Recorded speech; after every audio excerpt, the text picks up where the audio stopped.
Good afternoon, Packers fans worldwide. Aaron Nagler here, coming to you live from the Cheesehead TV podcast studio for day 3 of the NFL draft, where I slowly descend into madness as the Packers have 9 selections currently. Praying to Jesus that Brian trades up a couple times and maybe lessens that number, but we will see how the afternoon plays out. I am joined, as always, not by my co-host, co-founder Corey Banke, who is otherwise detained, but Packers fans worldwide, Cheesehead TV, Patreon members, Carry the G Club members, Twitter subscribers. So good to see everybody back. These, ladies and gentlemen, these are the diehards. These are the diehards. Come here for day 3 of the NFL draft, and we sit here until like 6 or 7 at night, and we talk about a bunch of dudes we've never heard of, except for Joseph, who's heard of almost all of them. So that's how we roll. That's what we're doing. Hope you're all doing well. I will say, just so I have it on the record here, I am ecstatic with this draft class so far. I'm loving it, to quote McDonald's, and I hope we get a couple additions this afternoon. I'm really hoping for the Northwestern kid, the defensive lineman, really hoping for Antonio Johnson and Max Dugan. Those are my 3 wants. Now, I have said that, which means we will draft none of them. I understand this, but putting it out there into the universe, hope we're all doing well. Let's go to Joseph real quick. Joseph, I know you threw up a post at cheeseheadtv.com of day 3 targets. Who are you looking at for the green and gold here on day 3? On day 3, I'm looking at just the guys that are still there on the official visits tracker. As you mentioned, I know I'm going to butcher his name again. Adetomowa Adebaware. Actually, I got that. That's why I call him the Northwestern defensive lineman. Northwestern defensive line. So exactly. He's still there. Jamie Robinson out of Florida State is still there at safety. And Jaquelin Roy from LSU, the defensive lineman as well. So there's a couple guys from the official visits tracker that's still there. And I would imagine Goot would target those guys, but then you never know. Maybe there's somebody that they didn't think would be there that's there, and they can go that route as well. But I'm expecting like some defense to come out off the board to help Lucas Van Ness and shore up this defense. I definitely think a defensive lineman is par for the course for this draft, as far as giving Kenny some additional help and that he can move around and do the things that he does on the line. I mean, I do not doubt for a moment that you have to expect defense today. I think safety is a must. I think defensive linemen, I'd be happy with it, but I think safety is, considering where they're at on that back end, I really think that's where they have to be. But, I say all that, they'll take a couple more tight ends and a wide receiver. So we shall see. We've already got people being negative in the chat because this is the internet and it's what people do. I can't wait. The Reed pick was a reach, and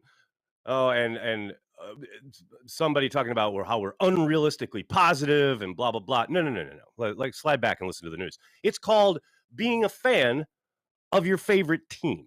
And I understand being realistic. There's zero doubt about it. This is a reset year. 2023 is going to be tough at times. I do not doubt that for a moment. But that doesn't stop me from being excited for a new chapter in the 100-plus year history of the Green Bay Packers. People are such slaves to like what has recently happened. Man, in the long pantheon of Green Bay Packers history, it is very, few and far between, especially of recent vintage, that we get to start something new, build something, which is what the Packers are doing with this draft. I'm thrilled. I'm excited. You can call a pick a reach or whatever. I don't care. None of that matters once they step on a football field. Literally, none of it matters. What they did in college doesn't matter. Where they were picked in the draft doesn't matter. They are your newest member of the Green Bay Packers. I'm really excited for them. I'm excited to see what they can contribute, how they develop. And you can be realistic and hate on it and call it a reach or whatever you need to do to tell yourself that you're keeping it real. But that's a miserable existence, man. That's all I'm saying. Who else we got here? Who else we got? I want Devontae to see the field more. Matt, there I agree. It's damn near criminal how little playing time he got first half of the season. Really hope we see a lot more. Jeff's got his hand up. What's up, Jeff? Uh, I'm happy so far with the draft. I think, there's no clearly they addressed need. And they got some more need to address today. But the question or the comment that I have, and I just open up for discussion, is I do feel like though there is a decided type of guy that is Midwest, is probably not afraid of living in Green Bay, and will be more cold weather oriented, because I think we all agree that even though we talk about the cold weather of Green Bay, this team just hasn't been built to actually win in the cold. It's Iowa, it's South Dakota State, it's Michigan State, it's Oregon State. It's all areas where the weather can be crappy, and also no really, not in the big glitzy areas. And so I hear you. I think I don't know if that's I don't know if it's like a conscious thing, but perhaps. I mean, there's no doubt that the tenor and tone of this team is going to be different. That you can already tell, and maybe there's something to the idea of guys who won't need to acclimate quite as much. But I think more than anything, you're driven by what they do on a football field and how they play, what their tape says. But the rest of it, yeah, I think, there's obviously a million things in the mix, and that's one of them. I don't think there's any doubt there. Now, is it just a concerted effort to get those types of guys? I don't know about that, but the old Ted Thompson quote was always, that's just the way it worked out. And as Rob would always point out, you're the one who made it work out that way. John, I hear you, man. What are they going to do at safety? Right now, a lot of juggling, probably. As it stands, probably you got to think they'd be rolling out Savage and Ford as your starters in a too high look. I mean, that's just where they're at. Amos for not a lot of money right now. Maybe. I mean, we talked about that a little bit yesterday. The idea that maybe they make a call after the draft if things don't fall a certain way. I still think they could most likely find a safety here on day 3. Could they potentially find a starter on day 3? It's possible. You don't want to count on it, but it's happened before. It could happen again. Dan's got his hand raised. What's up, Dan? Yeah, no, look, understand what Jeff is saying. Definitely, I think people are well aware that, there are some people that look like what we expect Packers to be. I love that. I love that Goody in this draft seems to be taking what this draft class is giving you. Right at the top, there's a couple of freakishly athletic edge rushers, so you get one. Then what's everyone been talking about? That this tight end class is really, really deep. So you end up with one in the second, one in the third. A receiver, what does this draft have? Has a ton of guys that don't hit the normal size thresholds that the Packers typically like, right? It doesn't have those big height, speed, weight guys that typically the Packers love. It has a lot of undersized guys, that can make plays, do some stuff after the catch. So they end up with one of those guys. There may be another draft class where there's a lot of those big guys available. You have one of those. So you end up with one of the guys that this class is offering, some value there. You take a guy you like. So I love that. I love that. I know people, I think you're spot on. I think you're absolutely spot on. I love that they're taking what this class is offering.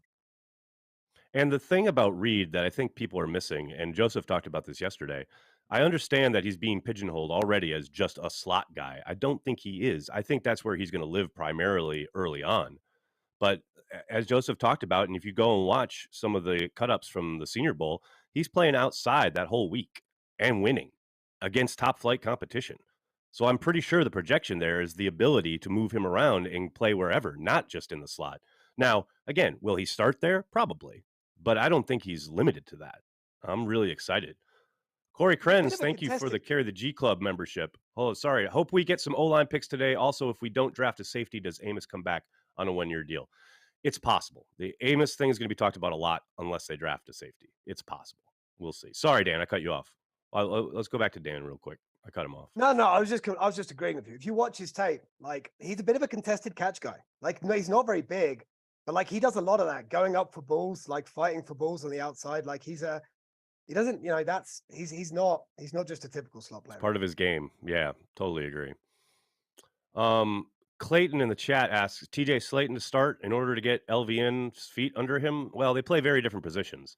I know the LVN kind of scouting reports online talk about him being a defensive lineman, but he is definitely an edge rusher. He'll be playing with his, hand in the dirt a minimal amount of times. Now, he will kick inside occasionally on passing downs. I do not doubt that for a moment.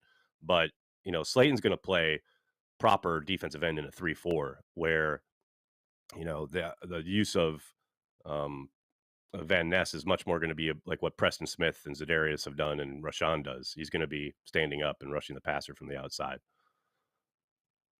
Sorry, who we got next? Sorry, Nicole. Robin. What's up, Robin? How you doing, man? Hey, guys. How's things?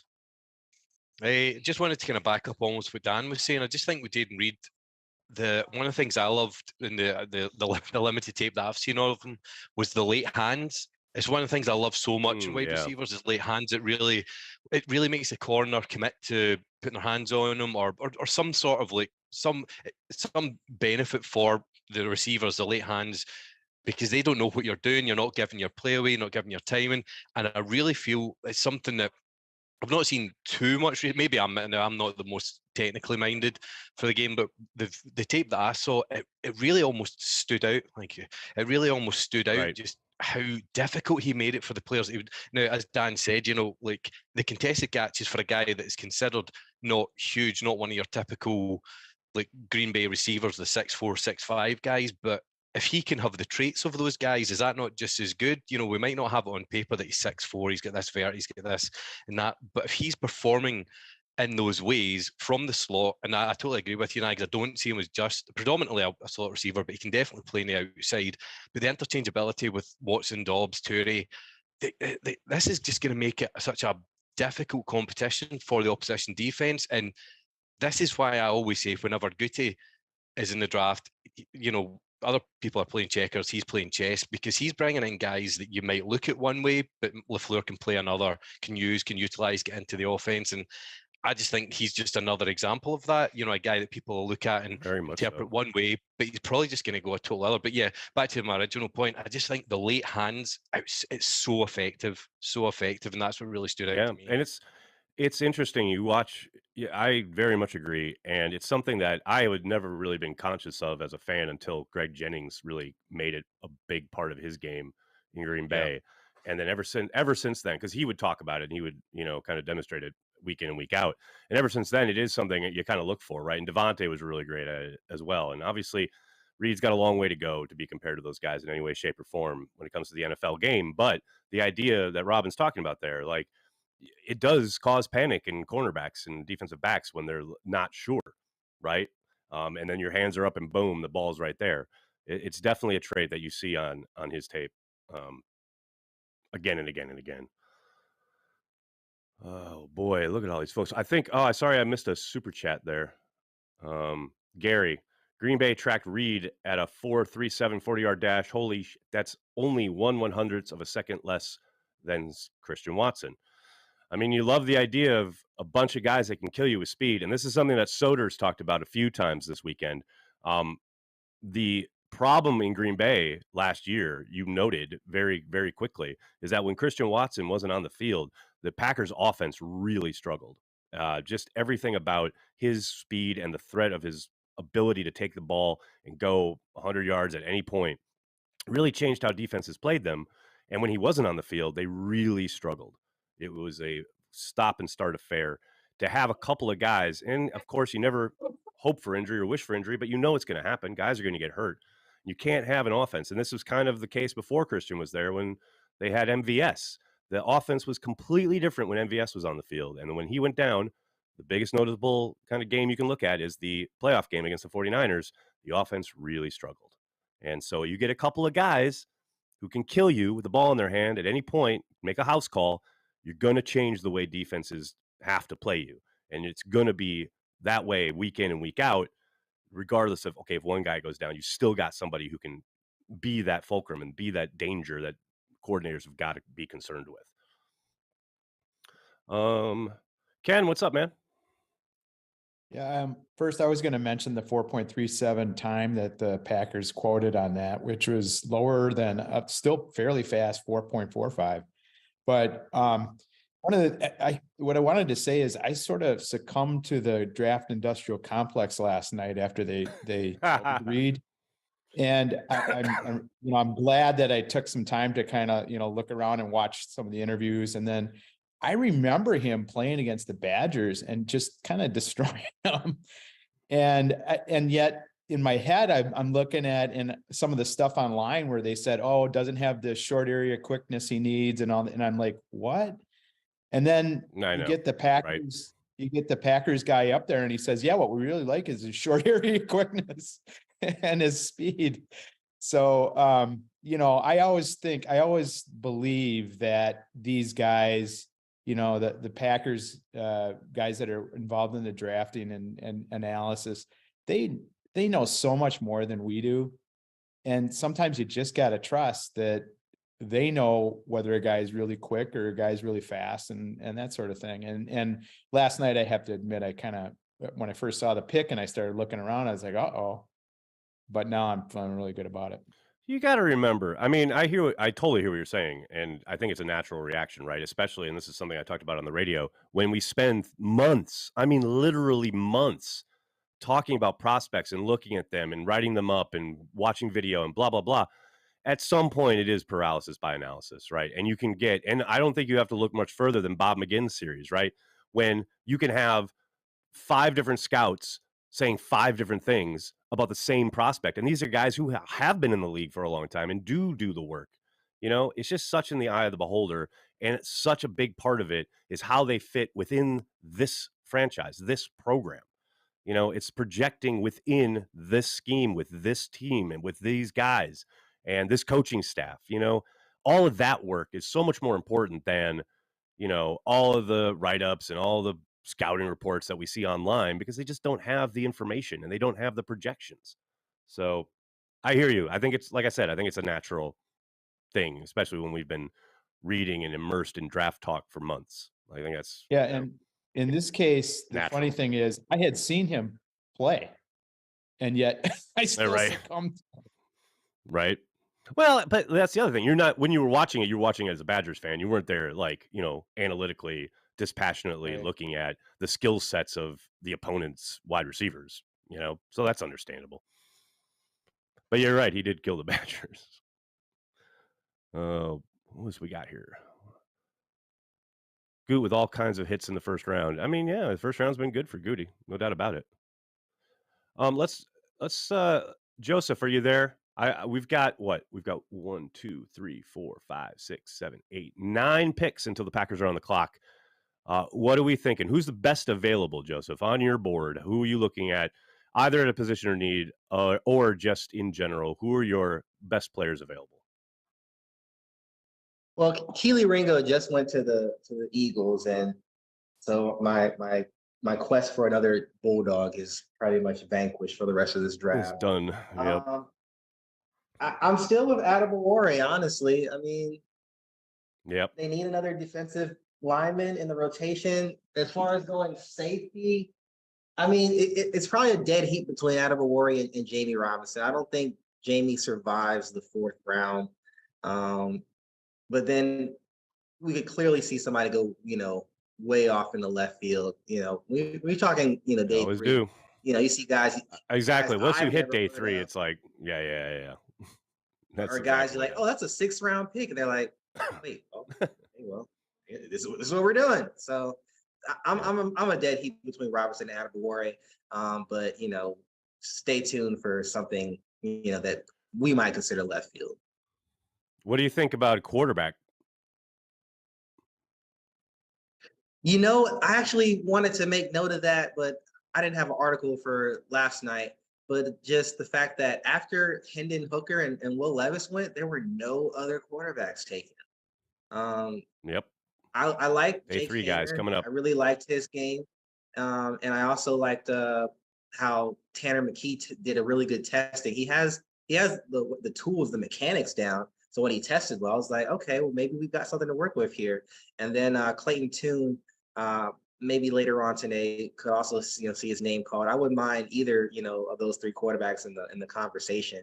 And then we can't forget about Holton Ahlers, who the Packers interviewed like 25 times before the combine. So, we could see his name get called today for the Packers shit. Man, I want Max Dugan. I love that kid. I just love the way he plays. I don't think he's the best. I just love the way he approaches the game. I love him. Yeah, can't help it. You like the way he approaches the game, but he's got to be good at the game too. And I really think he can grow, Joseph. He can develop. He's not a finished product. That's my whole point. I love it. That's true. Let's do it. I really think that the TCU offense carried him to the national championship. It helps him, no doubt. Other way around. It helps him. But he had to make the plays, and he made them. Yeah, I hear you. Except in the championship itself, of course. But that's that showed the real Max Dugan. All right, relax. What else we got here? Clayton Toon, here we come. I wouldn't mind that. I know he's been a popular name, no doubt about it. Iram is watching the draft, Cheesehead TV, and Real Madrid at the same time. Now that's a lot going on right there. I like it. Packers going to leave this draft without a Georgia player? Entirely possible. Daniel Davis, thank you for being a Carry the G Club member. Who are the QB and kicking options remaining? Do we bring in a kicker? Well, that's a good question because obviously we just talked about quarterback, but I know Moody went yesterday in the 3rd round. It's a surprise of many, including myself. I suspected he would be drafted, but not on day 2. As far as options at kicker, I think there's a possibility they draft one. Most likely they'll wait, maybe sign someone as an undrafted free agent. Or who knows, maybe they even trade for one. But I think there's little doubt that they'll be looking at kickers for the remainder of today and this weekend. I know they have one kicker on the roster at the moment, and it is not Mason Crosby. What else we got here, folks? Oh, Joseph's here. Joseph, nice of you to join us, buddy. Thanks for hanging out. Joey, good to see you. Look at Joey. How's the man cave holding up? It's going great. We were out of Dr. Pepper yesterday, but we restocked today. So that's good. Goodness. Yeah, that was not a good way to come back from the trip. But yeah, emergency solved. And the kid, Antonio Johnson. I know you saw. I like Antonio. I like him a lot. Yeah, and so East Louis, the school. So expand on this story. You went to school with him? What? I didn't go to school with him, but he went to a school just 15 minutes away from me. Which is East St. Louis, which is an absolute football powerhouse. I know they have an offensive lineman that's committed to Alabama for this year and a few other big commits. So they destroy my school every year. And I don't remember watching Antonio Johnson, but he played mostly safety or mostly wide receiver when he was in high school. So I'm sure he contributed to one of those 68 points that day. 68-3. I love it. Ladies and gentlemen, there's royalty in the chat. Tom Grassi is here. What's up, Tom? Man, congratulations on your announcement. 30 for 30 or 30 in 30, 30 cities in 30 days, going to all the NFL stadiums, a video for every place that you go, raising money for St. Jude. You, sir, are a legend. Tom Grassi. Rock and roll, man. Rock and roll. Everybody asking, I love, now everyone's asking about these really obscure names from colleges I've never heard of. My guys, my dudes, crack a beer. I have no idea. We'll get closer to this pick and we'll start having possibilities. But man, dude, have you heard? And here's my other problem is that if I start kind of going oh no, tell me more about him, and it turns out it's a rickroll or it's a prank, and it's no, that's a character from a TV show, blah blah blah. Abdul, thanks to Super Chat. Hey, Aaron, do you think Crosby takes vet minimum since he's still unsigned? I don't think they want Mason back. I think, they're going to say, the financials and whatever, but I think they're trying to turn the page, much like they did at quarterback. They're going to want to find a new kicker. Doesn't mean it's impossible. I'm not completely writing off the possibility, but I got to think, this is their way of saying thanks for all you've done. And even if he were amiable to taking the vet minimum, it's so clear that his leg is just not there anymore. He can't get it in the end zone as the year goes on.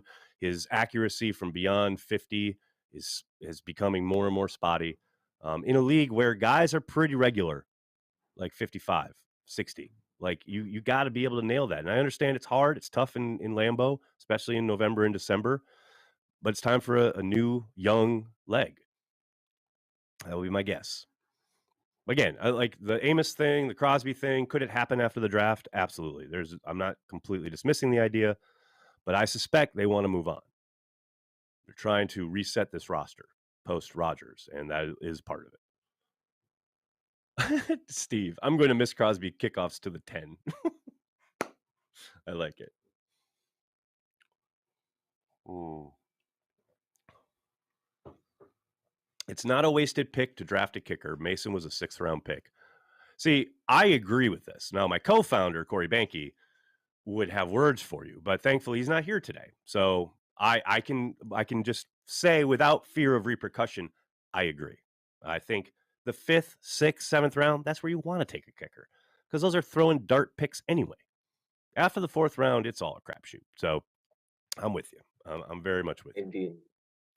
Indianapolis just took the Northwestern D end. No.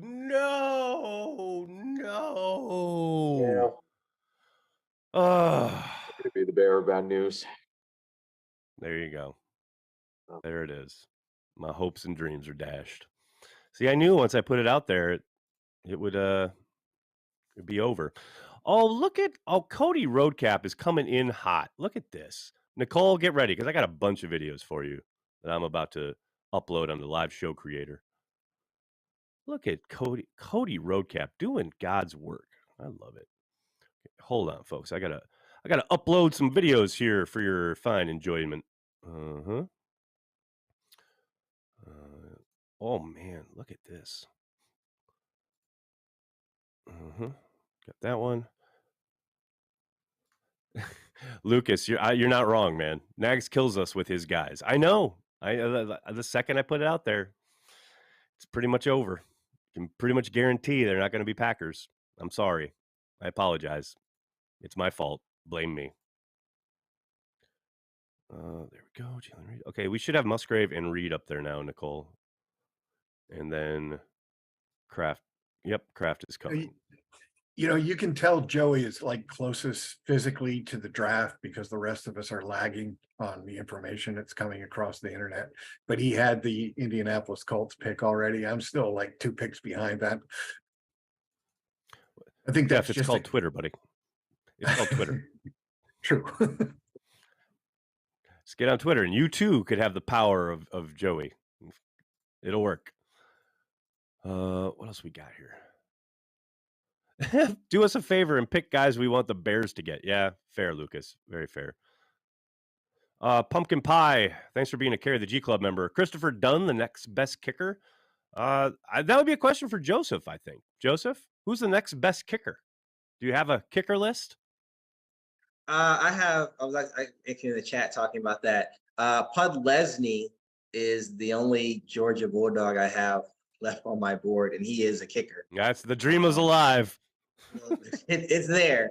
But other than that, Chad Ryland out of Maryland and Andre, I don't know how this Smades. Sure, that works. Something. He's out of Syracuse though. All 3 had all-star cycle visits. So, I mean, outside of Moody, like who's just light years ahead of these 3, this is probably about the only draftable kickers in this draft class. I mean, there's other kickers, obviously, but I would just probably sign those guys after the conclusion of the 7th round. I love it. Makes sense to me. Bob V has a fingers crossed for Joey Fisher, offensive tackle. It's definitely a possibility. Merck, 1987, thanks for the super chat. Just a quick thanks from a tired but happy Packers fan for the 3-day coverage. Currently painting some 40,000 models whilst watching you and the draft. Keep on keeping on. Man, that's a lot of models. And thank you, man. Hope you're having a good weekend. Keep it up. I know we're all tired. It's day 3. We all hang out together here watching everything transpire. Nicole, let's run those videos and show off Cody's good work.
Oh, and we should have one more. We should have Kraft up there too, guys, whenever you're ready with it.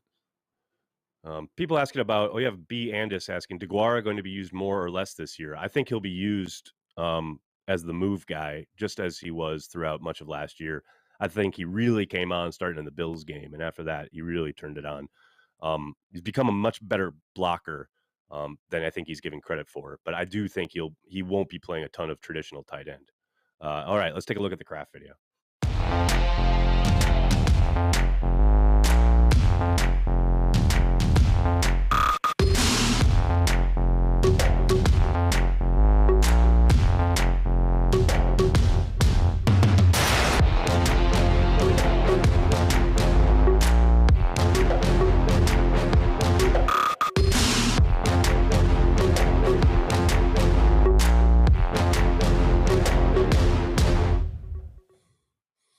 Oh yeah, Cody rocking it. Just funny how everybody that's Tucker Kraft, Aaron. TV. What did I say? I was gonna say that's Tucker Kraft, Aaron. Just so everybody's not misled. That was Tucker Kraft, not Luke Musgrave. Right. It had Did I say that? Musgrave was the name. Well, there you go. That's why we roll it here, so we don't put it up on YouTube that way. Good shit. Tucker Kraft. Noted. There you go. Good stuff. Is it even possible to use DeGuara less? I mean, in the passing game, probably not. John's got his hand raised. What's up, man? Yeah, I just wanted to, just talk about how much I appreciated Tremont Williams last night. Had some really thoughtful comments about the position and about longevity and just about the general, the strategy of the, or the challenge really of the open field in the middle. Just a great, and you asked some really good questions of him. I think you really drew him out with some really nice information. So that's great. You could get him on the feed last night. Well, thanks. Yeah, it's we were hoping to do it on Thursday, but he couldn't make it, so he came on Friday, and always appreciate his time. And like I said to him at the end, it's like we've known each other now, kind of online, for like over a decade. But I think I've spoken to him once in the locker room, but we've never hung out, and that is going to change this year because the man is a legend. I absolutely love him. Pumpkin Pie, thank you for gifting the Carry the G Club memberships. And also for your super chat. For Joseph, thank you for all your hard work. You also, Nags. Well, thank you. Thanks for being a Carry the G Club member, and thanks for the gifts, and thank you for the support. Really appreciate it. God's a myth. I have Cheesehead TV on one screen, Scream 6 on another. Similarities? Yeah, a lot of fluid hips there. Michael, what back of the roster players that didn't really play last year are you most looking forward to make a jump, and not including Love? That's a good question. I mean, we've talked about Devontae Wyatt. Obviously, he got his feet wet a little bit towards the end, but I'd love to see more of him. And look, Sean Ryan, I want to figure out what they got there. And the fact that they haven't taken an offensive lineman yet this draft means that at least he should get an opportunity to compete. Just a forgettable rookie season, obviously, but that's somebody who I'm really curious to see how he looks at the start of camp and if he's given a true opportunity and what he does with it. Jim Jonas, thank you for the super chat. David Beverly, Buddy Adelet, Dave Hampton, Rich Wingo, Ken Payne. Look at you're picking up where we left off last night, huh? I love it. Thank you, brother. Moonman, this will be back-to-back Goody's best drafts. Well, it is interesting. I think, we really, really saw a lot from that draft class last year. It's too early to say they're all hits or too early to say that was a great draft, but the early returns are very promising. But, those guys got to continue to develop. Nothing's given to you. There's no guarantee that they will continue to improve. But, yeah, the early returns from last year's draft are freaking awesome and get you really excited. No doubt about it. Oh, wow, Nick, that's random. What happened to Nick Perry? It is a weird instance where a guy who got paid, clearly could rush the passer, had a problem keeping his hand together, but, no doubt had some talent left when he left Green Bay, just never signed with anybody, ever. Just kind of was done with the NFL. Yeah, I don't know, man. It's a mystery. He wanted to take care of his body. Yeah, probably. But that was the thing. He didn't retire right away or anything. He was out there and available to sign for quite some time. It's just kind of never happened. This is adorable. You guys will... I'd retire too. This is adorable. So my sister literally just texted me, "Is the draft over?" She's adorable. Let me show her what's going on here. There goes another kicker. Are you serious? There we go, Chad Rayland. The Patriots, of course, the Patriots took a kicker. Nope.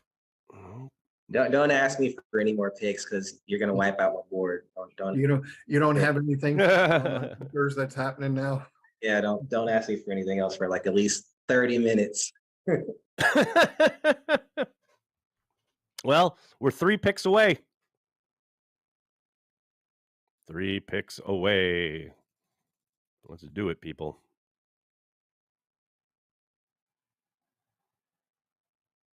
All right, let's take a look here.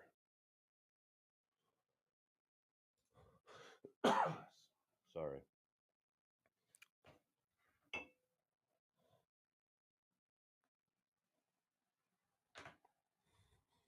How does my family not know that I'm live on YouTube? Just watch YouTube.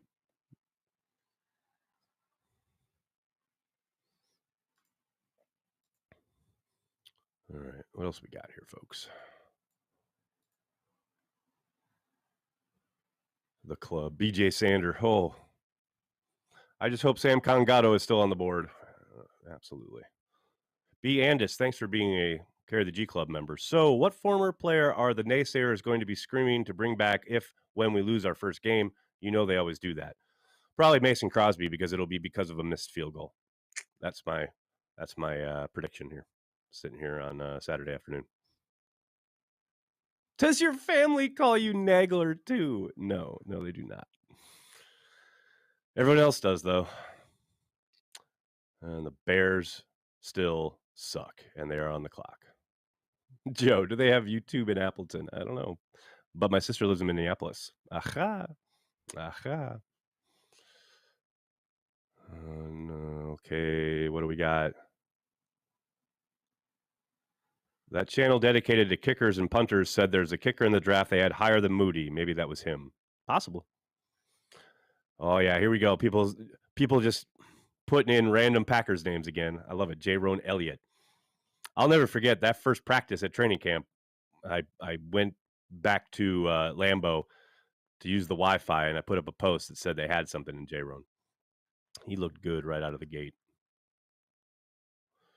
Patrick, what's up, man? How's Canada? Thanks for being a Carry the G Club member. CHTV is by far the best draft coverage on the internet and beyond. That's really, really nice of you, man. Thank you, sir. Hope you're doing well.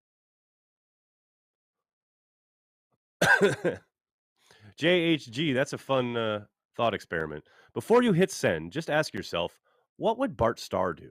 His chat comments would no doubt be total class, just like he was. Go Pack Go, carrying the G in Santa Barbara, California. What up? The Packers are on the clock!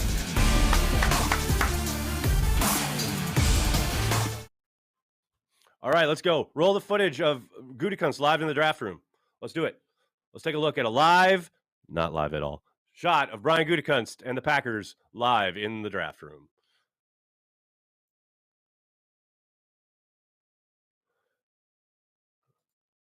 There, look at these gentlemen here.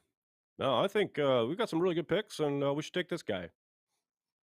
Susan Finko. Look at Susan Finko in the background with the green. At least somebody has like some spirit here. Susan Finko coming to play. Oh, yes, Ed Policy looking very debonair there with his drink and no tie, trying to pull off the Matt LaFleur. Yeah, I really like this draft. So who'd we get? What are we doing here?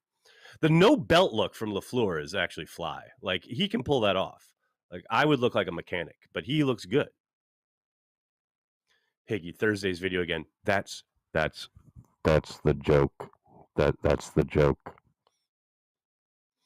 God, if the Packers trade back again, I may just like decompose right here on the spot. I can't handle it. Cannot handle it. All right, let's see. Come on now. Give it to me.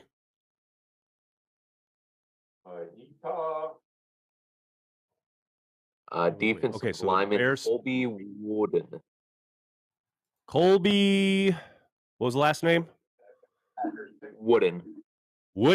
Colby Wooden.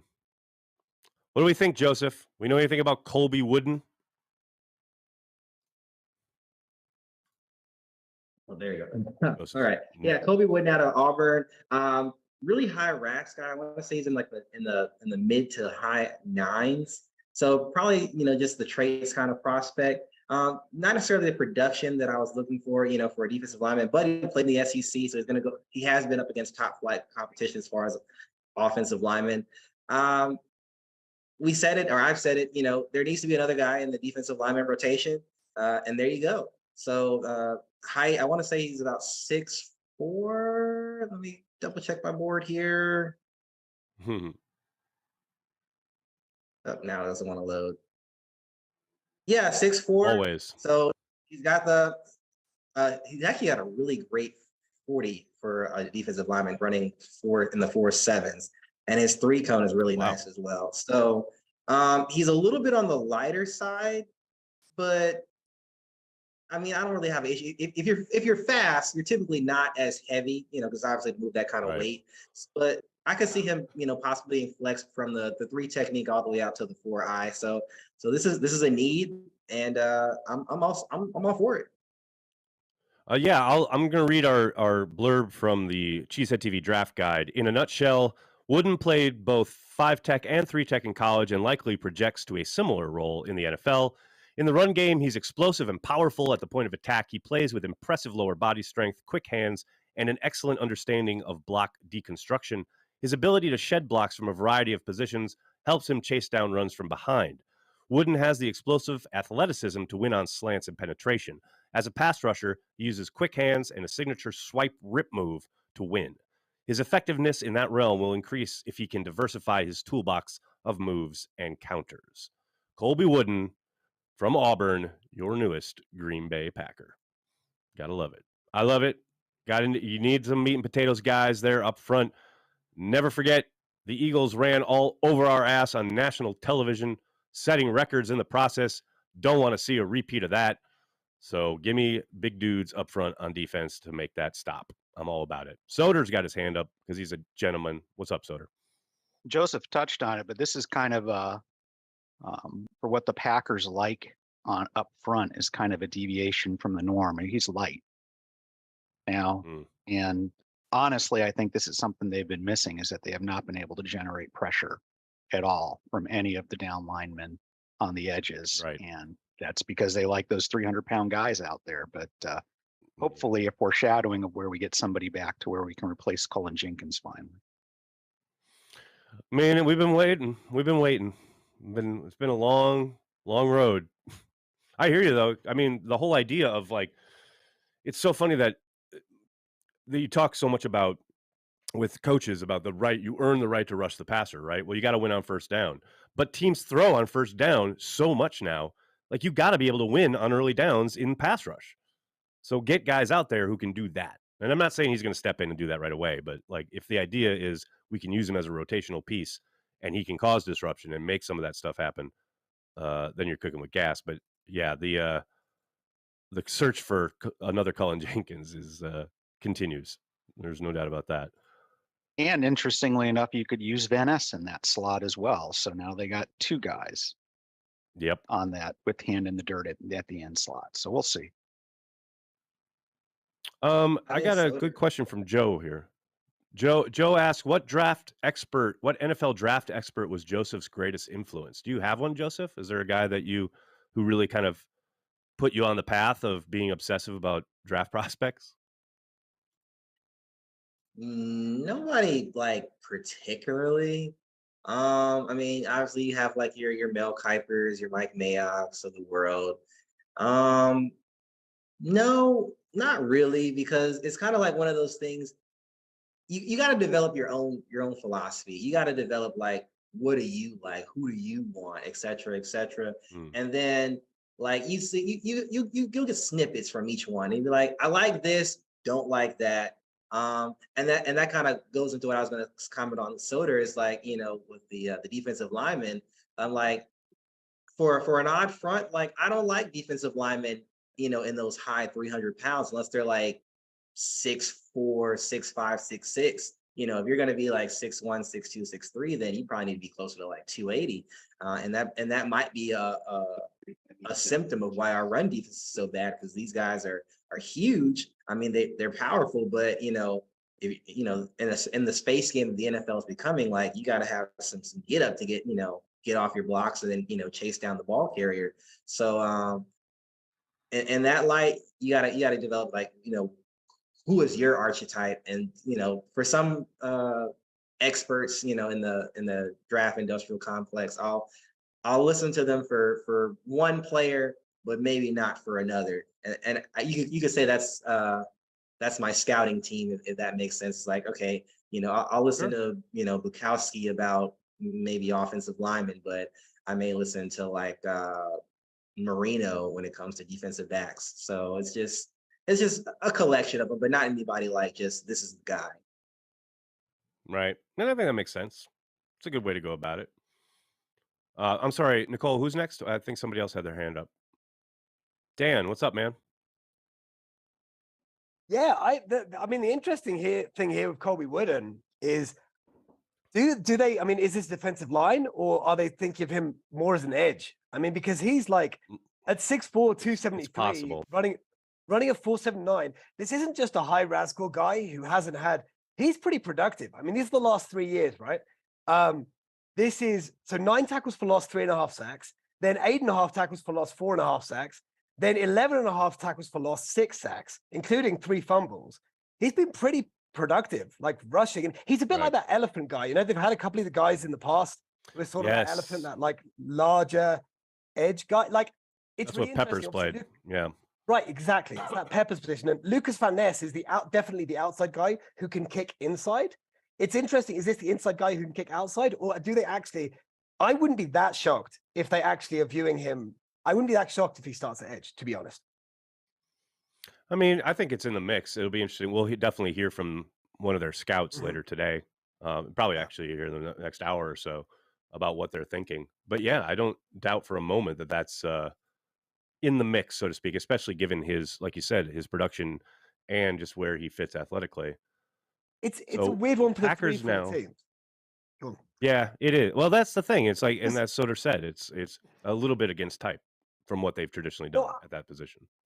But they have tried it a couple of times. In a 4-3, he's definitely an end. He's definitely a defensive end. And in a 3-4, that's where maybe he's the 5 technique kicking out, maybe. But it's interesting. That's my guess. So now we've got the Packers have selected at 116. That was the Colby Wooden pick. Now they have 2 picks in the 5th round, 149 and 159. So we got a ways to go now until they pick. Until Brian jumps up here in the 4th round again, which I would not be surprised.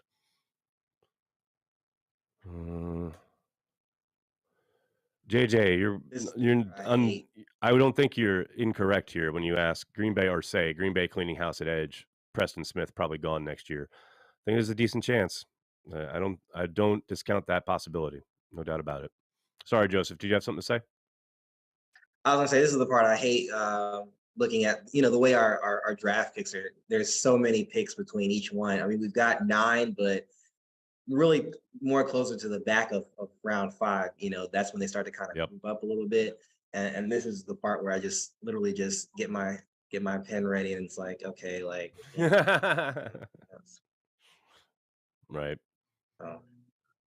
People will be coming off. No question about it. All right. What else we got here, folks? Wooden looks like he has the frame to add some NFL weight, and he be just a beast on the inside. That's the thing. I'm interested to see what they say about their projection of him. Abdul, thanks to the super chat. Other than safety, what other positions do you want us to pick in our remaining picks? Offensive line. You mentioned safety. Definitely in on safety, and a quarterback. You need a quarterback. Justin, thanks to the super chat. Nag, since Corey isn't here today, can you go on a rant about some obscure niche topic about the city of Green Bay? It's got to happen organically. You can't manufacture it. I suppose maybe if what's his name, who is this like Eeyore about the Packers, comes in here and starts spouting his nonsense again, then maybe that'll set me off. Butch Purdue, this offense is getting younger in a hurry. You're not lying, man. You are not lying. What else we got here, folks?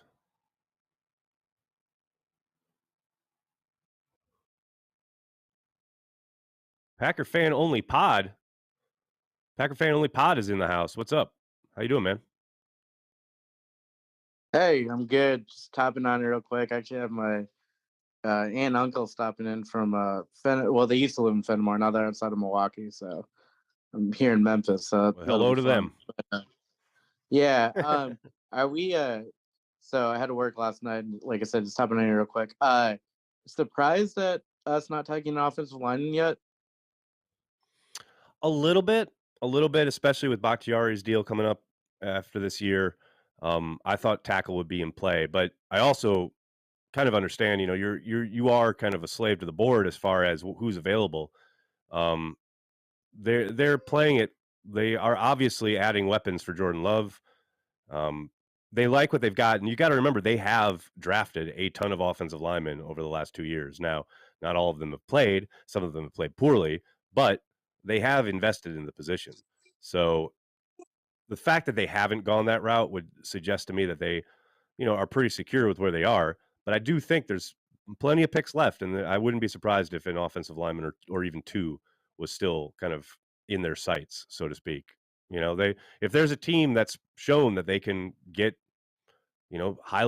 just starters out of day 3 picks at that position, it's the Green Bay Packers. They've absolutely shown that they can find the Zach Toms of the world and get them out on the football field playing at a high level sooner rather than later. And I'm not saying that that's automatic. Of course it's not. You got to do the work, but they clearly know what the hell they're doing when it comes to that position. Yeah, definitely. I trust us for sure. But yeah, I was just checking in. And then I don't know where my dad saw this, but he was saying that the tight end in the second from Oregon is injury prone. That's not our usual bag there. So hoping that I don't know. You see, you got to be careful with injury prone. He has dealt with injuries, but I wouldn't say he's injury prone. Like there's a pretty considerable difference there, But that's why, you heard a lot about this tight end class, right? And how incredibly talented it was, one of the deepest tight end classes we've seen in a long time. The reason a lot of those guys went on day 2, and didn't go on day 1 is because they've been dealing with injuries. I mean, Washington is the perfect example from Georgia, and the kind of public really gassed him up, and we all thought he was going to be, a potential top 15 pick. He didn't go until late day 2 because he's dealing with a knee injury, But that doesn't mean he's injury prone. All these guys have been dealing with stuff, and that's one of the reasons, among others, that their stock may tumble, they may fall a little bit, but the injury rate in the NFL is 100%. It's all about dealing with the pain rather than it is, everyone's going to be injured. That's just part of the game. Yeah. Thanks, man. Thank you. Thanks so much for stopping in, man. Thank you. Jonathan says the Packers assistant scouting director is doing his presser now. So if anybody wants to jump and hear what they have to say about this newest Packer. We used to take those live, but then the Packers got mad at us. So we don't do that anymore. According to Wes, they say they're going to play him at DT. What's that, Joey? Say it again. Wes says that they're going to play him at defensive tackle. There you go. Probably a 3-tech, but we'll see. I don't. Jim's got his hand raised. What's up, Jim?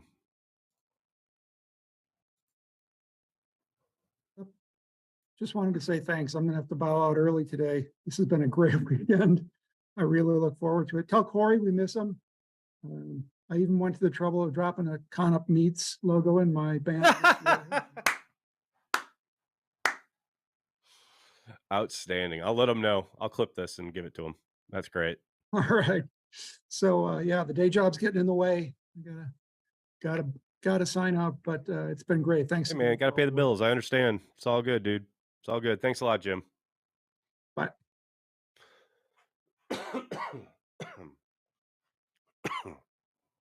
Dame Bull getting my hopes up here.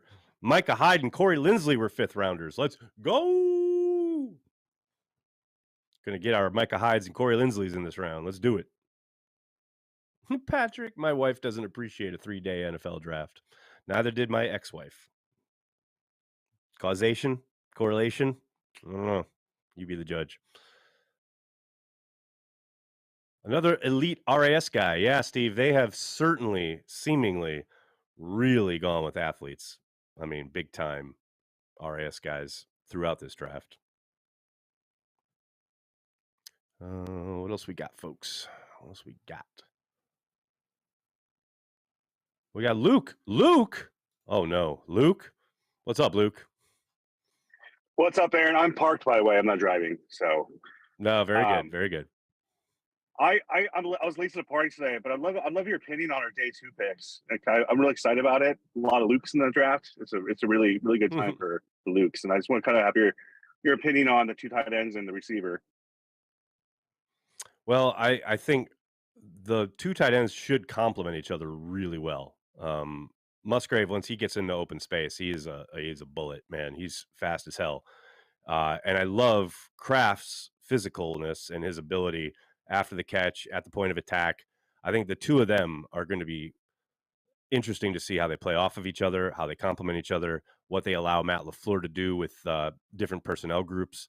And then Reed, I just think that's a exciting find there in the second day. I know we've talked a little bit about it already on the stream, but the fact that he's probably going to start in the slot somewhat, but I think he can do it all. I think they'll play him across the board. I think you saw him at the Senior Bowl playing outside against really top flight competition and winning. So, and he's explosive as hell. And you get the ball in his hands and he's gone. He's going to make some house calls. So I just think it's going to be really, really fun watching this group kind of grow together with Jordan and the guys they added last year. And who knows, maybe they add a pick or 2 yet today to the skill position groups. But, you add Dobbs, Torrey, the guys they added yesterday. I think you're really cooking. I'm excited. I like his release from the videos I saw. Yes. Yeah. He is, I tell you what, it's funny watching reading all the different kind of draft scouting reports about it. And like some people mention that and some people kind of discount it. And I'm like, what are you watching? I think he's exciting as hell off the line of scrimmage. And now some of it's like, yeah, he can play, or when he did play in the slot, he was given a free release because no one's jamming him, obviously. But yeah, I like it. I'm very excited. Thanks for checking in, man. Vince Dallas, thanks for the super chat. Back-to-back safeties with 149 and 150. Sure, why not? I mean, I doubt it, but you never know. Never say never. And I think you mean 159, 149, 159. And yeah, I've seen a couple people bring out the comparison to the Patriots when they had Gronk and Gonzalez, and I'm not ready to go there yet. But that is the type of thing you can do with two really good tight ends, as far as really like making it difficult for defensive coordinators to know what the hell it is you're going to do. You know, the fact that you can come out there with those two guys, possibly in like an ace formation, right, where they're lined up in line on both sides, and then suddenly you kick one out to the slot, or you even split one out to the perimeter, and even then, like, you draw coverage away, but then it's a run to that side, and you've just opened up a huge lane. How do you react as a defensive coordinator personnel-wise? You come in, you see they're using, say, 3 tight ends. So you think, okay, I got to go heavy. And then you break the huddle, and these guys are all spread out all of a sudden. And you've got nothing but bigs on the field to cover them. There's just so many possibilities and so many ways to hurt you as a game planner and game designer. It gives LaFleur a whole lot of kind of leeway and tools to work with, trying to come up with ways to attack specific defenses, their tendencies, their personnel. Now, we're a long way away from all of that happening, right? Like, they are going to be, learning the game. Tight end is one of, if not the toughest position to make an impact right away as a rookie, along with defensive line. Those are probably the 2 toughest to come in and just hit it, right? So I would suspect we're going to have to be a little patient with these guys, but there are a lot of exciting possibilities, zero doubt. Ruben, thanks to the super chat.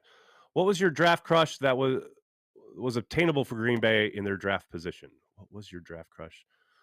It was obtainable for Green Bay in their draft position. Do you mean like before today or today? Not quite sure what you're asking here, buddy. My draft crush was Darnell Wright, and he got taken by the Bears, and I want to talk about it. A couple years ago, my draft crush was David Montgomery. He got taken by the Bears. I don't want to talk about it.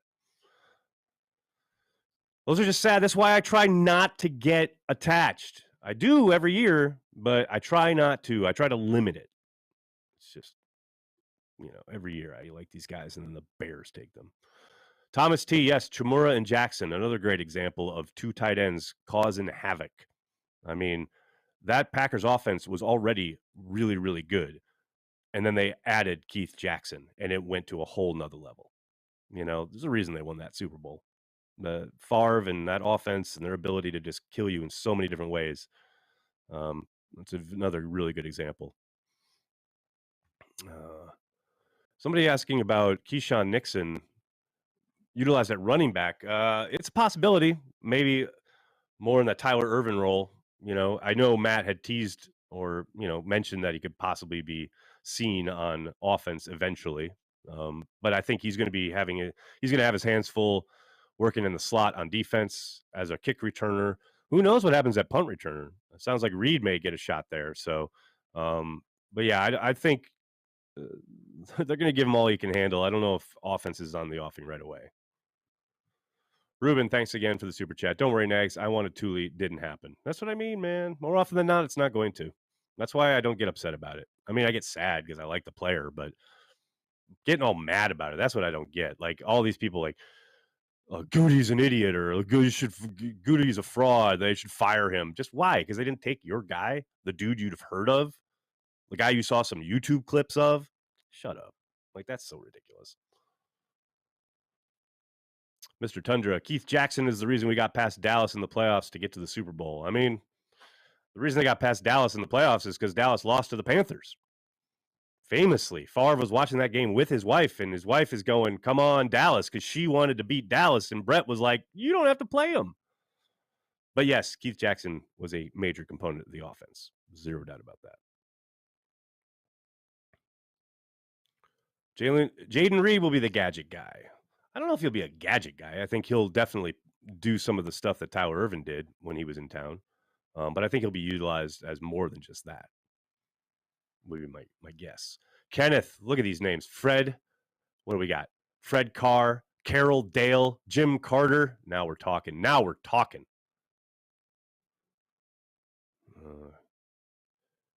Could Packers take a running back like Chase Brown here soon? Well, Ethan, soon is a relative term since we're still a ways away. But let me bring Joseph on here to talk running backs. I know, Joseph, you had mentioned yesterday that there were a number of day 3 types. Well, here we are. It's day 3. What are we thinking running back wise? Because I do not doubt for a moment that they will be looking at running backs today, given that A.J. Dillon's coming up on the last year of his contract. They have Aaron Jones signed for 2 more years. And I think they probably like Patrick Taylor and Goodson, the guys who were on the squad last year. But I don't doubt for a moment that they'll be looking at running back this year. Okay. So yeah, Roschon Johnson just went to the Bears about a couple of picks ago. I was really hoping like maybe he might fall to us, in the 5th round. But Zach Evans is still there. Chase Brown is still there. These are guys who, were bell cows at their respective schools. Chase Brown, maybe not the bell cow you're looking for in the NFL, but he's fast. He fits an outside zone scheme. Kind of like he's a little bit more of a beefier Aaron Jones, if you ask me. Not quite as small. So I think he could definitely be a fit for the offense. A person you can move around.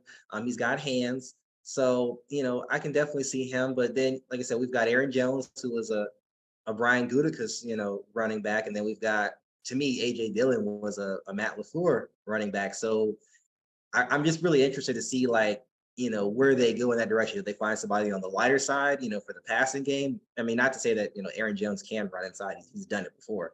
And right. A.J. Dillon, more of like the bowling ball, kind of guy with some speed to him. I'm actually really curious, who they go with, for the running back position here. But there's I mean, the entire running back class is pretty much still there, minus, the top guys that went in on the first day, which, really surprised me, that anybody outside of Robinson. Bijan Robinson went. That was actually pretty surprising to me that anybody outside of him went the first round. So yes, so I don't know about Hole lasting to the 7th. That's kind of disrespect. But maybe we could see him go in the 5th round today as well. Entirely possible. Nicole, I got the Colby Wooden video uploaded if you want to roll that whenever you get a chance. Yeah. Truffle Shuffle, thanks to the super chat. I've learned throughout the years it's fun to have my guys, but in the end, the Packers strike gold in the late rounds. Stay positive, folks. I mean, they have been decent on day 3. I mean, whether it was Ted or Brian, they've done a pretty darn good job of adding players that are impactful. Let's take a look at Colby Wooden here real quick.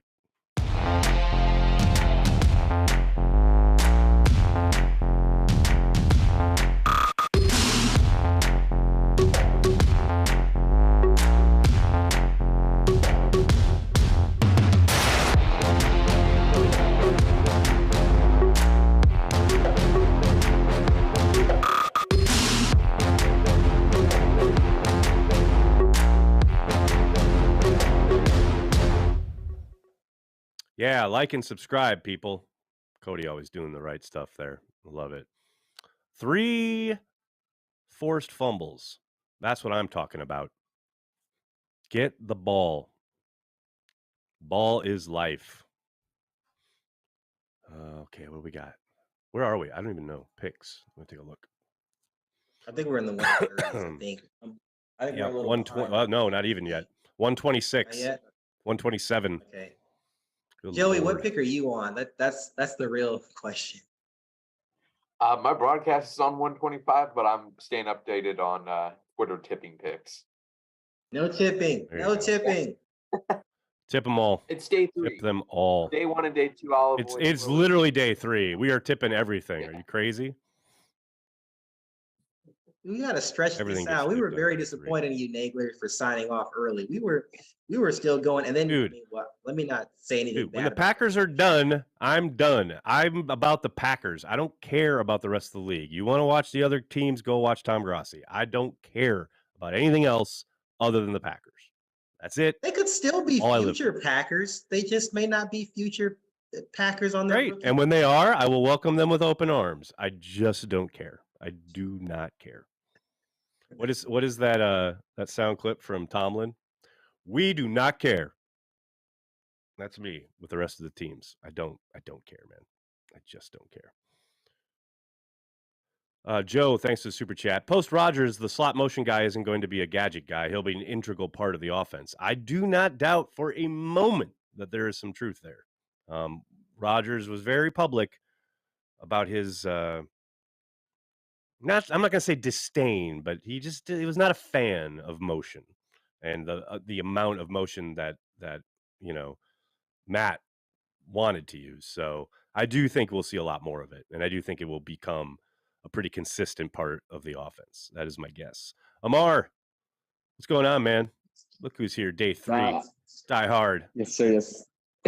Like I feel you about what you're saying, because I don't care about the other teams either, but I was a fool that stayed up for every pick to see if you would trade back into the 3rd round. I get it, man. I get it. And look, if the Packers had done that, I would have gone live again. You would jump back. I would have gotten back. Yeah, on. I figured that. Yeah, I figured that. But I knew it wasn't good. That Colby pick was awesome. I Andy and Pack Daddy were like, Pack Daddy were sharing stuff with him, and I'm just like, I saw that pick, and I was like, oh, here we go. This draft is going good, man. I ain't gonna complain. Draft is going good. Wow. See, now here we go. That's a pretty important moment there. Amar is liking the draft. That's not always the case. 17% beer last night and some Buffalo Trace has really changed my mind. And I can't get past Tucker Kraft and his I had a couple of beers waiting. Oh, that was great. I was listening to that. That's when I tweeted.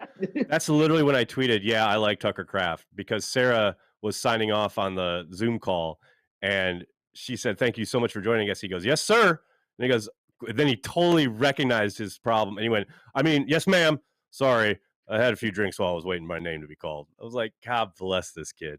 So great. Like Instant email to his reps to like, come on, Cheesehead TV. I got to get him on. Got to do it. Yeah. Love it. I love it. So good. Thanks for joining us, man. Take care of that hangover. Who do we got, Nicole? Sorry. I'm in the gym right now. Trying to get it off. There you go. Jocelyn? What's up? Uh-oh, can't hear you. There, you got me now? Gotcha. Cool. How's it going?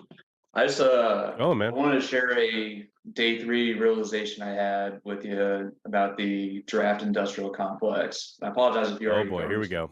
It's going back to the Watson pick last year. And 2 first-round picks, and Thursday night, all national medias, or most national media, is grilling Gutekunst for not taking a wide receiver. And it's the same narrative we've heard for the last decade plus. But then there's a small part of the media too that say, no, Packer way, they stuck to their board, they're doing great. Come to find out, they wanted a first-round pick on a receiver and couldn't trade up to get him. So, that narrative was just false. But then also everybody's saying, oh, they didn't have a first-round grade on the receiver, so they stuck to their board. Packer way to go. Well, that was false too, because no, they wanted us to trade up and get one in the first round that they supposedly didn't have a grade on. So I just came to that realization, and I thought I'd share it with you. It's round 4 or 5 or whatever the hell it is. So it'd be a good time to throw that in there. No, I think it's you point out what's so funny, especially this time of year, is like, yeah, there's so much noise and there's so little signal. There's the noise around the draft is insane. And I think we saw that play out with the Will Levis thing on Thursday night, where he had been gassed up so much.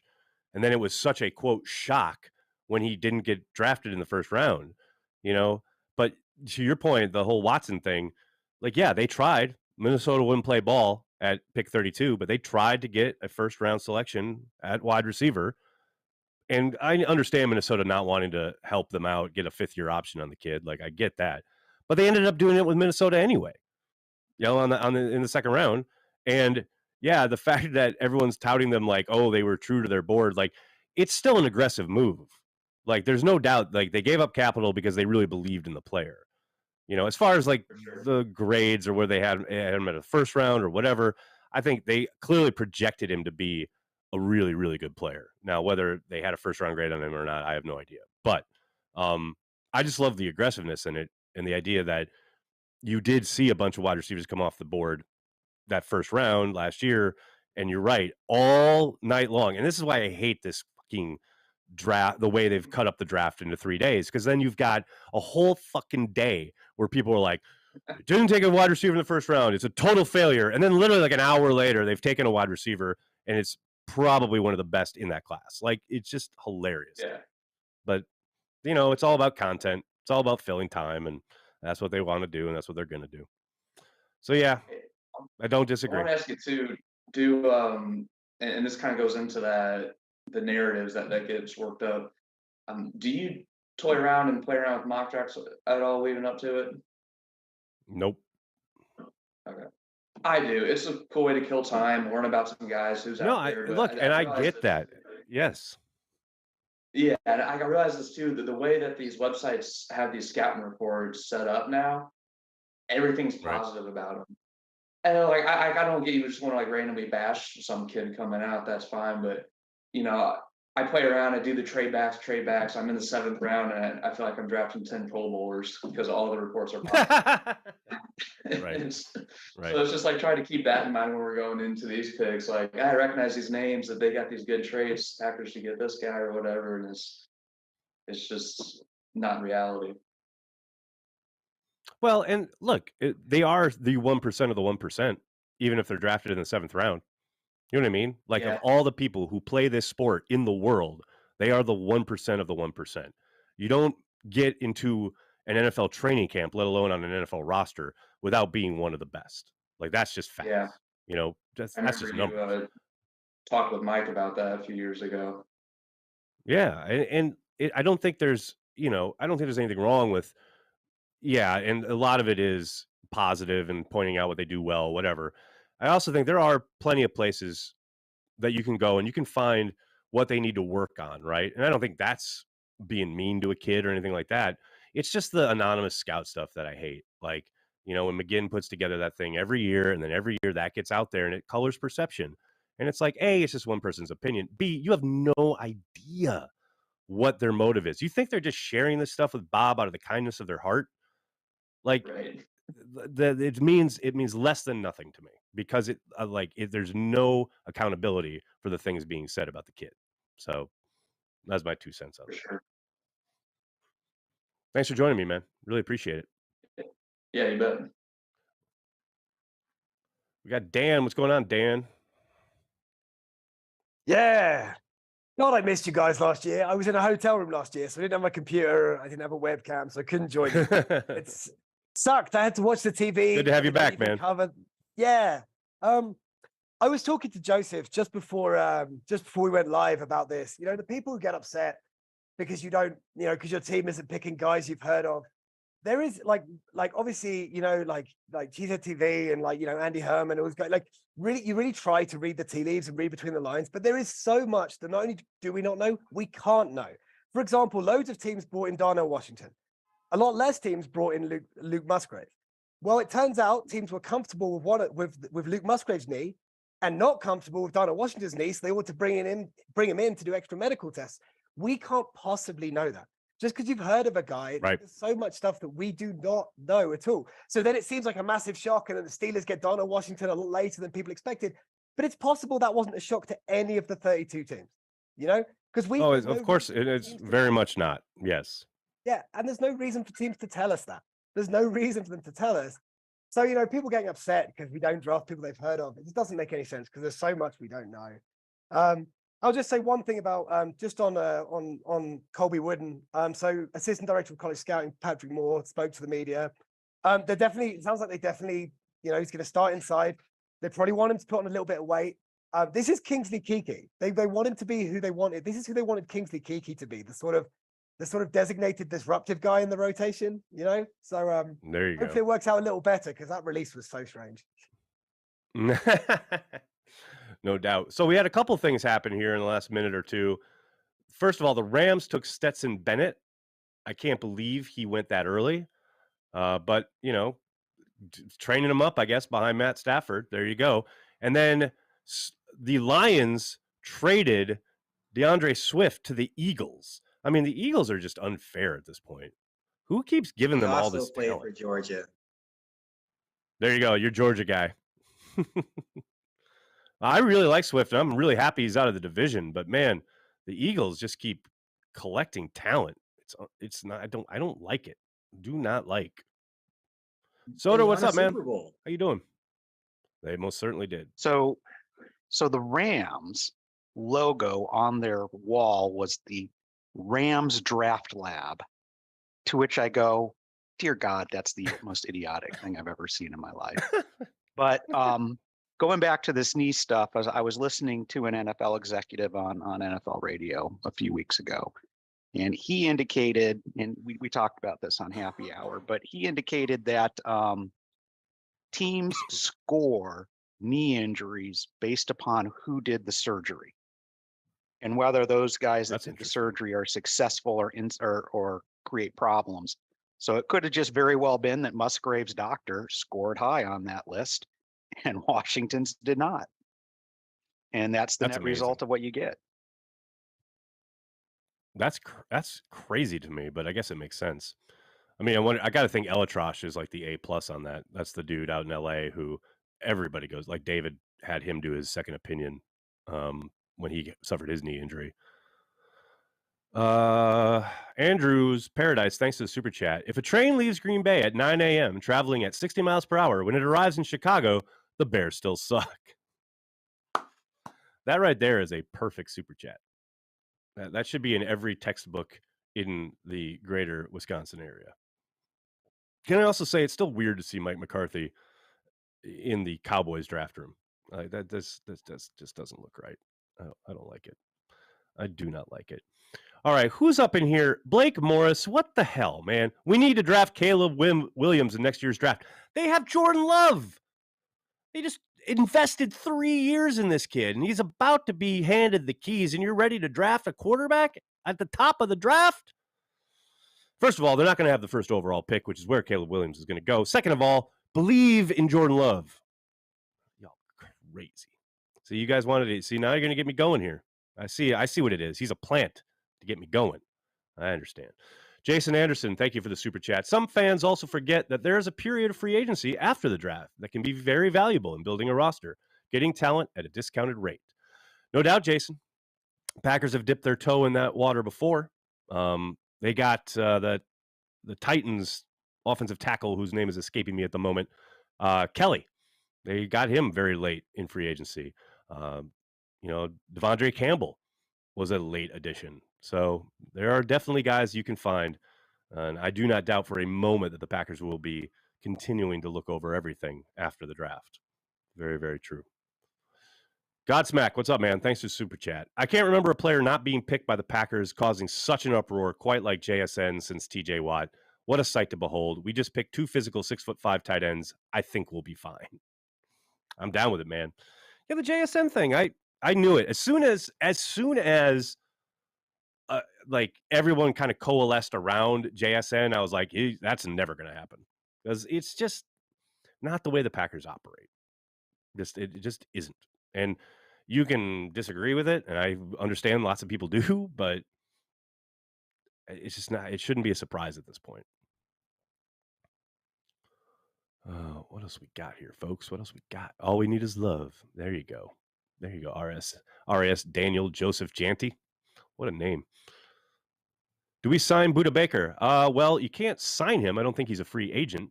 I think you have to trade for him, and there's no way I see the Packers being able to afford his deal and work that contract. So the short answer is no.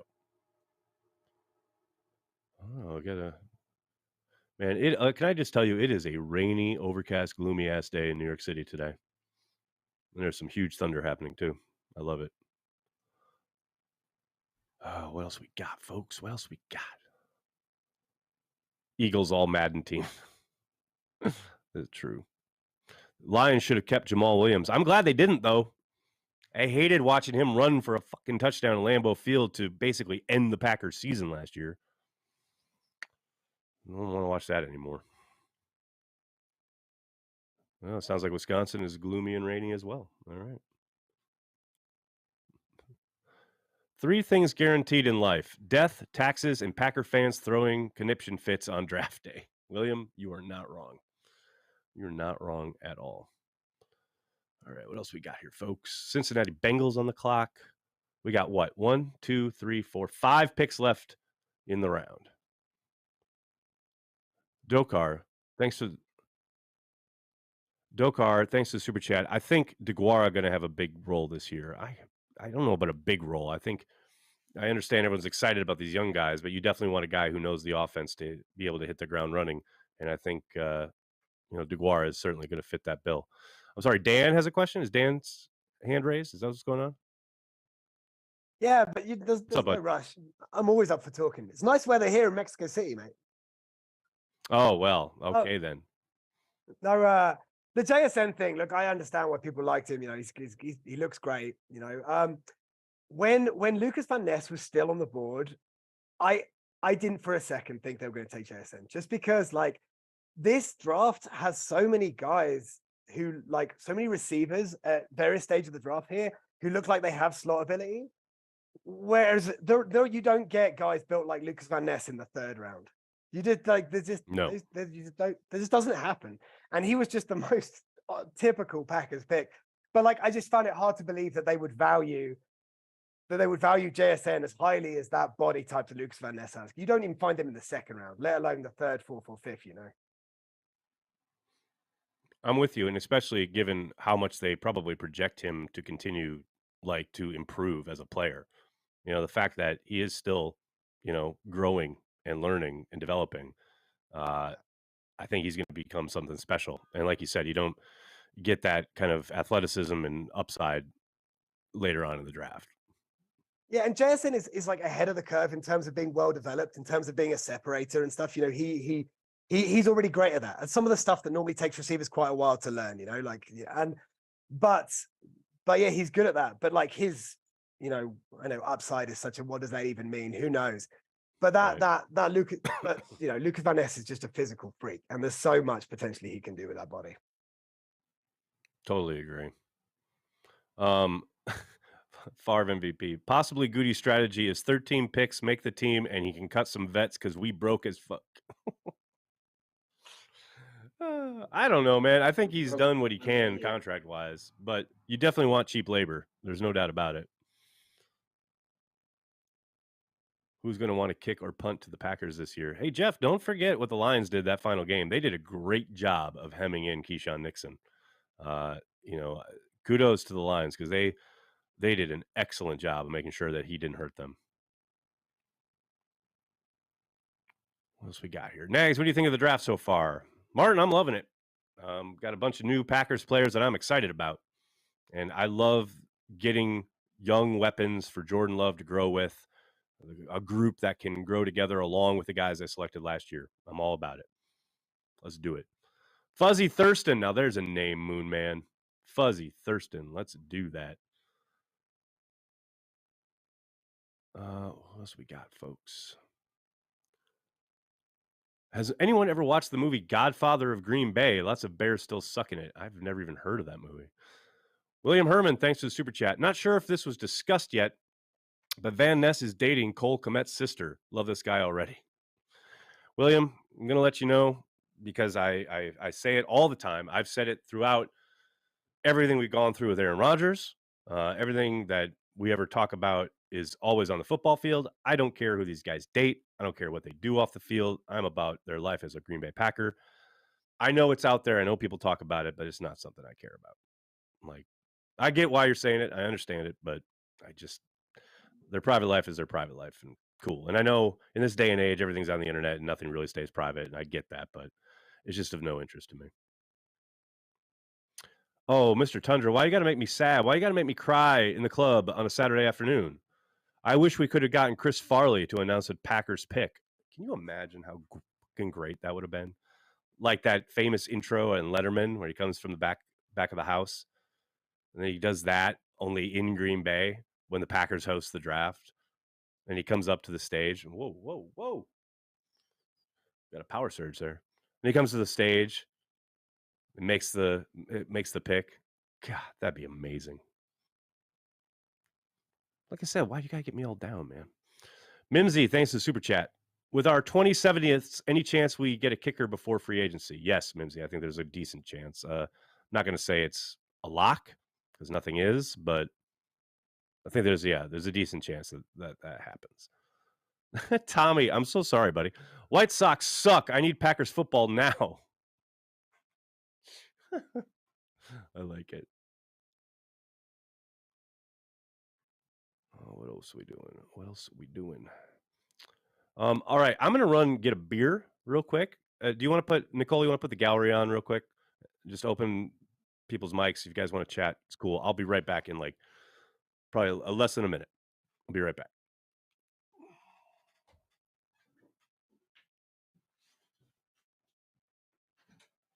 Hey, Robin, how old's your boy? Oh, Adam is 14 months old. He's sitting next to me getting his dinner, and it's all over him. So all in, Packers doing well, son's eating, so it's a successful night. Yeah. Well done. Well done. He's actually eating quite healthy. I cannot believe we're in the middle of the draft stream. We're literally talking about my son eating carrot fritters. But anyone that's a parent realizes just how successful that is when they're only 14 months old. I just want him to be as big as Lucas Van Ness. If he's any smaller, that's a disappointment. Oh, that's him crying now, so he knows this disappointment. Has he got red hair? No, he's got kind of, well, if he's Scottish, we've all got kind of a certain element of red hair, let's be honest. You've got to look at the cliche, but no, his mother is blonde. I'm very bald. So as long as he's got some hair, I'm kind of happy. Got it. So what's everyone thinking about the draft? Is anyone kind of thinking there's some glaring needs? Because my kind of thing at the start of it was the number of snaps. I think it was actually Joey talked about it in under his Packers, like the number of snaps that we lost when we lost Dean Lowry and Jerome Reed and everybody. Have we really replaced them? Because we haven't really signed a lot. So my kind of question is, what's anybody that's a lot more in the know than I am? What's the kind of plan, do we think, for the defensive line? Because for me, we know that Joe Barry is a lot better with linebackers and such like that. But what do we think about the defensive line situation? Because for me, I'm like, there's a lot of snaps there that are still missing. Well, they got a couple young kids right now, and I don't know. It's going to be interesting to see what Joe Barry does this year for the defense. This is the year he's got to figure it out. Otherwise, I mean, they got really hurt last year when Gary went down. The whole defensive situation changed, and we can't have it revolve around a single player like that. That basically saves the cornerbacks and the safeties. So. We'll see what happens. I think Goody's got more stuff up his sleeve. This is definitely his draft. I mean, the guy's picking some great people. This Lucas Van Ness is that guy's a beast, man. He could be a big game changer. So yeah, for me, I've really thought that as much as Z was a bit of a not the best guy in the world, having that roving nose, I always loved that on the obvious passing downs because they don't really know where they're coming from. And I kind of had a bit of a thought the other night. I mean, could you imagine, like, what was it? Was it a NASCAR package or something like that we had a few years ago? Could you imagine something like Preston, Enigbari on the outside, and then you had kind of Gary and Ness in the middle with Kenny right in the middle, and just send everybody? I mean, that quarterback is not making it home that night. That would just be awesome. Just have a pure power rush, something like that. And with that kind of, I don't know. For me, I think Anybody's a wee bit underrated. Is the fact that he's never going to be a Rashan Gary or a top level, but he's effective. And just I think something like that's just going to make opposition coaches basically just not know where the rush is coming from, or you just send everybody. That could be like the scariest thing, basically, with the people that they have in the defense. And it's just, we all know Joe Barry kind of, as you say, this is a make or break season for him. But if he can turn it on, look out. Basically, the defense that we thought we were going to have last year, are we going to have it this year? Probably not, but it could still be better than last year. Robin, back to your got to be more original question. Sorry, go ahead, Dan. Exactly. Yeah, Robin, back to your original question about, all Dean Lowry snaps. I think I think not bringing in anyone to take those snaps is purposeful, right? I think they want TJ Slayton and Devontae Wyatt. They're challenging their young guys to step up and between them, take those snaps and hopefully do more with them, and that's part of it. You don't always want to replace snaps because, you want to leave those opportunities for young guys to step in. And I'm excited. I'm excited about more TJ Slayton and Devontae Wyatt. Oh yeah, Nags will tell you I talk about TJ Slayton all the time. I think there's such a player in there. He can definitely be a player that's going to be such an impact. I mean, we always talk about getting Kenny help, and ever since he came in, I really thought that there was a player there. And Devontae Wyatt is a first-round pick, and he was given time to develop. He wasn't thrust in straight away. It wasn't like so much pressure on him. He's had time to develop. So you're absolutely right. It's maybe not replacing snaps. I just kind of think sometimes the last few years, when you look at how well the Eagles have done, part of that is how much depth they have.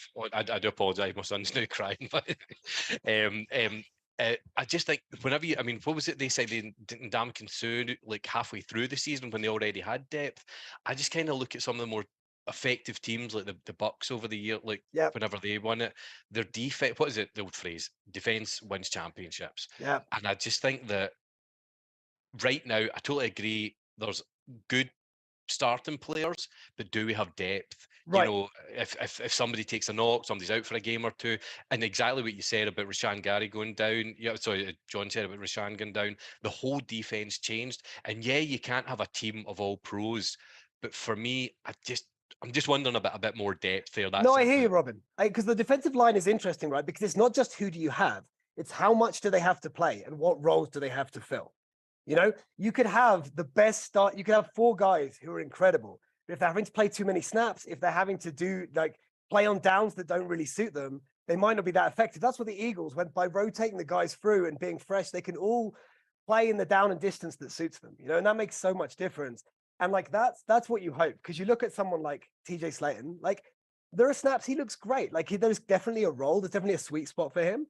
But it's a certain situation, it's a certain amount of snaps. And, Devontae Wyatt's kind of the same, especially at this point. Like you saw when they started to play him towards the end of last year, he had some bursts. There are moments where Wyatt just comes, but it's not every down and distance is going to suit him. If he's playing too many snaps, you're going to lose some of that effectiveness. So it's on the defensive line, it's not just who you have, it's how many do you have? Can you put them in the best situation for them to maximize the snaps that they get? Yeah, totally. And I said to Nags the other day in the Packers Daily, how funny would it be? Rodgers is gone. Let's go and sign in Ndamukong Suh. That would be so. I mean, I hate the guy. I hope we don't sign him, but it would be so. It would be basically just going, hey, Aaron, look who's wearing the green and gold now. Basically, he's stood in your leg now. He's playing in the team, but no, I wouldn't want that. No, it's just a bit depth, really. But you're totally right. And that with if you look at Lucas Van Ness, right, who can. Probably not at first. They probably want him just to focus on edge, but eventually he can kick inside sometimes. Again, that's giving you more options to rotate people. Wooden, who they just took, definitely going to start inside, but eventually could potentially sometimes kick outside. These are all people that add to that rotation, being able to have more guys and being able to use more people in the right spots, keeping them fresh, and that's definitely what they need. That's definitely what we've lacked, right? It's just been Kenny for years, just playing all the snaps. Wooden seems more like an inside linebacker to me. Just looking at his size and his weight. He's going to put on some weight. There's no question they want him to put on 10, 20 pounds. He's young, he can put on some weight. I say Packers just had someone talk to the media, and it definitely sounds like they are going to play him inside, but especially at first. But yeah, he's going to have to put on a little bit of weight. But he can run, and he's got production, getting pressure up the middle. He's going to be that designated. He's what they wanted Kingsley Keke to be, I think, right? He's going to be that designated. They'll rotate him in specifically to try and, shoot a gap. That's at first, that's what he's going to be. Because he is a little, he doesn't quite weigh enough right now to hold up on, 1st and 10, right now. I think it's going to be interesting to see how much Jonathan Ford plays this year, because that's an opportunity to start kicking Kenny out to the end positions there. Right, and he's the opposite. Can Ford be active? That's the real question. Will Ford be active for a game? That's I mean, they kept him over. Obviously, Chris Slayton played really well in preseason last year, but they kept Ford. You know, maybe that's just because Goody wants to keep all his draft picks, which I understand. All the draft picks. I'd want to keep all of them as well. Or maybe it's that genuinely, because he wasn't as good last year. You know, obviously at this point in his career, Chris Slayton's a lot more experienced. He knows what he's doing. You know, he's a lot more vet savvy. So maybe they just kept Ford because he was a draft pick, or maybe they keep him because they really do think there's something there that he can offer, be the new Tyler Lancaster, maybe with a little bit more athletic upside. So maybe I would like to announce the draft has entered the 5th round. Cat.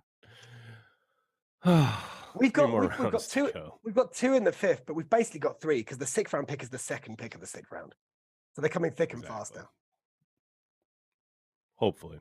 I was gonna go with Dan. I think Ford gets cut in camp. I think they kept him just purely for health reasons. I just don't see it. You know, like I said, Slayton's coming on. They just got Wooden. I don't really see Wooden necessarily. When you say inside, are y'all talking about like 3 tech, 0, or y'all talking like 3 and 4? Not 0. I see him as definitely not 0. Yeah, definitely not 0. I see him as a 4 guy. So it sounds like they see him at 3 as well, right? Like, so I agree. I see 4 as well, but it sounds like he played 3 plenty, right? He's done that. It's right. I don't know the way they're talking about it. I think they're looking at 3 as well, 3 and 4. That's definitely where they're going to start. But he will need to put on a bit of weight. But you know, if they're just asking him to get, you know, shoot a gap on 3rd down at first, give him some time, put on some weight. I want to see him weighed at the Packers because I've got him anywhere between 265 and I've seen as much as 278. So I want to see him weighed in at the Packers so I know exactly how much he's carrying. I wouldn't want to see him bigger than maybe a 310. Honestly, I'd probably prefer maybe a 290, 295. Oh, so I wouldn't want him going anywhere near. Like, you know what I mean? If you're naturally, like, he's been playing I know they listed 273. I agree. I think he was a little under that. I think he looks like he was a little under that. I wouldn't want him too much. Maybe 280, 290. But, like, you don't want to lose. Like, look, he's a late round pick, right? If he was a perfect prospect, he'd be an early round pick. He's not perfect. What he has is that he has this speed, which is really impressive. Like, he can be disruptive. He can shoot a gap. You don't want to risk losing that. Because if he puts on too much weight and you lose it, like that's what you're at this stage in the draft, you're picking people because there's something they do well. And that's what he does well. And you don't want to risk losing it. So I think he'll put on a bit of weight, but I don't think he'll put on too much. I would not want to see him over 300. Yeah, but I think 290, 295 is probably the sweet spot for him. But I'm gonna be looking. I might take the Twitterverse for the signings later, but I think they're gonna bring in some additional defensive line talent, and I can't see Ford surviving. I think Good kept him just purely because he was, you know, his pick. He's like, well, let me just stick it out for another year. But I mean, Wooden on his own is probably going to take the spot. Yeah, and Ford, remember, they can always cut him, and he's still got practice squad eligibility. And if you need a guy plugging up the run on 1st and 2nd down because you've had a bunch of injuries, you can still elevate him from the practice squad. So there's no real, like, he didn't show anything last offseason that makes you think that he'd get picked up if they cut him. So, you know, that does make sense. Yeah. So we've got what 8 more picks to go. If we see another defensive lineman, I know he's done. Like just they should done. It's over. Call it. NFL. Like you should hop in the transfer portal. It's like, see where you go. The transfer portal. I love it. Okay, we got somebody in the chat here asking about safety. And William, I think you make a good point. Safety isn't the need people think. Tarvarius Moore is a good player. They still have Savage and Ford too. I think Moore does get kind of lost in the mix, right? Like it's a 1-year deal. Came over from San Francisco.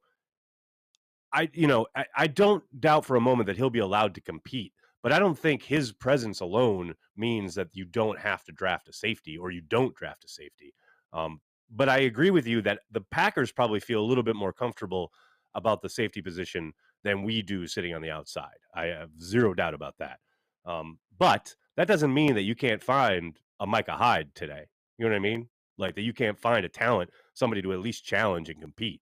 I think there's a very real possibility that occurs somewhere along the line here in the 5th or 6th round. But to your point, William, I do agree. I think the Packers probably view the safety spot a little bit differently and a little probably more positively than we do sitting on the outside. I do not doubt that for a moment. Doug is here. Doug, who was described earlier in the chat as the love child of Elton John and Dave Portnoy. Doug, what's going on, man? Thank you so much. I love the culture, baby. I've been meditating all morning. As you know, I'm a guru, and I've been meditating on the draft, Aaron, and we'll actually paying attention to the things people are saying, right? We can speculate, we can think about, oh yeah, what are the Packers doing? But the words coming out of their mouths, right? Like when you said you used to have like actual like live look-ins to their things and then they got upset. Yep. But like when I was watching their stuff yesterday, I really was paying attention to kind of like the soft skills, what they're talking about, right? What are the mindset, the culture they're trying to set? And literally their department said, like words like we drafted guys like Musgrave because there's a certain kind of culture that we want to set. There's like something we're looking for, right? The mindset of a football player, right? You know, people like Chuck Cecil, right? Like we see like Jeff Query style behind me, right? So right. My point is that like they're consistently saying these kind of words. They're consistently saying the words of culture and the mindset. Like Reed's a dog. Like they're like he's like the king of the weight room on the field. He's a dog. Like he's out there. He's like I am a punt return guy. Like I am the guy.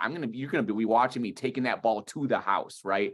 And guys like Musgrave, in his interview, he said, like, you did not get to see me put on a show with my blocking skills last year. He's like, I'm so upset I was injured because I wanted to show you guys like what I was able to do, you know, and guys like Kraft, like they are. And the thing about it too is like, you know, after listening to all that, I was thinking like they have something in mind of what they're looking for. They talked also about how they were working the phones hard for their trade. So they are bored and what they're looking for. They knew what they were doing. They traded down. They did all that stuff. It was very strategic. It made me really reminisce about the year they drafted Ja, where they like had a strategy in mind and they were looking for someone like him that had that mental edge. That's something that they were really looking for, that they wanted, including the fact that we hear people call Van Ness like a psycho on the field, right? Like there's just something about these guys after the ball. Right. And not only that, high motors, the guy they just drafted a high motors. They're guys that want to run around. I think they look at teams like the Eagles, teams like the 49ers in the past that have these like dog mentality defenses that just like control and take over a game. I think they want to set a culture like that for Green Bay. And, you know, they even talk about like Van Ness talked about, Musgrave in his interview about the history of like the Packers being a hard-nosed, tough, gritty football team, right? Like he says that. And I think trying to get back to that. Yeah.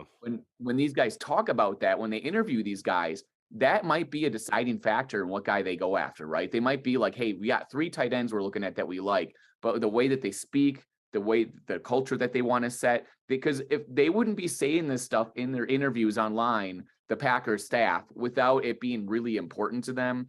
And something that Larry McCarron actually said really got to me. He's really excited about Van Ness. He literally said he is the king of leverage in his interview. He's like literally saying like this guy is the king of leverage in college. Like nobody out leveraged this guy in the collegiate level, and that he literally pushed everyone around on the collegiate level that he wanted to. So that got me like really jacked up to think about this class is like literally setting a culture and mental edge for who the Packers are and what they want. And you can tell like that's the things I've been thinking about this past week or two, Aaron, when I'm thinking and looking at all these like historical videos, Chuck Cecil, whoever, the people that we've loved on the Packers in the past, you know, because we had a little bit of a good team in 89 before these like really amazing quarterbacks showed up, right? Like we had 10 and 16 with Don Majkowski that was making waves and he was like vying for MVPs and stuff with this team. So, you know, I think that the Packers staff is thinking that we can compete right now. If we could get guys like Van Ness on the field and defense to cause disruption and a little bit of trouble for other teams' quarterbacks, because, you know, we saw that with Rodgers. We had problems even with Aaron Rodgers at quarterback when the defense could disrupt us, right? So why not have the Packers be that team and we can have a guy like Jordan Love feel more comfortable? That's the thing I'm kind of thinking in my head, and then that change that offense to have a little bit of an edge to it, you know, throw the pass to a guy who's 6'6", 260 and let him run some dudes over. So that's kind of the mentality. I do think there's definitely going to be a noticeable shift, and I don't doubt for a moment that the team is going to look more physical. And it's a weird thing to say because it's NFL football and everyone's physical, but I do not doubt for a moment that some of the edge you're talking about, some of the mentality is going to be noticeable. I do not doubt that for a moment. Robin, what's going on, man? Yeah, just wondered whether you'd like to do a wee reaction video since I'm going to have my first. Yes! Let's do it. Salud, brother! From across the pond. What's going on, man? So let's have a proper Scottish take on a good beer. Oh, damn, that's good. Oh, that is good. Tell Benke to bring me more. Oh, that is good. I'm not gonna lie. For a long time, I've heard the ratings, people saying how good it is, and you're like, well, you know, that's just opinions and all that. But damn, that's good. Oh, the dear. check Get is your in the mail, international dude. license going. Don't send a check. Just send beer. Hey, man, we're a few years away. We're a few years away. No, I'll come over. But I will say, I am 100% gonna make a cutout of you with a can next to you and with like a speech bubble, and it's gonna say, "Tell Banky to bring me more." I love it. That's great. That's. I'll just do different poses, right? That's an ad, and then you can just kind of like send it over. But that's an ad. That's good. a total ad. That is good, man. That's phenomenal. Well, I'm glad you finally got some. Oh no, yes, honestly, sir. I've been looking at it for a long time, like sitting in my room, kind of like, because I've got a kind of Packers display. It was funny whenever I put the picture of it up, and Benke went, "You do realize you can drink it?" I was like, "Yeah, that'd probably be a good idea at one point."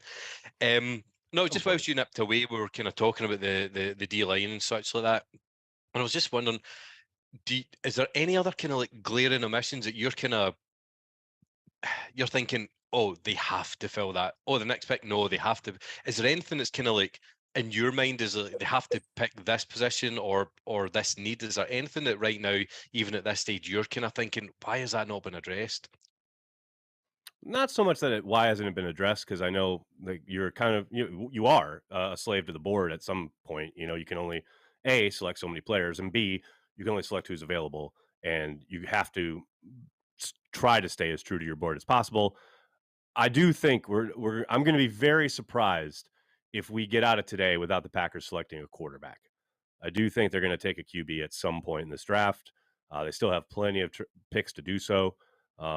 That's the one. But honestly, that's literally it. I mean, I know we've been talking about the safeties, and I want to give William a shout out. He's making a lot of good points about Adrian Amos in the chat, where I agree, William, that they do have dead money, over $7 million in dead cap space because of the voided contract. But they've done that before, where they've literally basically had a guy with 2 cap hits, one from his voided deal, and then brought him back on a new deal.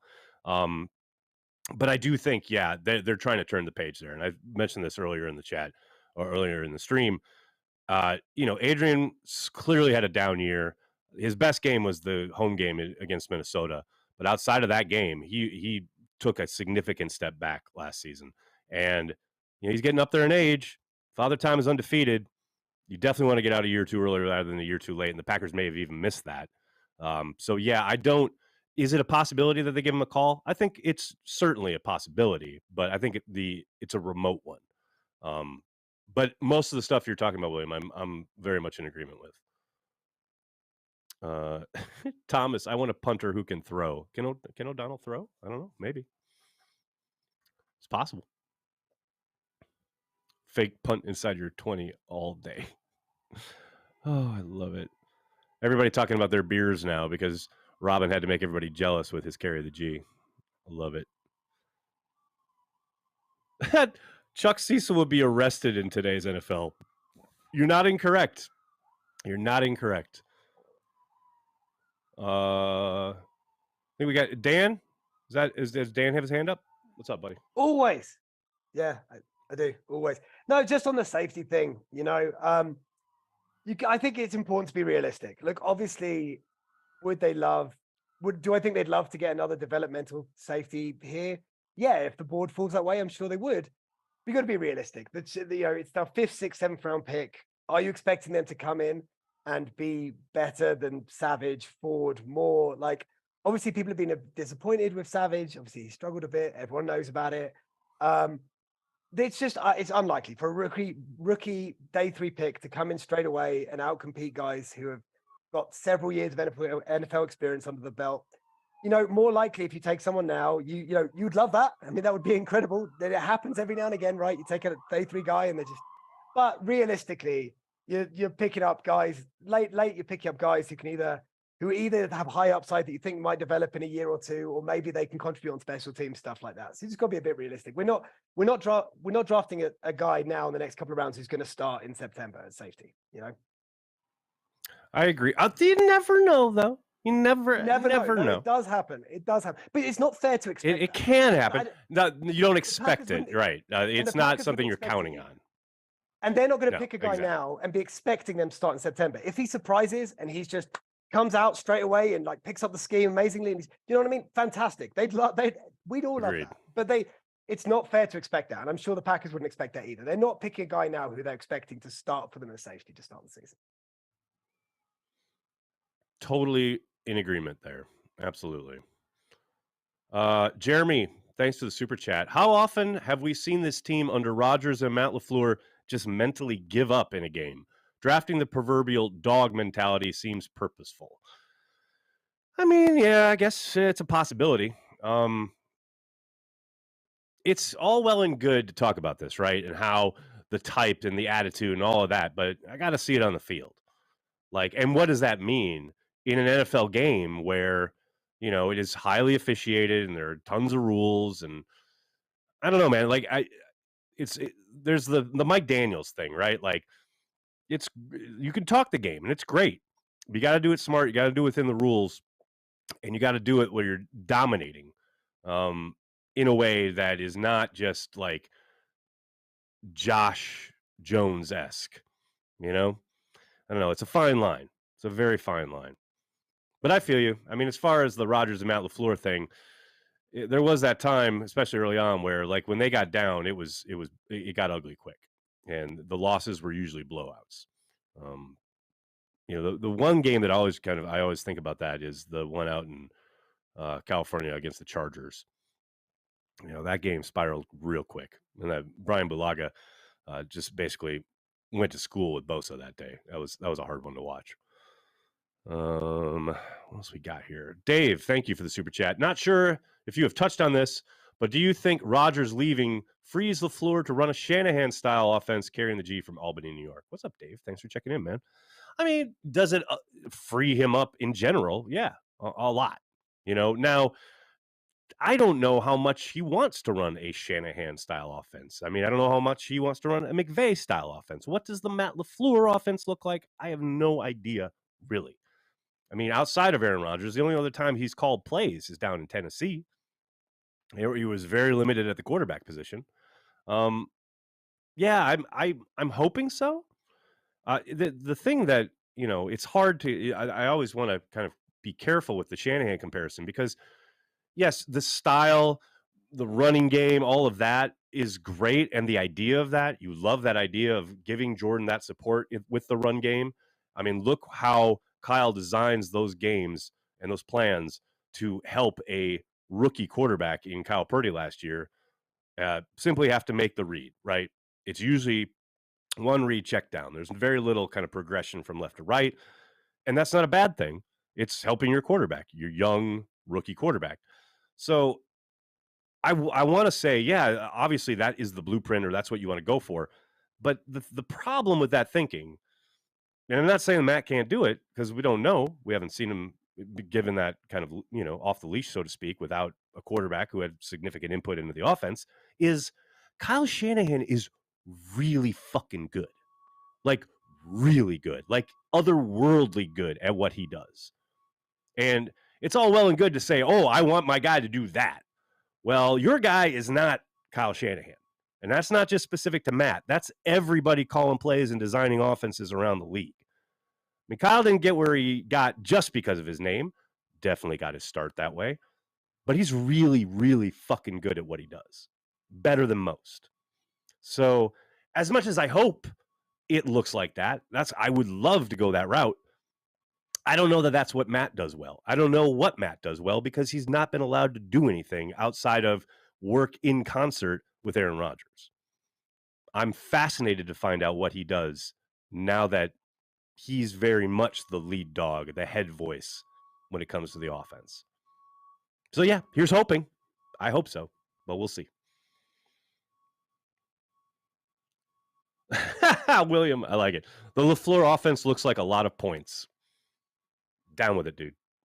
I'm down with it. I like this idea. Nick, is Reed going to be a Tyler Ervin type player? I think he'll do a lot more than Tyler Ervin was asked to do, but I think, yes, you'll see him in that role at times, especially with the jet motion, the orbit stuff. No doubt about it. I think we'll see a lot more motion in general now that Aaron Rodgers is gone. But I think he'll do a lot more than Tyler Ervin did. Would be my guess. LaFleur likes lining Kugels. He's into drafts. Mary Guy, I can report very confidently that LaFleur is a wine guy, not a beer guy at all. He likes wine. More movement in the backfield like year one? Bori Kenke? Yes, I believe so. Vince Dallas, thanks to the super chat. Goot been drafting with Robert Saleh living rent-free in his head about knowing they would eventually fold if they were punched in the mouth. Vince, I'm not going to lie. That quote from Saleh after the game last year lives in my head rent-free. Take them into deep water where they know they're going to drown. I mean, my God, man. It's all well and good to be pacing up at the sidelines and talking about all gas, no fucking brakes when you're going against the worst pass defense in the league in the Raiders back in the day when Rodgers had a perfect quarterback rating and threw for 5 touchdowns, or what was it, 4 touchdowns and ran for 1, blah, blah, blah. Like, that's all well and good. That's somewhat front-running, right? But to go into Lambeau with your team and say, we are going to fucking suffocate you, and then do it. I'm with you, man. I don't know if that's living in Goody's head rent-free or what have you, but I got to think you look at that game and you think, yeah, okay, we got to get tougher. I mean, I don't know how you watch that game or the 49ers playoff game and don't think this squad needs to toughen up, especially fucking playing at Lambeau Field in damn December and January, losing those games. Enough of getting that. I'll tell you that right now. Cody, thanks to the super chat. Do we think A.T. Perry might be added in round 5? That's a question for Joseph. Joseph, are you there? Do you think A.T. Perry might be added in round 5? Joseph, where are you at? Not really. I like A.T. Perry. I like the size. I like that he's very fast for a person his size. He gives me like Plaxico Burress vibes, honestly. But the thing with A.T. Perry is he's solidly an X guy to me. That's just my evaluation of him.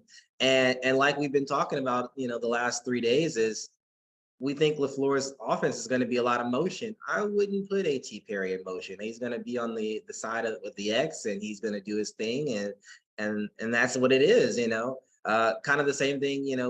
People were clamoring for Cedric Tillman. Granted, he's not nearly as tall, but he's not really a motion guy to me either. So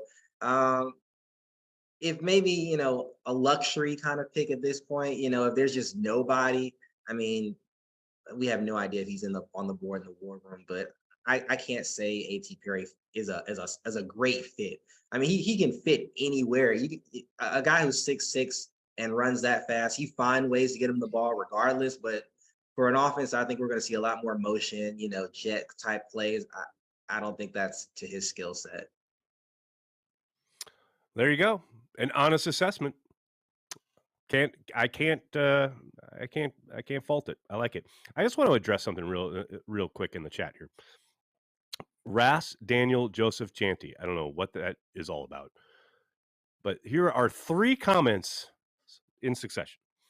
If you spelled like Prince would, really win I think you mean want to win a Super Bowl, I would curb the alcohol.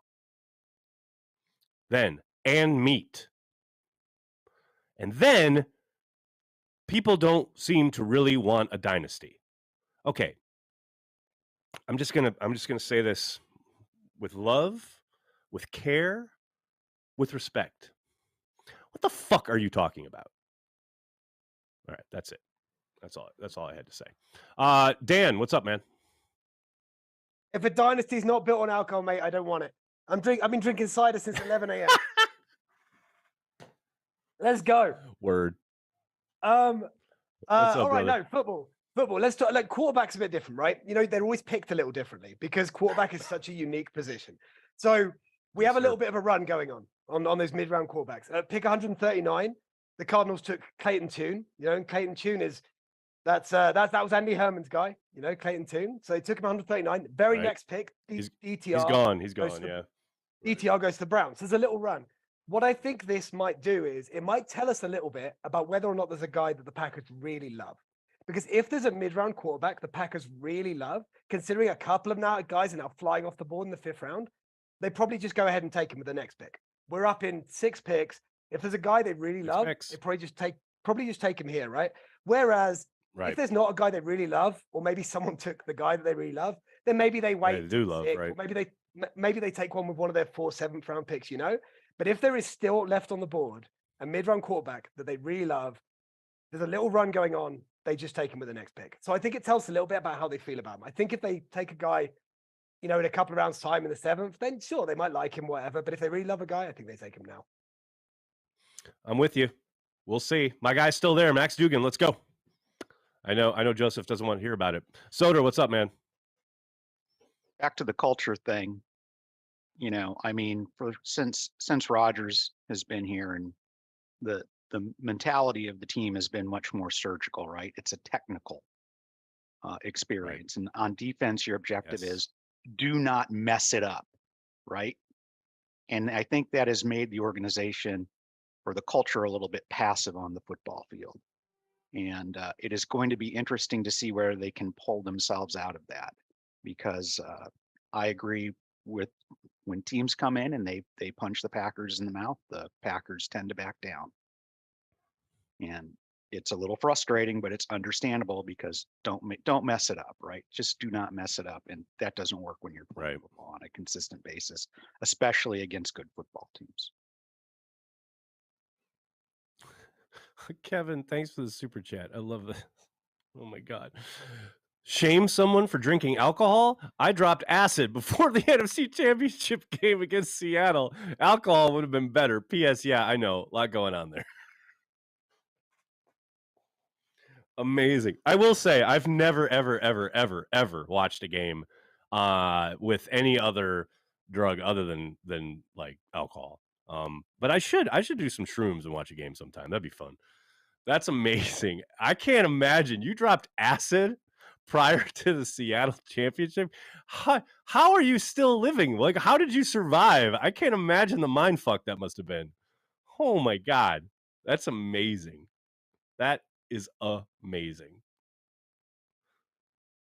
Careful. Adam, I'll be fine, buddy. It's going to be all right. I promise. Ayahuasca on deck. I'm just talking about what Aaron Rodgers talks about, which, by the way, I think in June, he's still slated to be a speaker at the Hallucinogenics Conference. You can find information on his Instagram. Very exciting stuff. I'm sorry, who do we got? So we have somebody on deck. Doug, what's going on, Doug? Yes, good day, sirs and gentlemen.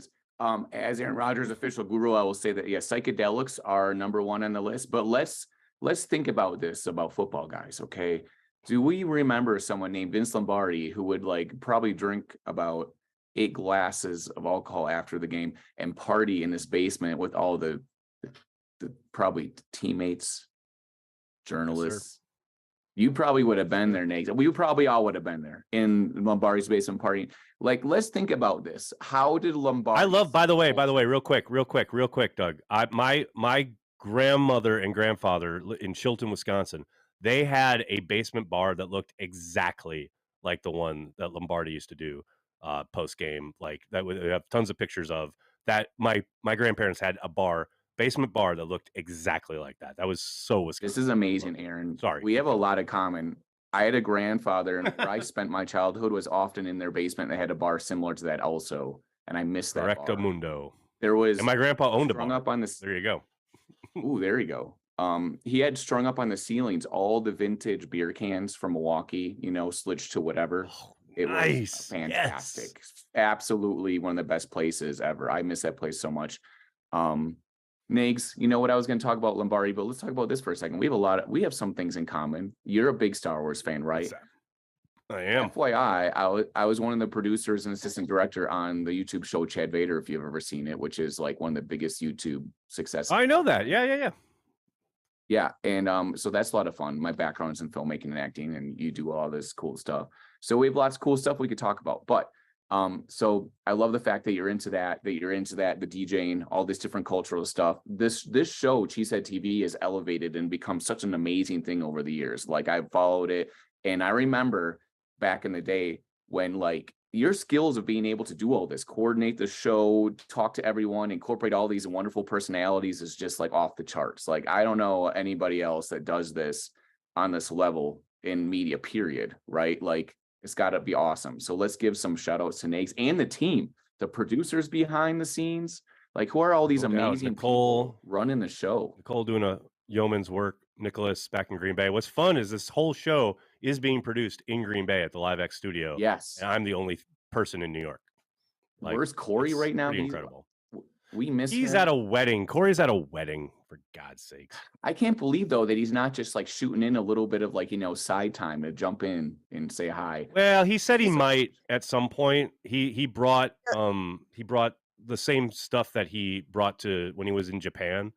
So he might check in from the hotel, but no luck. He'll come in when you least expect it, maybe in days, whatever. Yes. Just give like a hard take. He'll come in the 7th round is my guess. If I had to Just guess. come in for that unsuspecting thing. He's gonna claim he had no reception.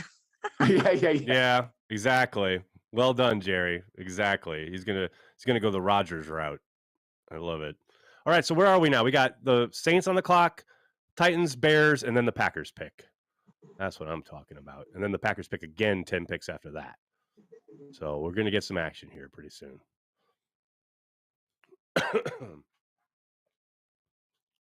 Williams on shift. I'm sorry, buddy. I miss Corey's rants. Green Ranger, we all miss Corey's rants. 100%. He'll be there for the Cream City brick debate. It's so true. It's so true.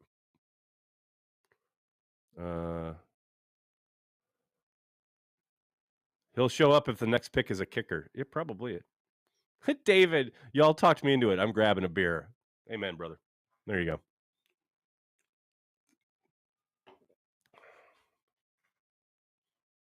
One time for Cheesehead TV. There you go.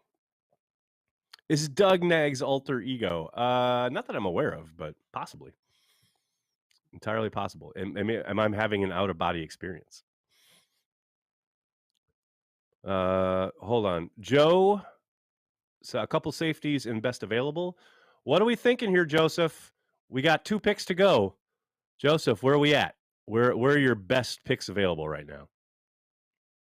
Okay, so we literally just saw Jamie Robinson go to the Panthers, so that hurts. I'm pretty much between Anthony Johnson Jr. out of Iowa State because he is a converted corner.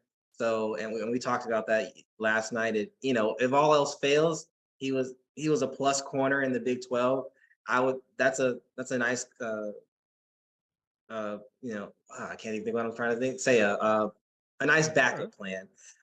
Brandon Joseph out of Notre Dame, Trey Dean out of Florida, who had a great East-West Shrine Bowl. He got a pick on the end zone off of a tight end. He made some plays in the box. Ronnie Hickman, I think I talked about that yesterday. Kind of like a T-shirt draft. He played safety at Ohio State. Not unimpressive, just not impressive. He could hear his name called at some point today. Daniel Scott, I think, has the highest RAS out of all the safeties, but he's a little bit undersized. Really? He's almost perfect. He has a 9.94 RAS. So, he did. I think he was the Collegiate Bowl, I believe. He made a couple plays, pass deflections in the game, so we could see him called eventually at some point today. And then Brandon Hill out of Pitt, another guy, kind of ho-hum, and he could get selected sometime today, but probably later on down day 3. There we go. We got now 2 picks to go. Titans are on the clock, and then the Bears, and then the Packers. And we'll see. We'll see if Joseph can nail another year of the day 3 a day 3 I'm not naming anything this year. prediction. Day 3 I'm predictions. happy. Like I covered, with the exception of Musgrave, I covered every of the Packers selections at some point over the course of this draft cycle. So I'm just happy with that because this is not your typical draft. And not to take anything away from Goody today or for this weekend. I mean, you really can't mess this up. You know, the draft, there's not a lot of high end, guys this year, but I don't want people to think that all these guys just suck. They are still pretty good football players. They may not be like the generational talents that we normally like to clamor over, on Thursday night and then into Friday evening. But these guys are going to be some pretty quality football players for a lot of the franchises across the league. So, the third round, the third round curse that we're worried about, I don't think with Tucker we have to worry about that. And going into today so far with Wooden, I mean, these are just good, solid guys, and if any of them, overachieve their draft status, then it's an absolute home run. So if Goot just kind of sticks to his board, we're going to be okay. I know, the Twitterverse is going to have a meltdown no matter who goes at this point, but these are guys that are going to stay on the roster, I would imagine, for at least the next, 4 to 5 years. So props to him. And I That's can't the hope. see, the class. Love it. The Bears are on the clock. The Packers are a pick away. We got Dan with his hand up. What's up, Dan? I don't have my hand up, but I'll talk. That's fine. I think I put it up. I think it's when everyone was talking about, we were still talking about alcohol. And I was going to say, look, Tucker Kraft did his media call. He did his media call drunk. And that's how you know that he's going to break the third round curse, right? That's where they've been going wrong. They've been picking all these sober kids in the third round. They're clearly not going to fit in Green Bay. They're not going to fit in Wisconsin. Right. Kraft, though, he understands. He gets it. Packer people. That's what I'm talking about. Oh, no. Yes. Oh, no. Wait a second. Reed is going to wear 11 now and not number 1? You can't. No! You can't. I was so excited for him to wear number 1. You can't get Curly Lambeau's number 1. Although they may devastating news at this point. Devastating news. That's awful. That's awful. I hate that. Give him number 1. That'd been great. I mean, they still don't retire it. So are they just waiting for the? I know, but that's my point. If you're not going to retire it, give it out. Like they haven't officially retired 5, but they never give that out either.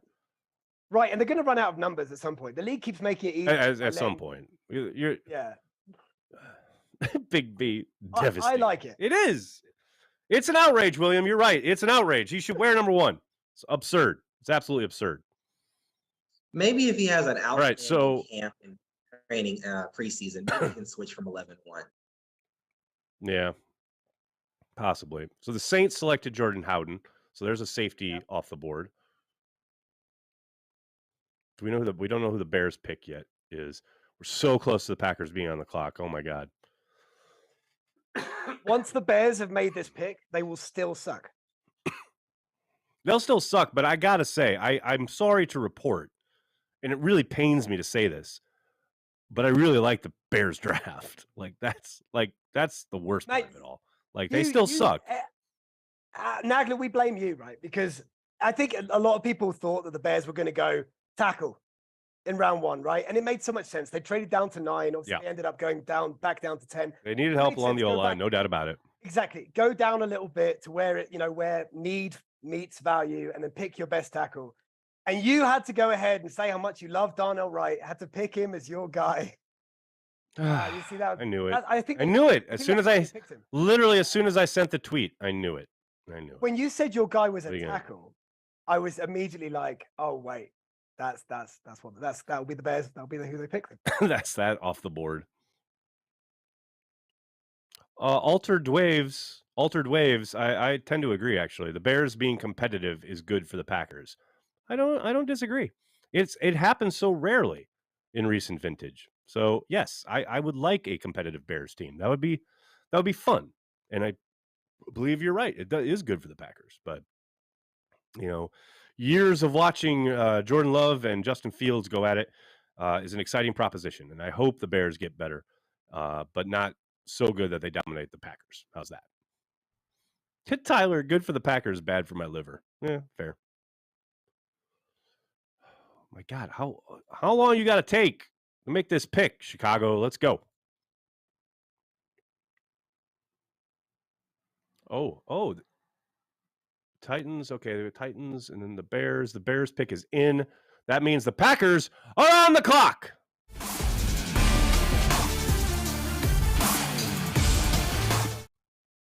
Oh, yeah. Let's go, people. Packers on the clock. Could go any number of ways here. I still think there's a chance for a quarterback here. Legit possibility. Is Joey here? Yes, I am. Where's Joey at? Joey? I'm counting on you to man Twitter and tell us who the pick is as soon as you see it. Okay. Gotcha. And refreshing. So I'm refreshing furiously as well, but we're all probably using different accounts, so who knows who might have it first. I think offensive line or quarterback here is my guess. Okay. I love it. Come on, people. We got the Packers. What's your guess, Joey? No. I like a safety here, but who knows what they think of the guys available.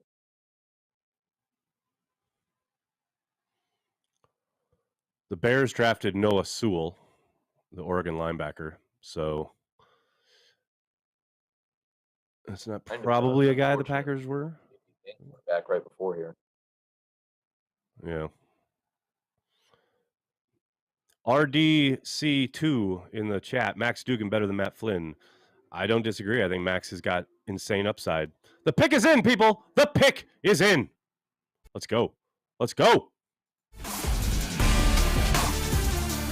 I'm going to go left field and say Whippler out of Ohio State.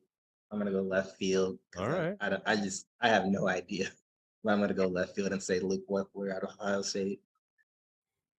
What position does he play? Center. He replaced Josh Myers at Ohio State. Oh, God.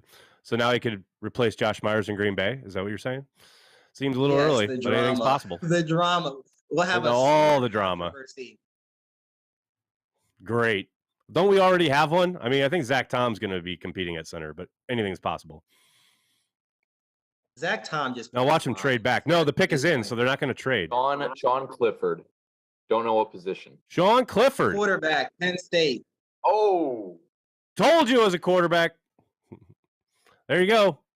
There's your QB. See, there's your developmental. There was that run, and I think that tells us they actually like him. Mm-hmm. Big time. There you go. Following the Ted Thompson blueprint there. Got to get that quarterback. Sean Clifford. What's the book on him, Joseph? What do you think, Joseph? I didn't really care for Clifford. He was unimpressive in the Senior Bowl. He made a couple throws, but I mean, he did get a top 30 visit to the Packers, so they did like him. I don't hate the guy. I'm just not big on him. He just went at the Senior Bowl. I just expected like a much better performance, and he just didn't do it for me. Granted, he did have some great receivers to throw to. You know, Jahan Dotson, who was Parker Washington. So he's had some great receivers over the course of his career in Penn State. I just don't know if out those guys, if he's as stellar, because when he went to the Senior Bowl, he didn't have top end receivers, and he seemed like he kind of struggled to me. So we'll see how he does in the league. But you know, he's not our starter; he's the backup. So you know, we knew we needed somebody. So you know, let's just see how he develops over the next 3 or 4 years. I mean, it makes all the sense in the world to me. It really does. So, what's up, man? From the same town as Lucas. So, nice. One of the things. There you go. One of the things about Clifford is he's pretty mobile, and I kind of actually like the idea of somebody who can move around, especially in the backup quarterback, because you just do not get the reps.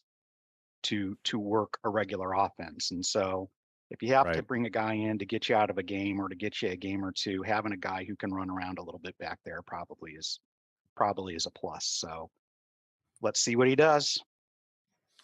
Hold on a second. I gotta type something up. Sorry. I love this. I mean, you got it. I've been saying repeatedly that they need to draft at least one quarterback, if not two. I love this. Cheesehead TV. LaFleur could really exploit a mobile quarterback. You just imagine with his creative mind how he could get them in motion. Yes, sir. Now you're talking. So do you think that would be somebody that you would kind of? So it's not like he's super mobile, but he just really has. He moves around when he has to move around, and he's efficient at doing it, right? But do you think that's sometimes the best ones, the ones that you almost don't expect the motion from? Like Lamar Jackson, I mean, at certain points with Josh Allen, it was like you knew he was going to take off, but I suppose somebody that you almost don't expect it from, it's like they're not going to put a spy on him. They're not going to. So is this that kind of player, somebody you almost, he's got the mobility, he's going to get the yards, but he's not going to be, the other teams aren't going to set up for that? I mean, possibly. I mean, like he's a developmental guy. We just need him to get us out of some games, hopefully. If somebody gets, if Love gets dinged up, and he's a future Hall of Famer. Come on, Soda. Come on. Crazy. He's 24. So actually, he's in his fourth year. So my thought on him is that I don't think he is the most obvious developmental guy. I think there are guys who maybe have some more. Maybe have some tools that that stand out a little more, that kind of thing. But what he is, remember, this is the guy that beat out Will Levis.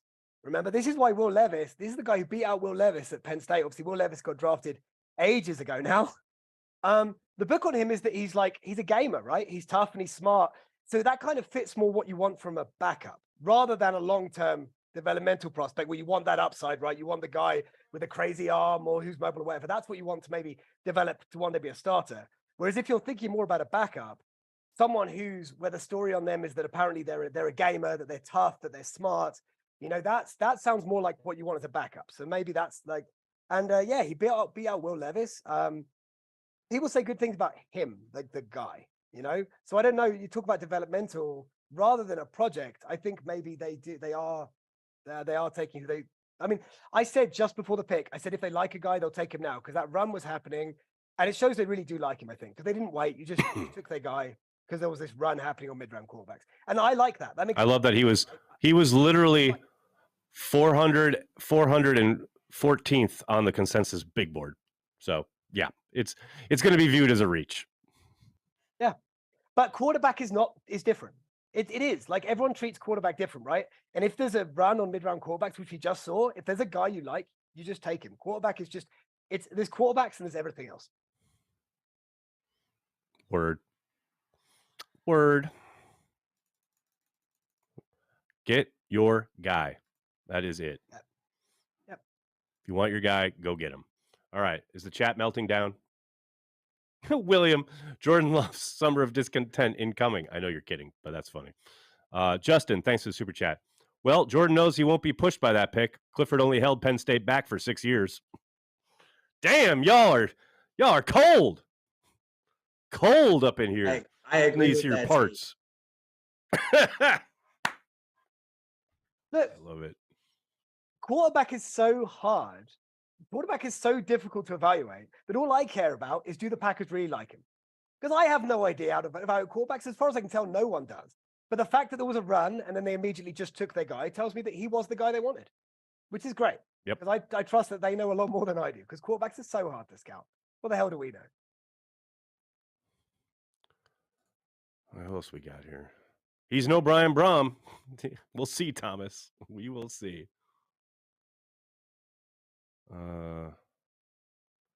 It is actually interesting. He did have a top 30 visit with him. This guy beat out Levis. That is kind of interesting to see what Levis became and what Clifford is. That's going to be interesting to see how that plays out. Who has the better career? Yep. You never know. Purdy was Mr. Irrelevant. It's a fair point in this style of offense too. what is interesting is both Levis and Clifford are in basically the same offense. So it'll be fun to evaluate. No doubt about it. Jordan Love to the fun. Jets in 2 years. By the way, Sean Clifford is 3.5 months older than Jordan Love. That's fun.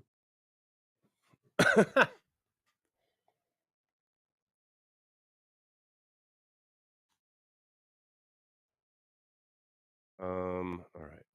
What else we got here?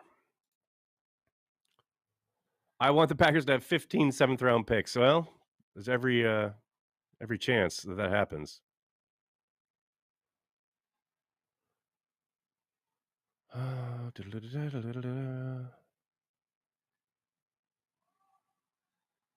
Matt Flynn 2.0 possibility. Do we think Gooey ran that pick past Jordan Love? Do we? I hope not. Done with all that. Seriously. Goody's in charge of the roster, not the quarterback. Damn right.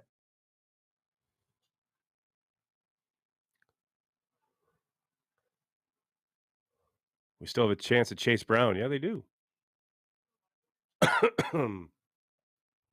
So the Packers pick again in 1, 2, 3, 4, 5, 6 picks. 6 more picks till the Packers are back on the clock at 1:59. Antonio Johnson next, please. I can't. Antonio Johnson is like just sitting there, man. Rob, thanks for the super chat. Get Joey Fisher. Yeah, get Joey Fisher. Who's Joey Fisher? I don't know. Yeah, and there's Richard. Rich, I'm with you, man.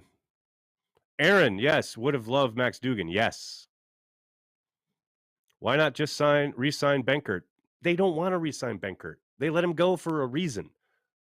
People keep clamoring for Benkert, and I love Kurt, but it's just clear that they wanted to move on. Signed. Benkert got signed. I can't think of what the team was, but he's on a roster somewhere. Not in the NFL. He's on XFL roster or USFL roster. It's either USFL or XFL, but he's somewhere playing. I mean, obviously you want to be in the NFL, but I mean, if it was me, I'd rather be a starter in the USFL than be a backup in the NFL. That's just me, though. Well, you want to play, no doubt. Yeah, I mean, there are some players that make millions, just sitting in the bench, and they don't care. They'll put on the hat. They'll massage the starter's shoulders, in between snaps. But me, I got to be out there on the field. Word. Unfortunately, Kurt broke his ribs in the first game, so he's out for the year. Yeah, I saw that. Sucks. Jano, thanks for the super chat. The QB was MVP of the Rose Bowl. I am good. Hey, whatever it takes. Whatever accolade helps you sleep at night, right? Good to me. And Dokar also chiming in. Benkert has broken ribs, out for the season. There you go, people. I wonder how Joe Douglas likes having to get Rodgers' permission to draft players. Well, I got to think he probably didn't run the outside linebacker pick past him on Thursday night. Look at these Vikings fans. Get off of my screen. Lord.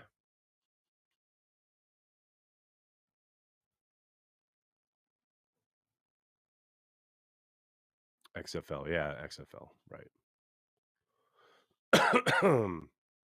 All right. Who else we got?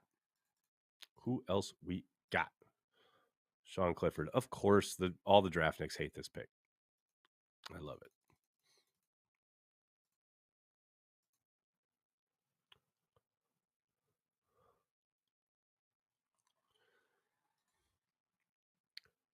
Last time Packers drafted a guy with the nickname of Cliffy, it worked out okay. Good point. Jonathan, I'm in Kansas City. Way too many Vikings fans here. Oh, no. Oh, no. That's funny, too, because they have, like, no picks. They have, like, 5 picks the whole 3-day draft. All right, we're 1, 2, 3, 4 picks away. 4 picks away from the Packers selecting another stud future Hall of Famer in the 5th round. I saw at least one Dolphins fans there on night one. I was like, what are you doing here? What are you doing? Hey, they got that running back who sounds like a lot of fun. They'll be having a good time.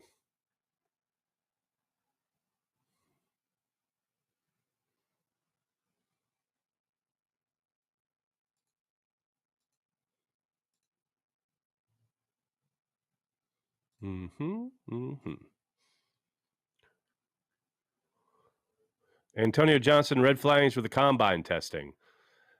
Yeah, but we're past that. We're in the 5th round now. Like, okay, fine. We're in day 3. Go get him. Let's go. Let's take him. Let's take him at 24. I think Duke's going to stick with his prototype. If he's not athletic as a safety, it's a no-go for him. You know. Yeah, I know. And you got to think about it. It's literally in the name, safety. Like, you are the last guy. Do you want somebody who can't run out there, who maybe can't jump? I mean, that's the whole point. Is like, if nobody else gets him, you get him, and that's why Antonio Johnson, who in the preseason was the number 1 safety on the board, is now probably the number 18 safety on the board. 18? That works.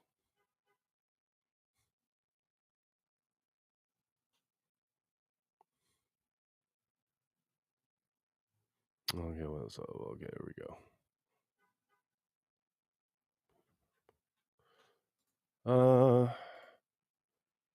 Clipboard holder, equipment manager. All right. Relax now, people. Could you move him to cornerback or something? I don't think that's the plan. Might as well draft a kicker next. I don't think we're there yet. One more round, but you never know. It's a possibility.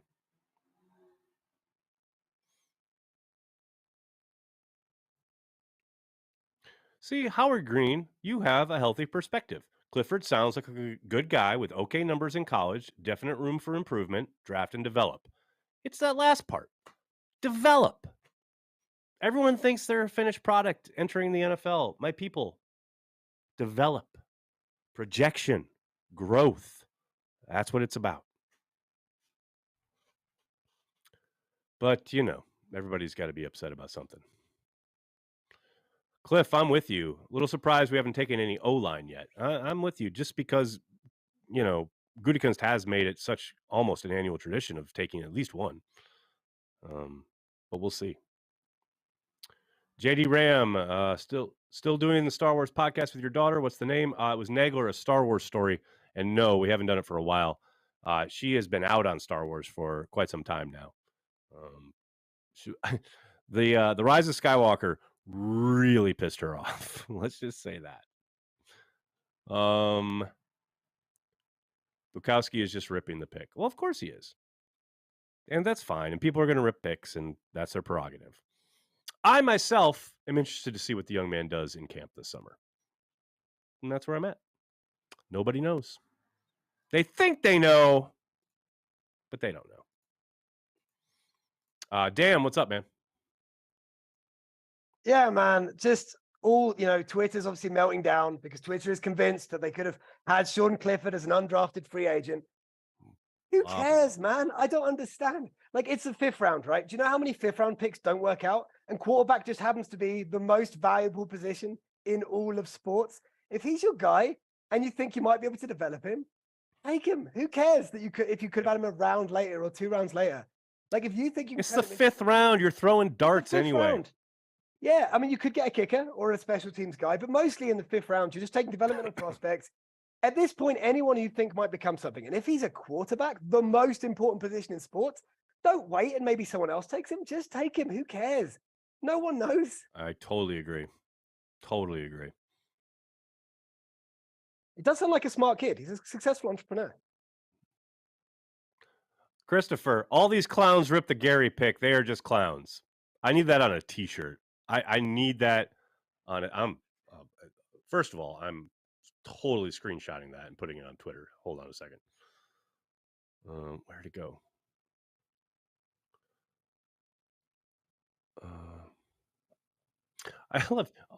I love everyone talking about Rise of Skywalker now.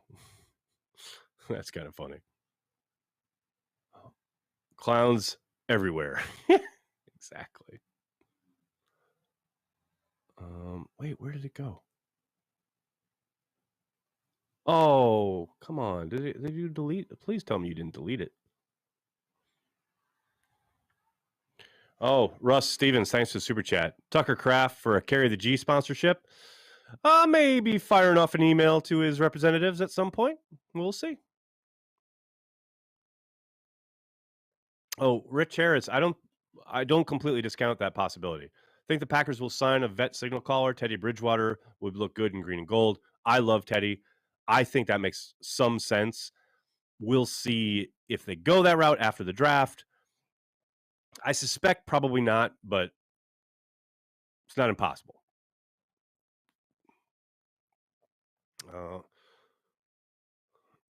Trying to find.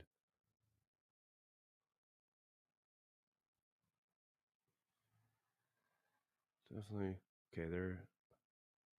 Oh, there it is.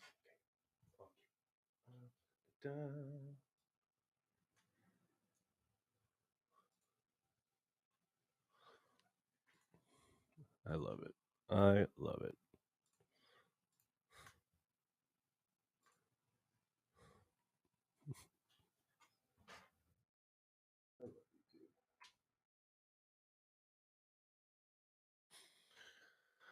All right. What else we got, folks? Colts are on the clock. The Packers are a pick away. What are we thinking, Joseph? Who's best available? Give it to me. You know, I think maybe Goose just cool on this safety class. I'm going to stop clamoring for him. So I'm going to go back offense. And Luke Whippler is still there out of Ohio State. Will Mallory and Zach Kuntz are still there, the tight ends from Miami and OD, respectively. That's what I'm looking at right here. There's a Jalen Duncan who I actually wrote about. I'm not sure why he's sliding. Maybe there'll be some leaks later on down the road, but he's still there. He was like my number 5 offensive tackle, and he's still there on the board. And then I think the most athletic guard that we have is I think I'm saying his name right. Ilm Manning out of Hawaii. The Packers did an interview for him around the combine time. I don't know if they loved him, but he's an athletic guard if they need some additional flexibility on the interior, which I think they do. Certainly, at least to compete. I'm down with that.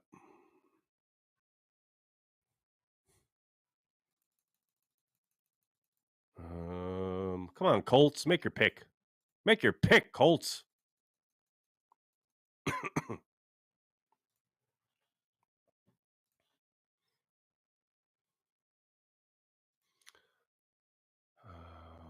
do we got here? All right.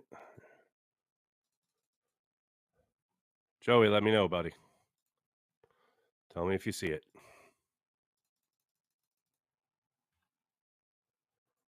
Pick is in. That means the Packers are on the clock.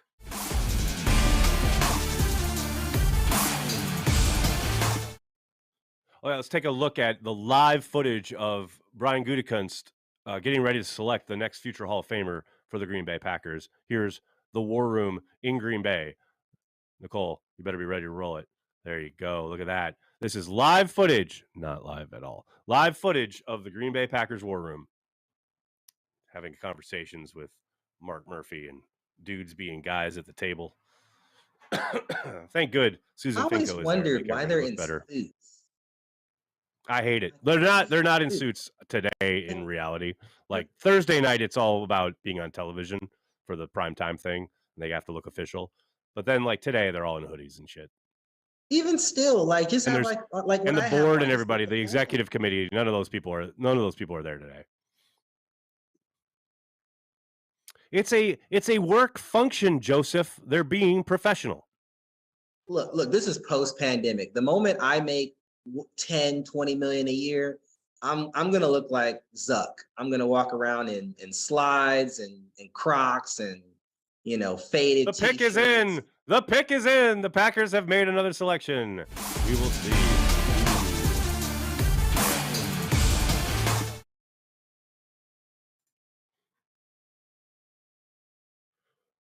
Let's go. Let's go.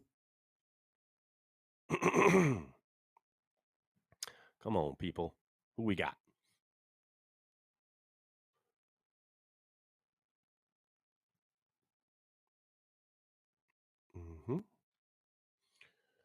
Pick is in. My God, this is the draft selection that has traveled a lot.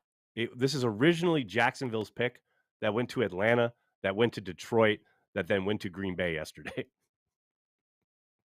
I love it. Come on, people. Give it to me. Who we got?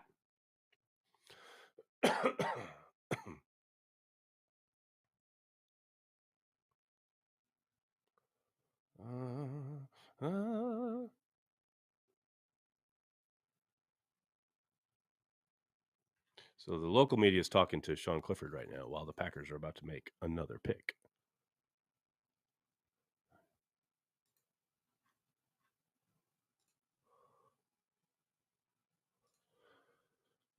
Come on. Give it to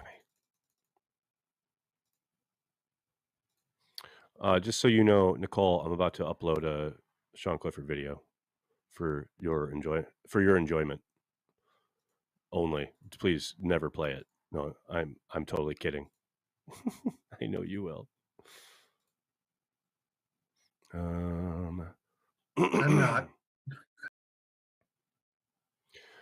Dontavion Wicks, another wide receiver out of Virginia. Talk to me about baby. Wicks, Joseph. Raz for days. Life at all. Oh, sorry. Wicks is another RAS guy.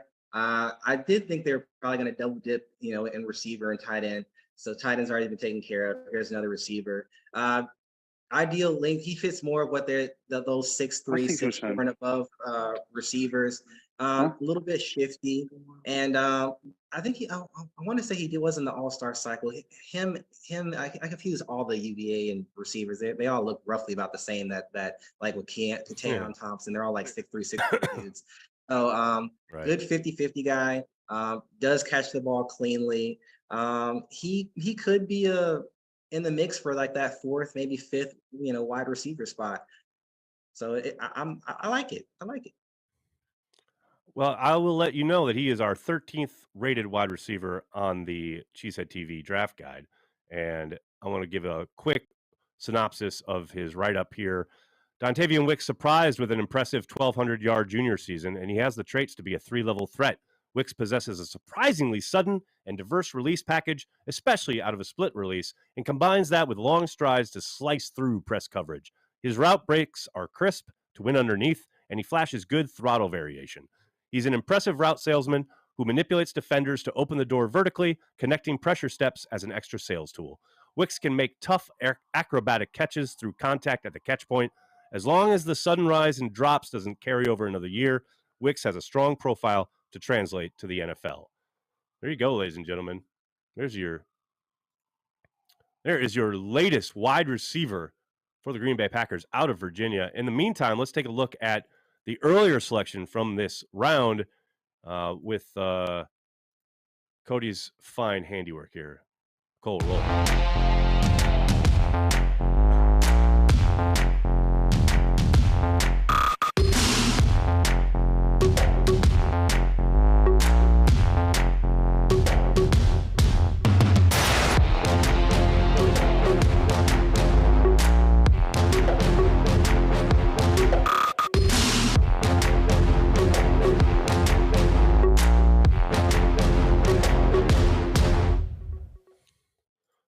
There you go. Let's go to Dan, I believe has his hand raised. What's up, Dan? Yeah, I mean, I was going to talk about something else, but then we got a new pick. Do you know, after this pick makes so much sense because obviously they went with a guy who's not typically in every way what they look for in terms of, obviously Reed with the size threshold and stuff. Whereas this guy, Dontavion Wicks looks exactly like what they normally like, right? High route, right.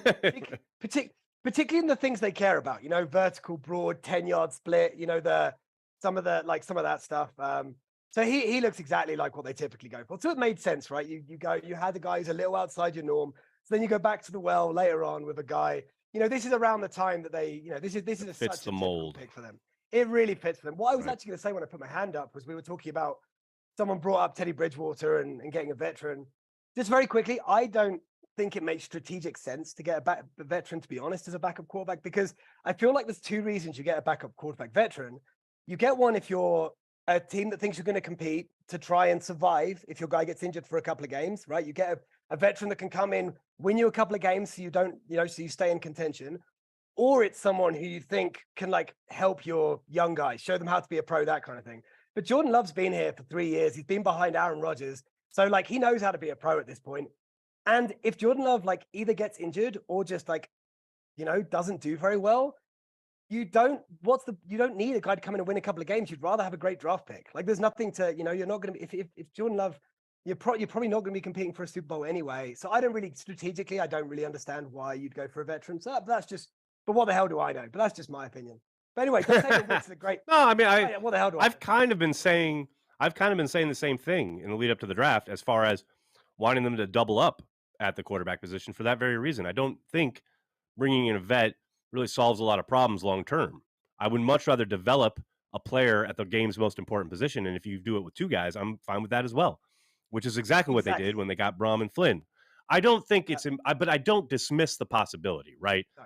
I don't think it's totally possible. If they sign a veteran, I'm not going to be upset. No, absolutely not. I understand as far as a security blanket or whatever. No, it does. But as you say, developing someone long term, because you never know what you might end up with at the best position, the most important position in sports. That's more valuable than whether or not a guy can come in and help win 1 or 2 extra games next year, which doesn't matter that much at this point. Absolutely agree. That makes sense. I'd much rather develop a young guy. Totally agree. Yeah, totally agree. Anyway, love Wicks. That's a great pick. All right. I think we have Jeff. What's up, Jeff? I went out for my walk, and in the immortal words of Vincent Thomas Lombardi, what the hell is going on around here? For those of you who don't know, I am a Penn State grad. I work for the university. I live actually in State College, Pennsylvania. I've watched Sean Clifford play football for, I think, 8 years now. He was the guy that Will Levis couldn't beat out, but he was never good enough to actually leave until he finally ran out of eligibility. So, he's a great kid, but God, there had to be a better quarterback out there. So I'm sure there is. I'm sure there was a better quarterback right now today sitting if they have to play this afternoon, but they don't. No, you're right. But it's about projecting. It's about what they're going to do, what they're going to become. It's not about what they did in college. It's not about what they can do right now. His arm strength's not going to get better. No, that's obviously true. No doubt about it. He's one of those guys who can't make all NFL throws. I totally get that. This is not a pick for a guy to be a starter. It's a 5th round selection. You know what I mean? I get it. I understand. He did not set the world on fire in college. He probably never will in the NFL. That's not why he was picked. I think Jacob put this perfectly on Twitter, Jacob Morley. Sean Clifford was added to be a big brain in the QB room, was told he is one of the smartest football minds in this class, will add a ton of value Monday through Saturday, helping to get your young QB ready. He was not drafted to ever be a starter, in my opinion. Look, there's a lot of kind of conjecture there and guesswork, but I think that is very much the idea, as opposed to this idea of, he's got to come in and he's going to be this all-world quarterback who's going to... No, I don't think that's ever the consideration when you're drafting a quarterback in the 5th round. I mean, it's a rare commodity when you have a quarterback who turns into a starter. If Love goes down and gets hurt, if we haven't filled it with a veteran, we're in trouble. Yeah, but this isn't a year where you're vying for a Super Bowl. You know what I mean? I'd much rather develop guys. It's a developmental year. We all know this. It's not a dirty thing to say, okay, yes, if Jordan Love goes down, we're screwed and we don't practice screwed. That's what the old Peyton Manning joke. I'd much rather develop a guy.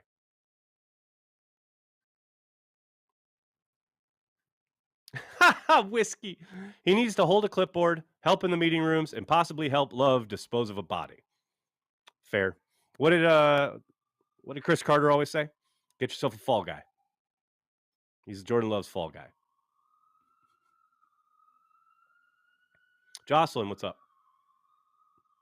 Yeah, I just want to say with the whole quarterback philosophy development here, I'm so glad we don't have to enter a season with a goddamn bridge quarterback. Yes. Yes. That seems so awful. It's such a total waste of time. Jordan Love. Like when you know it, you know heading into the year that the guy is a bridge. Yes. The fucking worst purgatory I can imagine. And the ceiling for that is the Seahawks last year with Geno. Everything went right for them. They had an amazing draft class, and they lost in the wild card round. Like, that's just not where I want to be as a fan. That's so brutal. Jordan Love may be a total failure, and it's colossally bad. But I'm okay with that because then, they're going to reset and try to find another guy that's not a bridge. There's always going to be a hope with this philosophy, and I really appreciate that the front office does it that way. I very, very much agree. I could not agree more. And I think you get there because you make the pick that Goody did back in 2020 when you selected Jordan. Exactly. It doesn't just happen. You've got to be proactive about it. And that's what I love about it. Dan, what's up, man? I just want to say what a smart guy that Jocelyn is. He gets it. He gets it. Like, if you have a bridge quarterback, you've got a guy who's already a veteran. You already know what he is. So you're playing a guy, giving him snaps a whole year when you know he's not going to develop into a top tier guy. He's not going to develop into that long-term starter.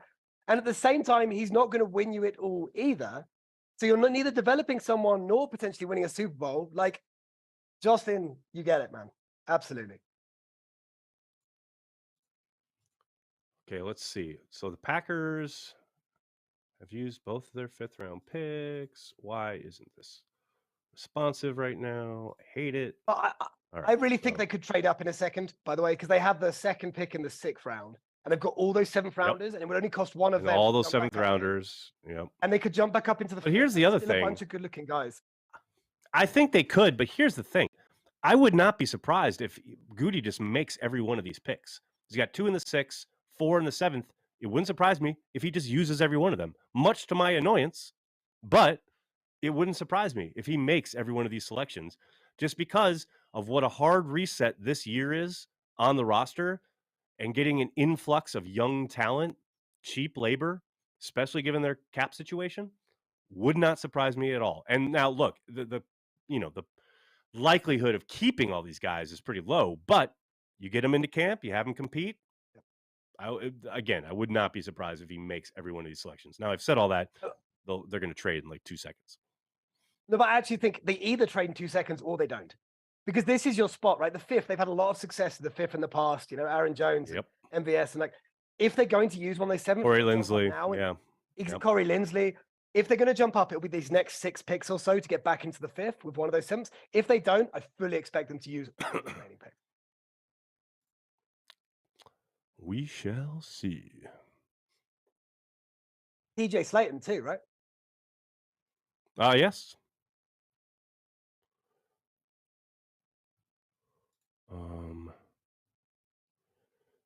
So interesting. Wicks is so interesting from an RAS standpoint because the 40 is a 4.6, the 10-yard is a 1.55, and his overall is a 9.17. I mean, that's an interesting athlete right there. Overshadow, thanks to the super chat. $5 whole for day 3. Thanks for keeping this going, Nags and crew. Thank you, Overshadow. Appreciate it, buddy. But speaking of which, I'm going to ask Nicole to take the gallery wide because I'm going to go use the restroom real quick, and I'll be right back. And this also ensures that the Packers will trade out momentarily. But you're right back. All right, guys. It's our chance to talk shit about Nagler. Go on. What's your thoughts, Dan? Go on. No, Wicks is an interesting athlete. He really is. It is weird that he doesn't have that long speed, but he's like twitched. Like he's explosive, right? Like he hits, like you see him, he makes some cuts. He puts his foot in the ground. He just like explodes. Like he's an explosive athlete, just doesn't have that long speed. So he is an interesting guy. He makes he makes so much sense as a flyer. Loads of people pegged him for us. He's just exactly what the Packers tend to take a flyer on. He's great for special teams. That's what I think. They've got so many special teams guys now. Involved here. I think a lot of these young guys are going to be kept on the roster. They're not going to see maybe a lot of time at the position they've been selected for, but you know, they're going to be able to integrate him. They're going to be able to train him up, you know, all that good stuff. So I don't think so. They've obviously got 6 picks left. I don't think they're going to take a safety. And I think the reason is that I don't think a safety, they have tons of depth at safety. They don't have top end starter quality. Yeah. And you're not finding that in the 6th or 7th round. And at this point, it's going to be hard to make the roster because they've got all those guys, you know, Tariq Carpenter, and like they've got all those special teams guys who are all safeties. You know, that, like Levitt is basically just a special teams player, but he is technically a safety. They've got all those guys who are going to make the roster at safety because they're special teams demons. And it's going to be really hard for a 7th round pick to make it at safety. Like they don't need depth at safety. They need a star, and this draft class just didn't have him. This draft class just did not have good safety. So I'd be actually surprised if they took one of the last 6 picks. I don't see it. Is it almost just inevitable that Amos comes back in some sort of deal? And I think that's like fine. Look, he's like everyone. Everyone loves him in the building, right? Really smart guy, and obviously he really did fall off a bit last year. But we've seen guys fall off and then bring it back a little bit. Yeah, I mean, Andy Herman did an entire show on it, not criticizing him. I totally agree with what Andy was saying. He's obviously he talks about the facts, but it's like just because a guy has a down year doesn't mean the next year can't be an up year, and it's just he's Mr. Consistent. He's a leader in that locker room, and absolutely. If you can get him cheap, I think he's a safety valve for sure. Oh, is that one there, Jeff? I think in terms of basically he's the he's the backup plan for if we can't get a decent safety. And the other thing, he's available. That's the other thing. He's always on the field. But what about backup? You couldn't have the better backup plan. A guy that knows the system, a guy that knows everybody. I mean, him and Ja, I believe, are kind of good friends, and I know that doesn't count for much in a professional point of view, but in real life it does. So if that's who you're bringing back, I would rather have him than somebody. Yeah, I mean, Brandy kind of talks quite a lot about Buda Baker, but that's just unfortunately. I think that would be a great signing. It's just unfortunately not likely to happen. But if your fallback option was Amos, it's a great fallback option in my opinion. Absolutely, and I think that that's what I agree with that 100%. Yeah. Yep. And I just think that it's so clear that they're still putting an emphasis on special teams from all the moves, obviously, all the guys that they've been bringing back for Ritz Passage, all those safeties they have, all that safety depth, which is really special teams focused. If you take a safety now in the 7th round, to keep him, you've got to probably cut one of your core special teams guys. Yeah. Because there's only so many safeties you can have, and all those guys, like I was talking about, like Levitt and like Tariq Carpenter, like they're core special teams guys. So like if you need, in terms of needing a safety, like you don't really want to cut one of those special teamers because you drafted a guy in the 7th round. If you do need something at safety, Amos is more ready to bring it because you need a guy who might need to start sometimes. And Amos certainly can still start, even though obviously he did fall off a bit last year and struggled a bit. He absolutely knows what he's doing. Really smart. They love him in the building. So yeah, at this point, I'd be shocked if they take a safety. It was one thing I was actually going to say about Jaden Reed, actually, how good of a punt returner he is. And I'm not saying for a second that they are bringing him in for special teams, like a 2nd round pick or 2nd or 3rd round pick for whatever. But whenever you see how much of an impact Keyshawn Nixon had, you don't want to drop. Like if Keyshawn Nixon does go out with an injury, you don't want to have like Kenny Clark returning punts or something like that. And if you've got somebody, if you don't have such a drop off, then you can have, like, again, it's a Bisaccia impact to go, let's not drop from that to that. Let's have a guy that can still have an impact. And say Keyshawn Nixon, because he's only a 1-year deal, say he's not back next year. Planning for I mean, let's be honest, Bisaccia is probably not going to be here long term, but it seems like he's putting in a plan in place for the long term. No, absolutely. I saw someone dismissing like Reed's punt return ability, which is serious. He's a demon on punt returns. And I saw someone dismissing it, and I'm like, why can't we have 2 good returners for the first time in forever? Man, we didn't. I know, God forbid, right? That always kind of blows my mind. Now they're complaining we have 2. After complaining for 10 years, we had none. We had none. We had none. We had one who dropped everything, and now we have 2 good ones, and you're upset. Packers and Cheddar in the chat. You're right. Didn't Tariq Carpenter move to dime linebacker? He did make the switch to linebacker. That is correct. Aaron Harper, like Corey, don't go crazy when the next in terms pick of is a kicker. Sorry. Go ahead, man. No, I was just going to say, like, he is transitioning to dime linebacker, but in terms of when you are building a roster, how many people you're keeping, right? He is still in competition with. Dude, and you're spot on in regards to the special teams, right? And the fact that if you bring somebody else in, what's so funny is that Andy Herman was making your exact same point on Twitter just now in regards to, they need to draft a safety. It's like, if you're drafting someone here in the 6th round, he's not coming in to be a starting safety. You know what I mean? Like, so you're just having a guy in to compete that could potentially cause you to have to cut somebody else. Yeah, and which is possible. You know, maybe someone does come in and wins it, but yeah, but you've just re-signed a bunch of these depth safeties because they're core special teams guys. You've just re-signed them. They're making an emphasis on special teams.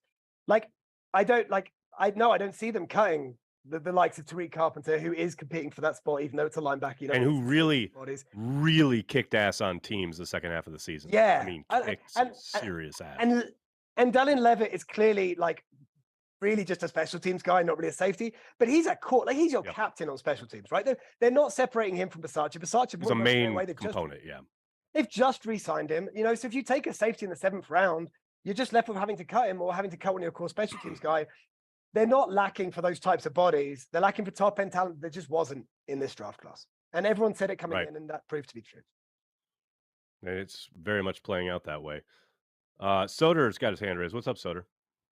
At this point, it's kind of like, you know, I mean, you're trying to find the best player, but if you were going to target a position where you'd really like to churn the bottom half of the roster, I would like to see them start going heavy on corners and just see if they can find something there. Find one. The low end of the roster right now is you know what, Valentine? Well, you're not believing in Shamar Jean-Charles? Come on now, Soder. Well, I do like Shamar Jean-Charles, but for some reason he vanished. I know he can't get on the active roster on game day. So there's something going on there. I don't understand it, but yeah. Yeah. And I would like Shamar Jean-Charles because actually when he played slot, he did pretty solid there. I thought so too. That's been weird to me. Like the last 2 summers, I thought when he's been given an opportunity in the slot, I thought he looked okay. But like, yeah, it comes to game day and he's just invisible. He's just on the inactive list every week. So yeah, I mean, maybe they just don't like him on teams, and that's your role. You know, if you're that guy, a backup corner, you got to be great on teams, and maybe he's just not. Michael, what's going on, man? Oh, this is what you look like, not in the dark. Amazing. It is. I'm obviously not really good at lighting and such. I don't think you're going to be it's all right. CHTV to do any content for you or anything. But going off the back of what Soder just said, talking about cornerbacks, I've been cooking gourmet burgers out and drinking margaritas all afternoon. But so have we gotten any update on Stokes? Haven't really heard a lot about him. Nothing concrete, other than Matt saying at the owners' meetings that Rasul will start outside and Stokes won't be ready for the start of the season. That's all we know. It is a fascinating kind of development if he's not able to go like literally first half of the year, right? Yeah, that sucks is that he suffered multiple injuries in that game in Detroit. Same, obviously, game that Rashawn suffered his ACL in. By all accounts, Rashawn's a little ahead of schedule. Still, obviously, probably not going to be ready for the start of the season. But with Stokes, it's so, I don't want to say frustrating, but it is so kind of interesting to track his progress because he had such a promising rookie year. And then the first half of that season last year, it just did not look like he was taking the next step. Teams were definitely picking on him. And then he suffers the injury. So now you've kind of lost sophomore season, right? You never really know about a guy coming back from injury. You never really know if they're going to be able to pick up athletically where they were. I'm very anxious to see what he looks like, though, and very anxious to see when he's able to practice again. Because from what the sounds of it, again, we don't have any solid reporting on it. There's only what Matt has been able to say publicly, but from the sounds of it, doesn't look like we're going to see him anytime soon, is the feeling I get. Now that could change. Who knows? Maybe we get to, the mini camp and we get a little bit more information. We'll see. But right now, it feels like they don't expect Stokes back anytime soon, is my guess. I'm sorry, Nicole. Who'd you say? Jerry, what's up, man? Hey, guys. I'm a glass half full kind of guy, and I'm thinking maybe that since we have a great quarterback guru like Clemens on staff, he may have noticed something in Clifford's delivery or whatever that he could work with. And I remember Aaron came in with a wrong delivery and everything, a funky, and they straightened that out. So thing, yeah. Maybe he can go. Also, some bad news. I just got a email from a local liquor store, and they don't have any carry the G. So. Well, I apologize for that. We will be back. We'll be back in. We'll be back in circulation. Hopefully at football. Start a training camp. Hopefully, not in Minnesota, unfortunately, but much wider throughout Wisconsin. So you just got to make that little trip, across the border. You'll find you'll be able to find some. Yep. Yeah, we'll do. Awesome. Thanks, Jerry. Thanks for checking in, man. Brad, what's going on, man?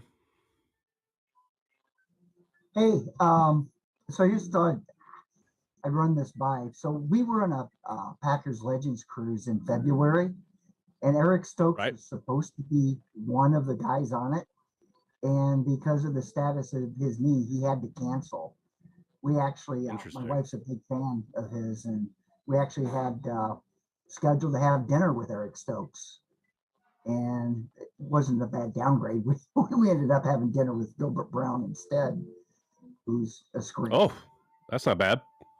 No, but like I said, the guy's knee is in such bad shape he had to cancel a lot of the cruise. So And that was February, you said? That was February. Interesting. So well, something to consider. But that's why I'm saying is like all the indications we get is it's going to be later rather than sooner, unfortunately. Yeah. Thanks for checking in, man. Yeah, appreciate it. Josh, no, we do not sell the beer out of state yet, and we won't be this season. We are expanding throughout Wisconsin this year. Hopefully, if things go well and the sales continue to expand and improve as they did throughout last season, we may target national distribution next year. But this year, 2023, Carry the G will only be available still in Wisconsin. Dan, what's going on, man? Yeah, so I think it's obviously people talking about Eric Stokes. So I just looked it up. Bill Huber reported good news that Bill Huber has a source who said that Stokes was progressing well and could be ready for camp. So just all right, let us know. But not everyone is saying.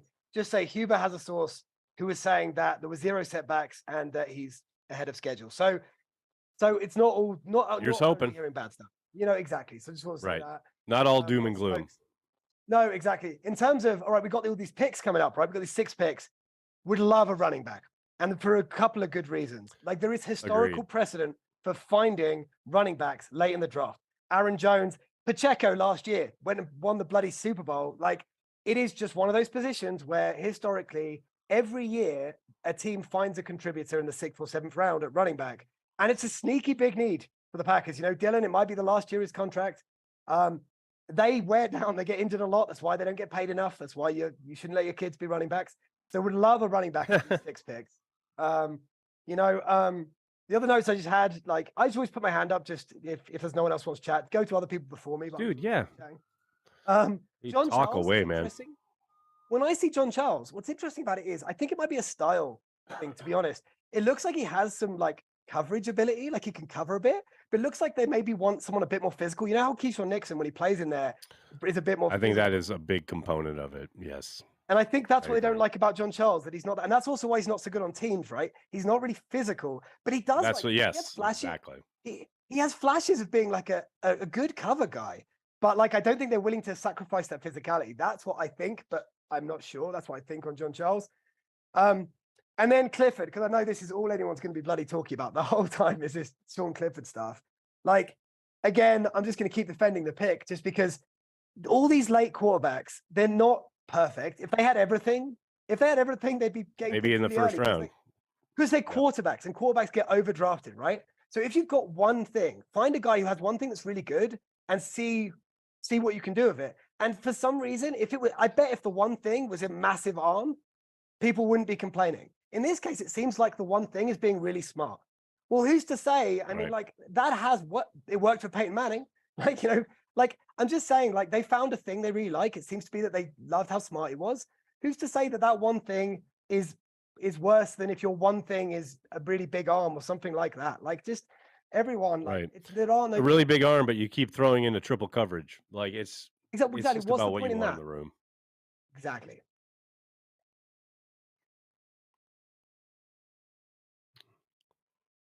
They take Dillon 5th year. They sign him long term. He fits Green Bay. TC, there is no 5th year option for AJ Dillon. 5th year options are only for first round picks. So this is definitely Dillon's last season under contract, unless they sign him to an extension prior to the season, which is a possibility. Aaron, sir. Not that it really matters, but I was looking at the photos of the workout program, and Stokes is there working out, so that's a good sign too. Because we haven't seen anything from him. He was actually working out. So I saw that and noticed that right away. I think he was on. I saw something where he was working on one of the machines. So that's very good. William Saunders, where's Corey? Corey is at a wedding.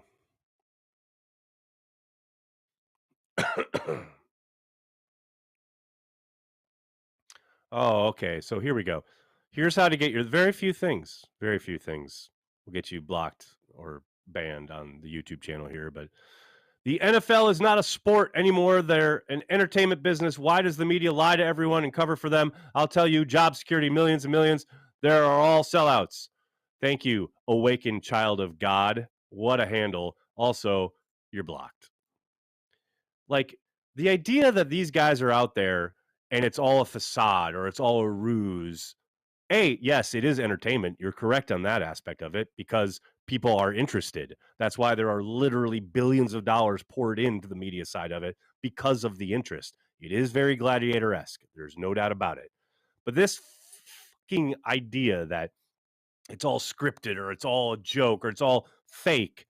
Say it to WWE. These guys, talk to David Bakhtiari about his fucking knee and then tell me it's all fake. I'm sorry. Don't deal with the disrespect like that. It's fucking ridiculous. That shit drives me nuts. What else we got here, folks? Well said, man. David going on the word. David's going on the warpath against turf at the moment because poor guy lost like 2 years of his life to the knee injury. I get it, man. I wanted to ask him about that, but I didn't want to get too in the weeds on it. But no, for sure, it's something. Yeah, I think more something it's been interesting to see him get really vocal about it. No doubt about it. Jeff, thanks for the super chat. Because Corey was not here for the meat market rant, I had to provide the rant on Clifford. Thanks for all you do, Nags. CHTV is the best. Thank you, Jeff. Really appreciate it, man. We got all sorts of super chats here. Lee Bruce, thanks for the super chat. Does anyone find it funny that we made the Jets swap 13 with 15 and the Steelers traded up ahead to take the last first round caliber tackle from them? Lee, yeah, I think it's hilarious. And Ross Tucker covered this on Dan Patrick's show. I believe it was yesterday. I mean, the Packers knew what they were doing. The Patriots knew what they were doing. The Jets seem to kind of be lost. Brandon, thanks to the super chat. With the safety talk, Justice said on APC today that Green Bay has been in the Buda Baker talks. Well, there you go. Maybe they, okay. But I don't get too excited because they make every phone call. They're in every conversation. So that's not too difficult. But maybe there's a way they can make the contract work because the contract is the biggest prohibitor. I would love that. It'd be amazing, but I'm not holding my breath. Big B is here with a super chat. Jake Witt is a Packer soon. You see, you just say that because I have no idea who Jake Witt is. I know what you're doing here. I get it. Lee, thanks he for the went super to chat. Interested to Northern, hear Corey's Michigan thoughts. University. Oh, okay. There you go. Lee Bruce, interested to hear Corey's thoughts on the 49ers taking Jake Moody in the third. I believe he might have chimed in about it on Twitter, but I'm not sure. I love it. I love it so much. Okay, we are 4 picks away from the end of this round of the 5th. And we'll be in the 6th round. The 6th round where the Packers have 2 more selections. What's we got here, folks? Let's go. 1, 2. Yeah, they're picking, as Dan has pointed out, they're picking at 179, the second pick in the 6th round.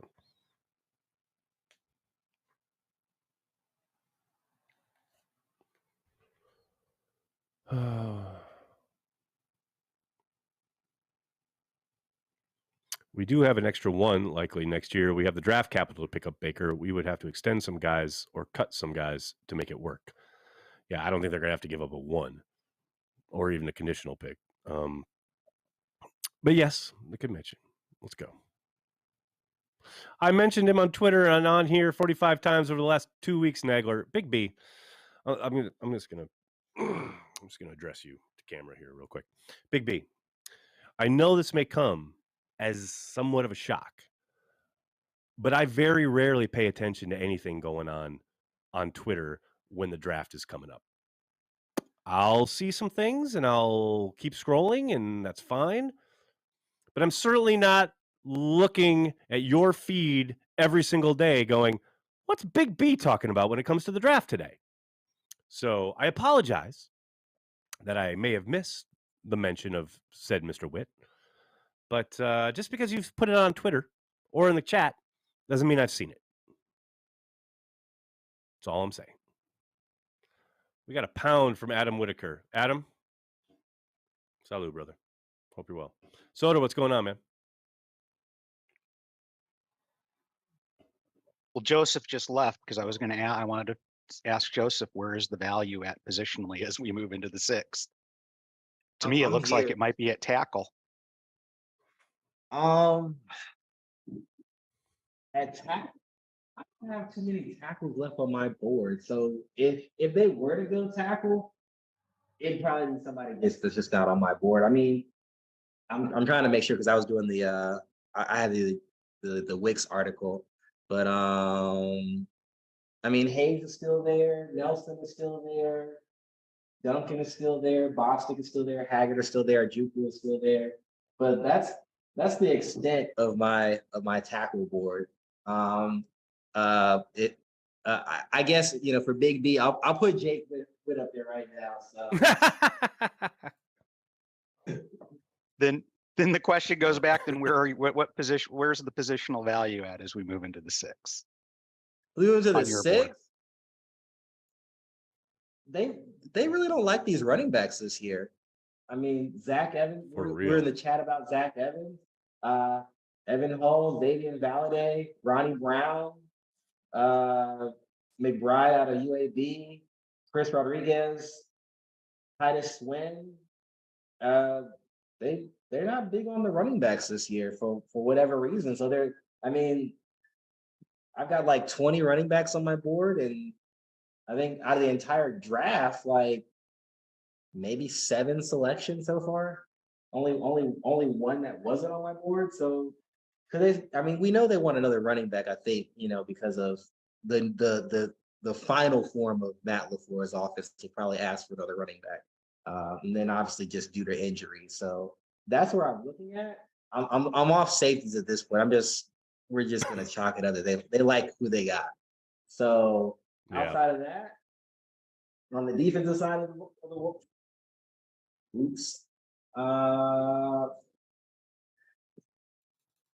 maybe a corner. Keitrell Clark is still there. Bernard Converse from LSU is still there, and Valentine, I think he's still there from Kentucky. I'm trying to update my draft tracker here, but it's anybody's guess who they go with for right now. But running back, or maybe just one of the remaining tackles that's still here on the board. So we'll see. I'm actually interested, but I mean, there's plenty of safeties, but I guess just the league in general is just like, just no. Just like, nah. Wait, okay, so we got TC in the chat saying earlier they said Ford will get cut. Who is they in this regard? It certainly wasn't me. And it certainly wasn't anybody I heard on the chat. Who's they? Are you talking, did someone with the Packers say they will cut Ford? Like, what? Say who? What? I'm very, very confused.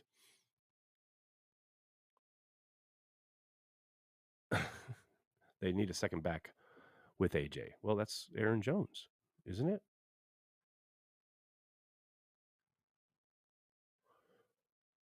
What else we got? All right. How far away are we, people?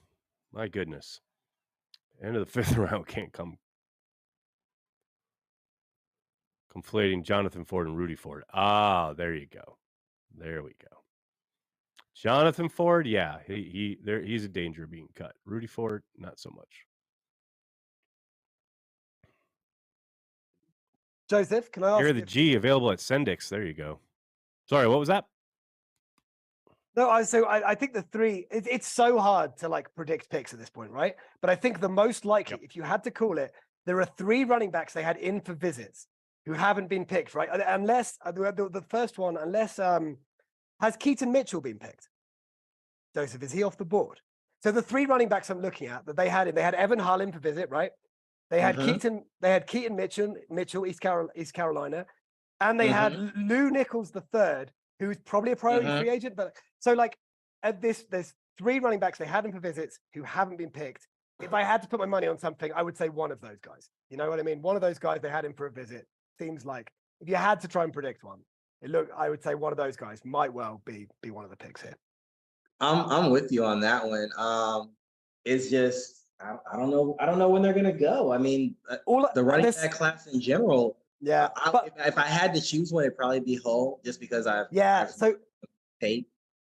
I know nothing about Lou Nichols, but between Hull and Keaton Mitchell's more shifty. Hull is a more everything. You know, at least what I look to me a bit more well-rounded. So maybe like I think Evan Hull, if I had to pick who they would pick. But I think one of those three running backs. Other than that, all bets are off. Who knows? But I would be not shocked at all if one of those got picked here. Lou Nichols is a dark horse. It's just he played at Central Michigan. You know, like he's a little undersized at 5'10". So, but I mean, so maybe if they brought him in for a visit, I'm assuming that he fits, you know, the size threshold that they're looking for.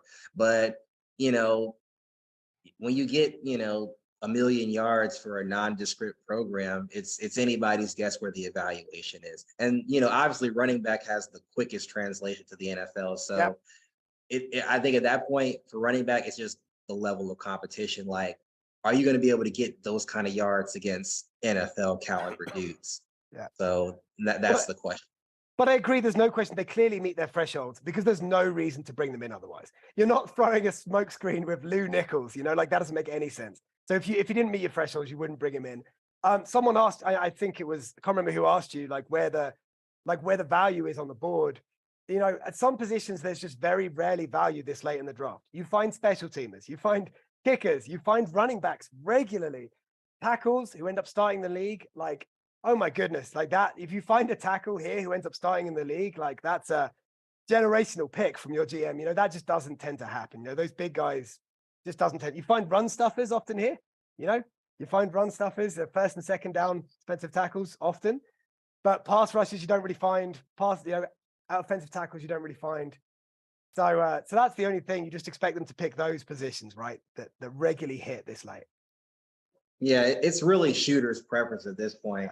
The evaluations are going to be all over the place, but it's just, you know, I think I look at it like a wish list. Like, I got 20 dudes. You know, who do I just have to have? Yeah. You know, well, you have one scout in the room who's like really loves that guy. You know, I think they've got, the one thing I'll say is I think they have more flexibility this year. In the past, whenever we got to the 6th and 7th round, we were like, okay, they need special teamers. They need special teams bodies, right? Linebackers, safeties, the guys who can fill out special teams. But because they've actually gone and signed a bunch of special teamers now, because they actually have like a special teams core in place already, they're not as desperate to fill out those special teams bodies in the 6th and 7th round. Maybe that means they can take more of a flyer on developmental guys with different, who aren't that safety linebacker special teams body types. And maybe that lets them take some flyers that they in the past might not have taken. I find that interesting. Yeah, I do like the priority to get guys who do play teams. Like even Wicks, plays special teams. So you don't have to like look for that specialist, who's there, and then, that's all he does. And then, for the other 48 minutes of the game, you don't see him on the field. So I definitely like that priority towards getting guys who do play teams. And I think outside of offensive line, and I would really like a safety, but they have the flexibility just to go wherever they want to. If they're happy with Taylor and Goodson, then so be it. I mean, we're talking about the third running back on the roster. They're going to take. When did they last not take an offensive lineman? And they've got so many picks. It's been a long. Yeah, I was just gonna say. I'm gonna be shocked. They've got 6 picks left.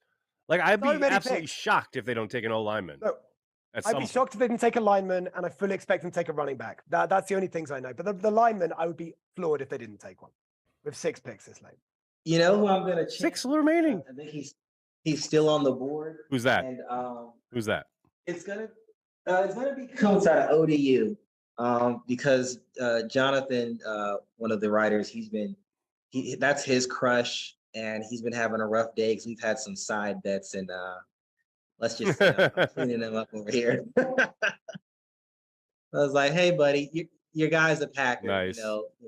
You can How you have doing? that as a consolation prize. So yeah, what was his name? Zach Kuntz. Kuntz is available. Yeah. So 6'8". I mean, and we can shout Kuntz. That's what it's all about, really. Yeah, exactly. Like and I don't know how John's gonna take that, but he'll live. Yeah, I know, right? He'll be all right. He'll be okay. So the Rams are on the clock with the last pick in the 6th round, which means, it's the 5th round. Sorry, which means the Packers are 2 picks away.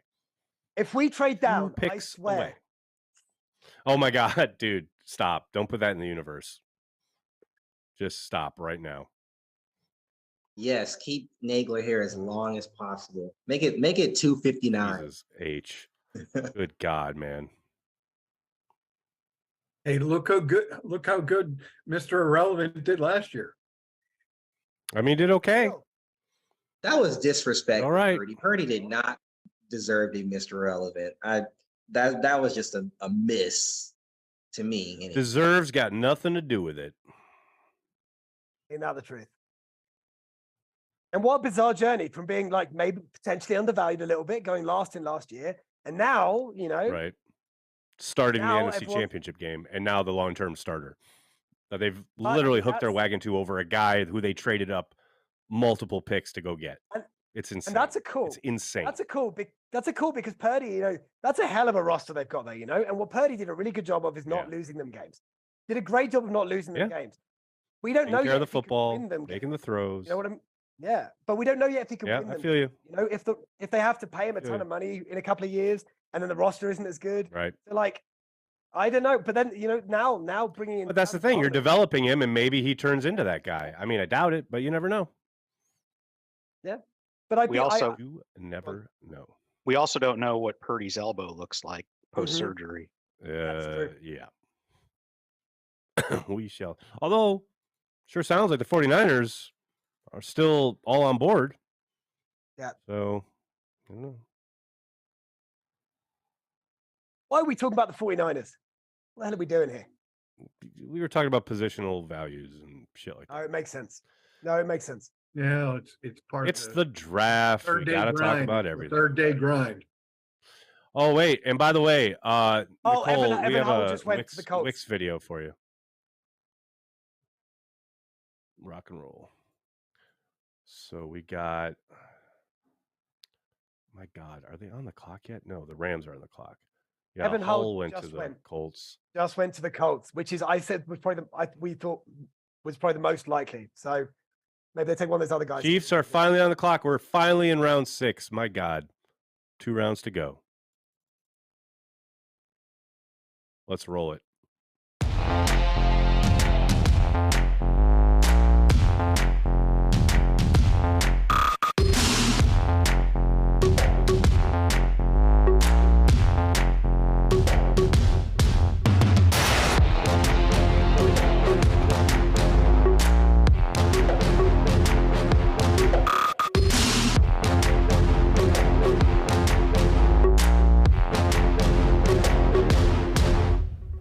Oh no.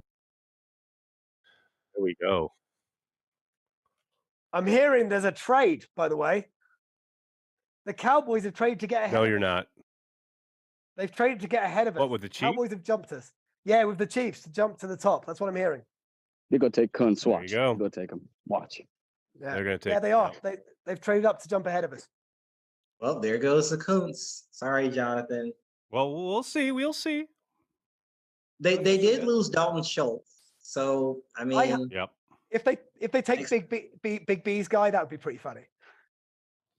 Oh no! Don't put that in the universe. Oh no! I have to film a podcast with Big B after this. I don't want to talk 30 minutes about a 6th-round offensive tackle from. Oh, you missed out on Jake Witt by 1 when the Cowboys jumped him in the top of the 6th. Oh God! Cowboys are on the clock. Oh my God, spell. But what, like, it is. Why would you jump up at this point? It is interesting, right? Well, someone you love, clearly. Yeah. But it's probably nothing to do with the Packers because I doubt at this point, teams at this point, I doubt they're really like spending too much considering who they think other people are taking. They're just jumping to a spot where they think the value matches who they want. You know, I doubt they're actually jumping us because they think we're going to take a guy. I'm sure they just think that the top of the 6th is where their guy fits. They're getting rid of their picks, which is what Goody should be doing. God damn it. I'm going to be here all fucking night. I'm telling you, if they take all the picks, he's going to struggle to keep them all this year. He kept every single one last year. If they do, I know, Dan. I know. Packers are on the clock. Packers are on the clock. Let's go.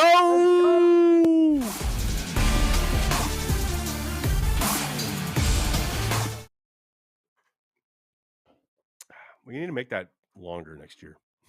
like kind of a little bit more out of our bang for our buck. Yeah, make it a little more bang for our buck. Come on, Packers. Who are you taking? Oh, we got to get live footage. Not actually live. Live footage of Brian Gutekunst in the draft room. Let's take a look. There he is, talking about who he's going to take here with pick 179, day 3 of the 2023 NFL draft. Aaron, do you think there's any chance that they take another quarterback at some point in the 6th or 7th? Yes. Especially with all these picks. I wouldn't be that shocked. If you've got that many picks. I would not either. In the 7th, instead of taking an undrafted free agent for that extra arm, like, and then maybe you never know what you get, like, I wouldn't be shocked. But Twitter would hate it. So I hope they do it. Who cares about Twitter? Good Lord. Hey, maybe this is Whiskey 61's on it. What maybe this is the kicker pick. This could be. It would be fitting if the Crosby replacement was drafted in round 6, like Crosby was. Ryan, thanks to the super chat. I wish the NFL went back to the days when the draft was in March and the schedule was released in April. God, your super chat to the NFL's ears. I wish. Never going to happen, though. They get way too much mileage out of this event.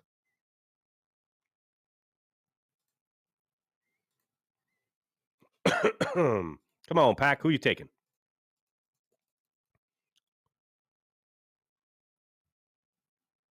Who we got? So the Cowboys took Eric Scott, who's a corner. That was their target, who they jumped up for. Now we just got to see who the Packers are going to take. Win. He wasn't? Nope. There you go. Not even on Joseph's board. Is it maybe Carl double Brooks down or triple down at tight end? Carl Brooks? No, defensive tackle. Carl Brooks. Yes. Defensive tackle. Yes. This is amazing. Oh, Ford, you are cut. Talk to me about Carl Brooks. The most productive defensive lineman this last season for Bowling Green. He just ate the offensive line up all game long during the Collegiate Bowl. Like, I mean, he's got a little bit of I don't know if they want to, drop his weight a little bit or maybe let him blow up some more. I'm not particularly sure. I definitely a 4-eye, 5 technique guy. He does have some quickness there. Kind of powerful, but not necessarily, I wouldn't necessarily say explosive, but he's just like you line up next to the guy and you're like, you just want to hold on, and just hope you survive that rep because he's really just gonna push you down around. So this is exciting. Like this is great sub package edition. For when you have those 4 defensive linemen out there. This is a home run for me. This is a home run for me. Really? All right. We got the Joseph stamp of approval on this one. I like it. I love this pick as well. Love it. What's up, Dan? I love it. So the only reason I really know about this guy is he was a pre-draft, another visit, right? They had him in for a visit. So it's, obviously right. I did my research and all the guys they had in for visits. Sure. Love this. Love big guys. Loved it. You can't have too many defensive linemen. Really productive. Yes, sir. Big. He's a dog. He's really competitive. Love that in the 6th round. Give me big guys who have been super productive, who are really competitive. Give me them in the 6th round all day. Love it. I love it. And I'm going to read a little excerpt from the Cheesehead TV draft guide. Great work, as always, by everybody. Sam Holman did the write-ups for the defensive linemen. He's got him ranked as the 12th overall defensive line prospect. Getting him here at the top of the 6th round is obviously great. Here we go. Here's Sam's write-up on Carl Brooks. Brooks plays with impressive fluidity and violence and is a plus athlete for his size. He excels at using his length and hands to protect his chest and stay clean in both phases. He played largely at edge in college with limited time on the interior, so he may need time to adjust to a full-time role as a defensive tackle. His fit with the Packers, he writes, Brooks would likely be a 3-tech for the Packers. He's an exciting prospect, but may need some time to adjust to the demands and pacing of interior line play in the NFL. If he does, though, he has one of the most tantalizing pass rush games in the 2023 class and appears to be no slouch in run defense. He seems to have the requisite play strength to control blockers and the quickness and hand usage to win as a penetrator. He could end up bolstering the Packers' defensive line room as a valuable contributor on all 3 downs. Carl Brooks, a senior, by the way. They love their seniors. That's what the Packers, they through Ted, through Brian, they love their seniors. Soder, what's up, man? Yeah, I think Carl Brooks was kind of a victim of the long draft process. Had the draft occurred closer to that Senior Bowl, he would have gone much higher. It's just kind of like whatever momentum was generated by that just kind of petered out. But yeah, just picks apart his game. I'm happy with it. And thank God Carl doesn't have to wear that god-awful Bowling Green orange anymore. I'm with you on that. I mean, that's when the most I important saw that bowl game, I had him as a late 3rd rounder, 4th rounder guy. So for him to stick around this long is a great fall for us. The power he showed against guys who were Power 5 conference offensive linemen was very impressive. He did it in practice as well. Those one-on-one workouts where it's just you and the other guy, and he's just consistently winning. I thought that would have been enough. That tape alone would have been enough to keep him up there, but he fell. But this is a great slide for us. I'm really looking forward to see where he does play because he is 6'4". I think he's 295, I think was on the draft guide. I could see him put on some more weight, some more muscle. I could see him maybe lean him out some. I'm just interested to see where they play him. But as far as all 3 downs, he definitely has that appeal. I just can't believe they let this guy slide so far. We actually have him listed at 303, which I guess makes sense, especially if they're kicking him to 3-tech. I mean, I like this pick a lot. I can't wait to see him in camp in summer trying to hone his game, so to speak. So what are we thinking now? We got in the transfer portal. Ford's in the portal. This puts Ford in the portal. So now the Packers don't pick again until, what do we got? Slider down, 207, pick 30 in the round. So we got a bit of a stretch here. So let's take a look, shall we, at the Packers haul so far, which I gotta say, I'm kind of liking. Kind of feeling good about it. We've added Lucas Van Ness, Luke Musgrave, Jaden Reed, Tucker Kraft, Colby Wooden, Sean Clifford, Dontavion Wicks, and Carl Brooks. I like where it's headed. I like where this is headed. This is a exciting young group. I'm down with that. Oh, Vince, thanks for the super chat. Goot turning Green Bay into a damn dog kennel. I like it.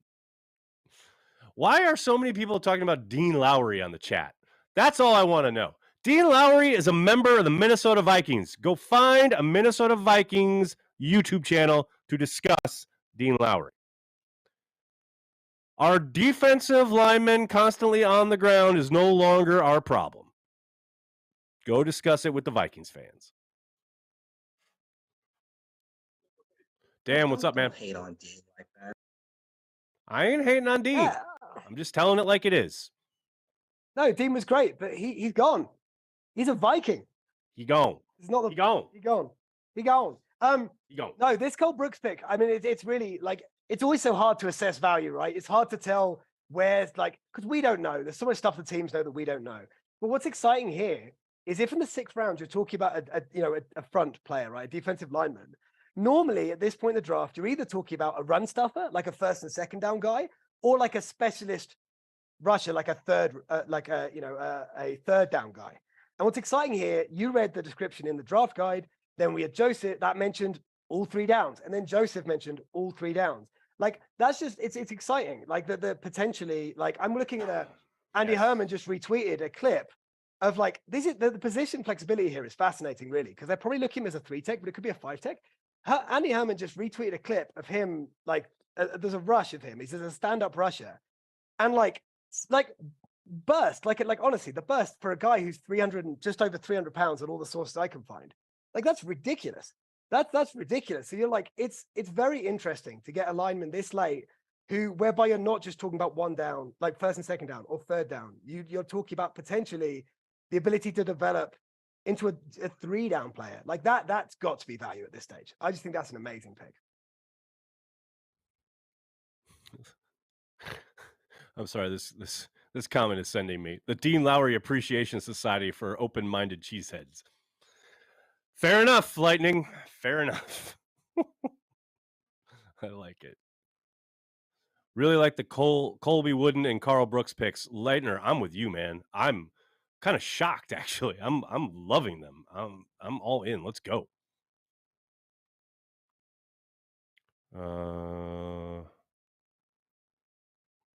Doug, what's up, man? How you doing?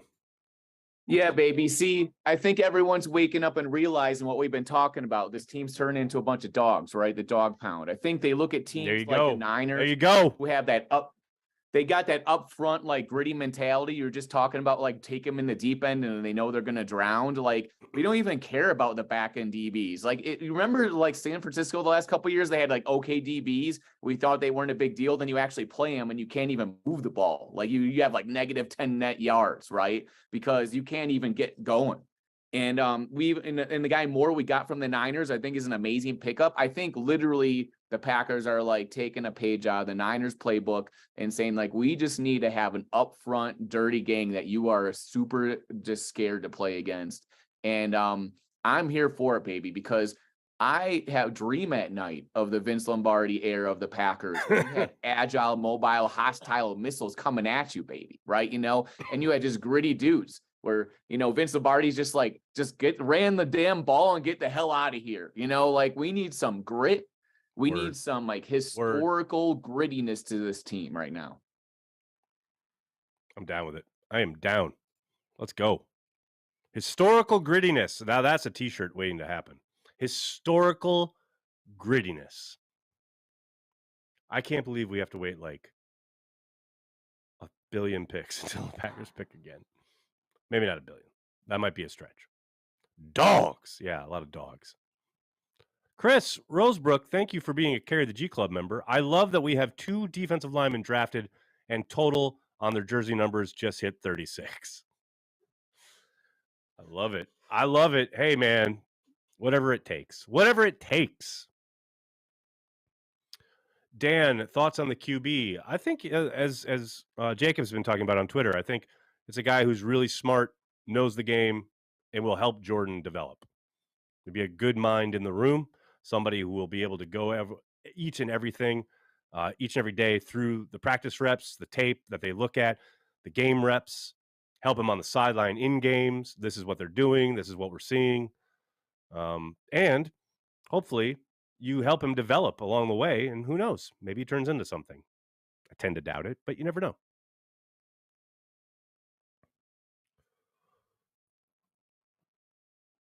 Wyatt is Clark's help. Yes, he is. Absolutely, 1,000% needs to be on the field a whole hell of a lot more. Big men like Carl Brooks should not be that quick. Damn, how is he not a combine invite? It's crazy, right? What's interesting is that Clifford was the first guy taken, I believe, the first it was like quarterback, wide receiver, tight end, who was the first non-combine guy to get drafted. Dan's got his hands up. What's up, Dan?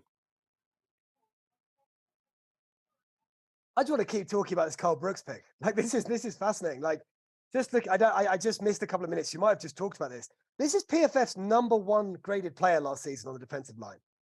Overall. Interesting. Number one against the run. So he didn't test well, which is fascinating, right? He tested badly, but he was just ridiculously productive. His run defense grade was in the 90s, but so was his pass rush grade. Like he was their number 1 grade player on the defensive line.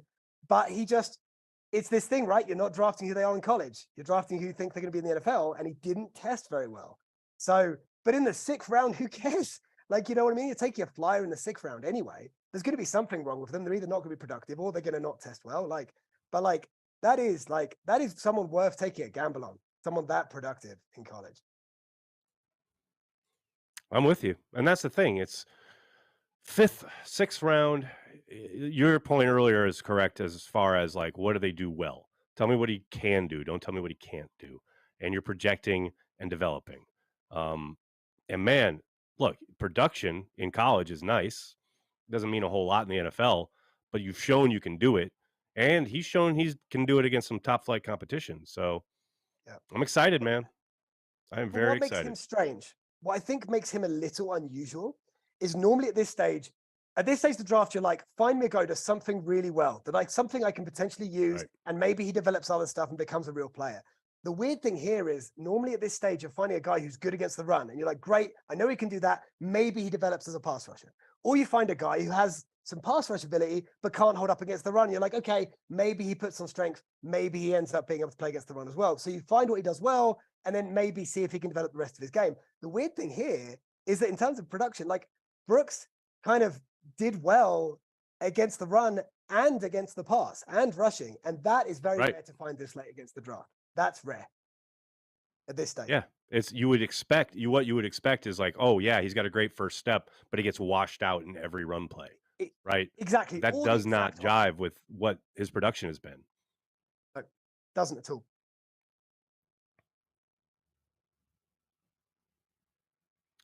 Nuclear Family, thank you for the super chat. Love this draft, but a question on Goody versus Ted Thompson in the media. Do you prefer Goody being so open about his love for the tight ends before the draft, or Ted's secretive? That's an interesting question, Nuclear. I don't think it matters much. I mean, it wasn't a big shock that he was loving the tight ends. Everybody loved the tight ends. Everybody talked about what a deep tight end class this was. And it lined up pretty glaringly, obviously, with a major need as far as Tunyon signing with the Bears, Mercedes Lewis out the door. DeGuara's pretty much it. You brought back, was it Tyler? So it's like, yeah, you've got a major need there, and it lines up with the fact that this class is incredibly deep and talented. I didn't really mind. I mean, I don't think he's really tipping his hand in any way, shape, or form there. I think most people around the league probably knew the Packers were going to take at least one tight end. So, yeah, I appreciate his candor. And also the thing that Justice caught on Twitter when he was, when Brian said, I wouldn't have, wanted that pick swap, meaning the swap with the Jets, if I didn't have a reason. If there wasn't something I was very specifically kind of looking at. And, it's pretty clear that he wanted Van Ness, and he wanted to make sure he got him before the Jets or the Patriots had an opportunity to take him. So there are, he's open. He's not giving away shop secrets, but he's not going to lie. He's not going to be completely closed off the way Ted was. I will say, though, I do somewhat miss Ted's sense of humor at the podium. And I know most people think Ted Thompson, they don't think comedy routine or anything like that, but man, Ted could be fucking funny. He could be really funny at the podium in a way that Brian just isn't. Like, that's like, who gives a shit, right? Like, that doesn't matter in any way, shape, or form. I recognize that. But I do kind of miss it. Like, Ted could be damn funny in a real kind of surprising way. Whereas Brian is just like, I don't know, pretty milquetoast. I mean, but open, which is nice. Kenneth, yeah, you're spot on. There are no secrets. Each team knows the other roster /holes. For the most part, yeah. I mean, yeah, obviously the boards are very secret, like who you've got rated where. But as far as like what you have on hand roster-wise and what you'll be looking at in the draft, you got a pretty good idea. Like it's not rocket science. Ted had the deadpan deal. Yeah, he did. Man, Ted was just great. Like the video I love is when I asked him about his aversion to free agency, and then it was back in the old days when we were in the stadium doing all the media stuff, and they announced that the younger brother of Gronkowski was coming to the stage, and he just stops his answer and is like, Gronk. Like, I love Ted. He was great.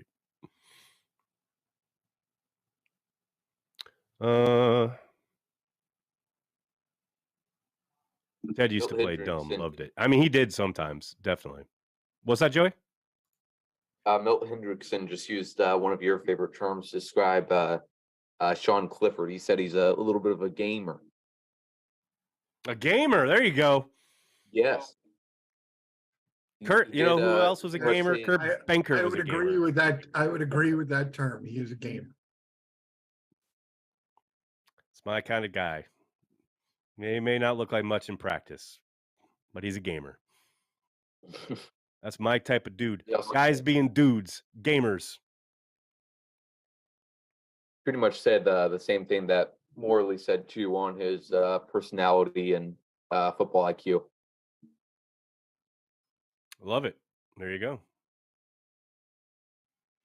Dan, why do you want to be quiet about your love for the Pet Shop Boys? Wear that loud and proud, man. Pet Shop Boys are awesome. Overshadow has a question for you, Joseph. He's asking if you can give any insight onto why Kayshon Bout has dropped so far. Boutte. I don't know. Kayshon Boutte, wide receiver at LSU. Boutte.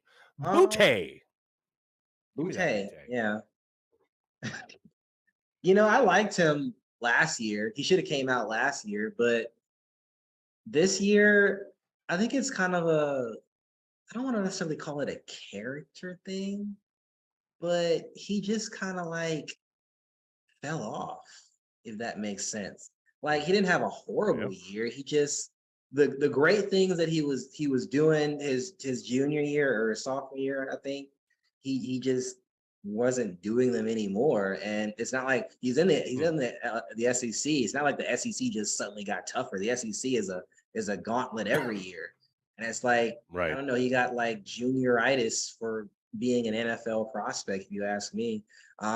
He didn't test as fast as people thought he would be, but I mean, we don't really have, we have a couple speedsters in this year's draft class, but most of the guys are hovering in that 4.46, 4, 5, 7 range for the most of the quality guys. He didn't run as fast. He had a couple of drops himself, but I mean, he's still a quality dude. But his sophomore year, is he dealing with any kind of injury?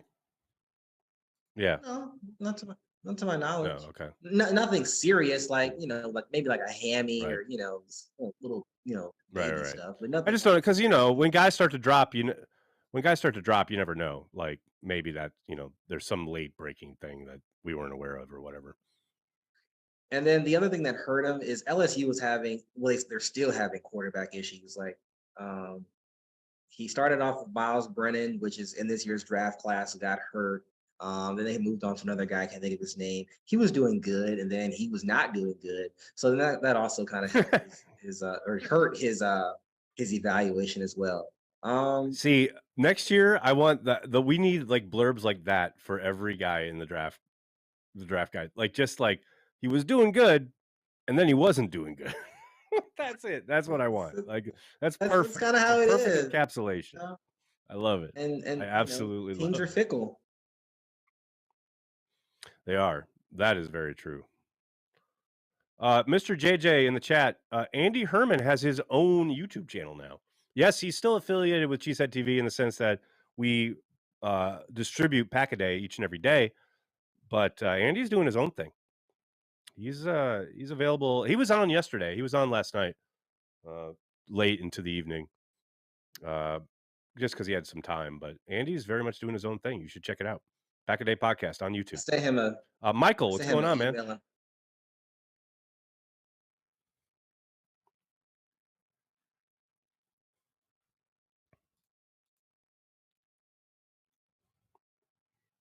Michael, how you doing, man? What's the word? Doing good. I just wanted to say, and I certainly don't have a board like Joseph, but I would like to give a little bit of hard hitting analysis here in the fact that Doug's jacket or coat that he's been wearing the last 3 days, pretty freaking awesome. Yes, sir. There you go. There you go. I mean, it is pretty awesome. It's pretty dope. I can't deny it. It's very true. I can't pull it off. I want to give. I think it's no, awesome. Neither could I. But he does look good. He makes us look good. Vince Dallas, thank you for the super chat. After Quay slammed my man's last year to hell, Goot had a 3-year revelation, came back to reality, and said, "Fuck it, let's make this place WrestleMania." I mean, I don't think that's how it went down, but who knows? Love it. No running back or O-line. Odd? Dan, I think I don't think it's odd on the running back front, but I do think it's a little bit odd on the O-line front. I thought we would definitely need or see one offensive lineman. Now, they still have several picks. We shall see. Amos being resigned now. Man, people got to get off the Amos thing. Dan, what's up? Wait, do you want to let Doug talk about his jacket first? Is Doug here? Yeah, he's ready. Doug, are you rocking the jacket?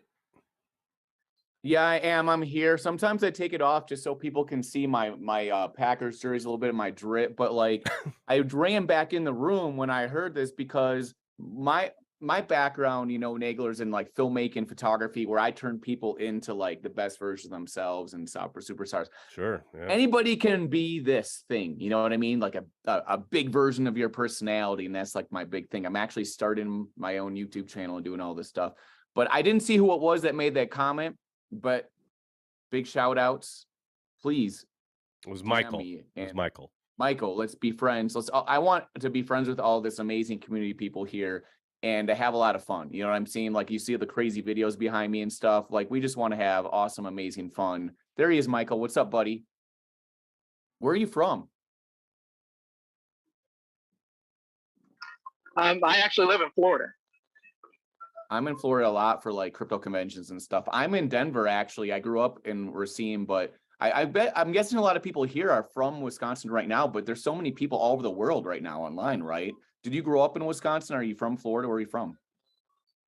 No, believe it or not, I've lived down here for about 16 years now, but I was born and raised in central Indiana, just outside of central Indiana. But I grew up a Packers fan. My dad told me it was because when I was really, my grandpa was a huge Packers fan. And before I could even remember, we'd like go over there on Sundays and I would sit down and watch Packers games with him before I could even remember. And that's how I became a Packers fan. We need to get that Packers swagger. We're talking about historical grit. We need to get that culture out even more to the masses, man. All people think about now is like ayahuasca and darkness retreats, which I'm all about that too. You know what I'm saying? As a guru. We need to get that. We need to get that Packer culture out there, baby. You know, carry the G beer, all that stuff. Like, you guys are like the new Spotted Cow, baby. We got to export that. We got to export historical grit, baby, and the Packers tradition. People might not even like be super aware of all the amazing stuff. Don Hudson, who is maybe possibly the greatest wide receiver ever to live, you know, in the history, or a two-way player, right? So it's so cool to see all these people from all over the world. I was literally, my friends are here and they're like, do I hear like Scottish accents on that show? They're like, those accents, they were obsessed with all of you guys here on the show, and people that are in the background here you can't see. So like, this is fantastic. This is like what I live for, guys. Michael, you guys popping up, showing your personalities and stuff. Like, I can't get enough of it. You know, like Aaron, I mean, I know you've collected all these amazing friends and different shows from around the stratosphere, but like, is this like a newish thing? Have all these guys been around for like years? Like, Michael, how long have you been watching CHTV? Well, I actually found it, believe it or not, I actually found Cheesehead TV just because, and I'm not a big online guy or anything, but just looking up, and it was, I actually found you, Aaron, through Tom Grossi. You know, I happened to just come across some content of his and watched it, and he mentioned you.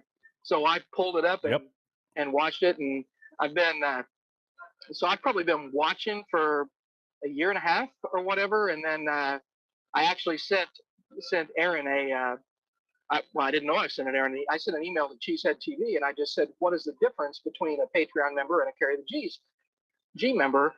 And I didn't realize it would be Aaron actually emailing me back, which, by the way, I greatly appreciate.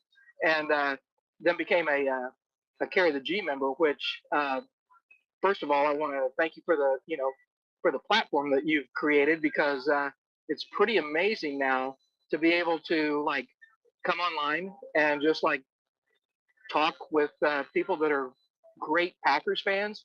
And then the fact that you have like on the draft show, have people on, like, I actually got to chat with David Bakhtiari. When does that happen? Except on something like a platform that you have, you've created. And I just want to thank you for that. And I have I'm kind of a newbie to like, chatting to everybody online, but I just want to really thank you for that. And I have a great time, doing this and talking with everybody like you, Doug. So everybody that's online, and it's pretty amazing, and really adds a lot to somebody who has been a Packers fan all his life. Isn't it That's the best? what we're all about, man. Aaron, it's you rock best. so much. What we're all about. I mean, seriously, Aaron, right now, can I invite you to be the first guest on my new show? Would that be rude of me?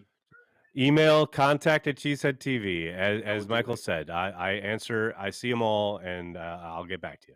Definitely, let me know. And Doug, just so you know, I'm not gonna lie. I'm gonna find you or whatever, and I'm gonna follow you on your show also. I don't follow a lot of stuff. I'm gonna find you or whatever.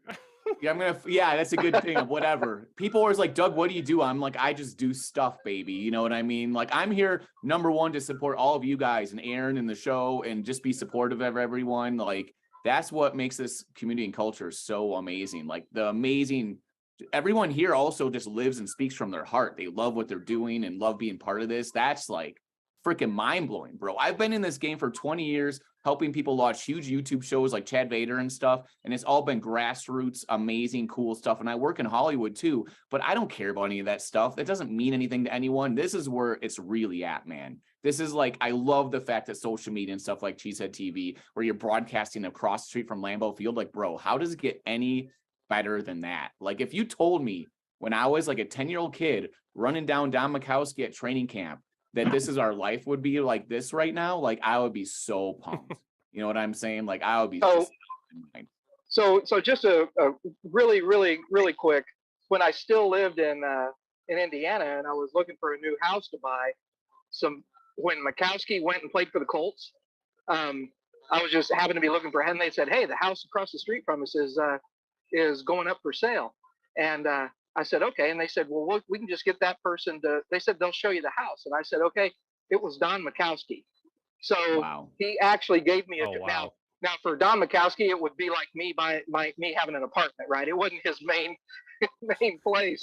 But as I walked through the house, I basically stopped and couldn't see any more of the house because I was just in his office looking at all of his Packers things and the footballs and the things that he did and everything. So I didn't buy the house, by the way. And then later on, I gave my mom and dad my snowblower and I moved to Florida. Yeah, you were like, enough of that. I get it.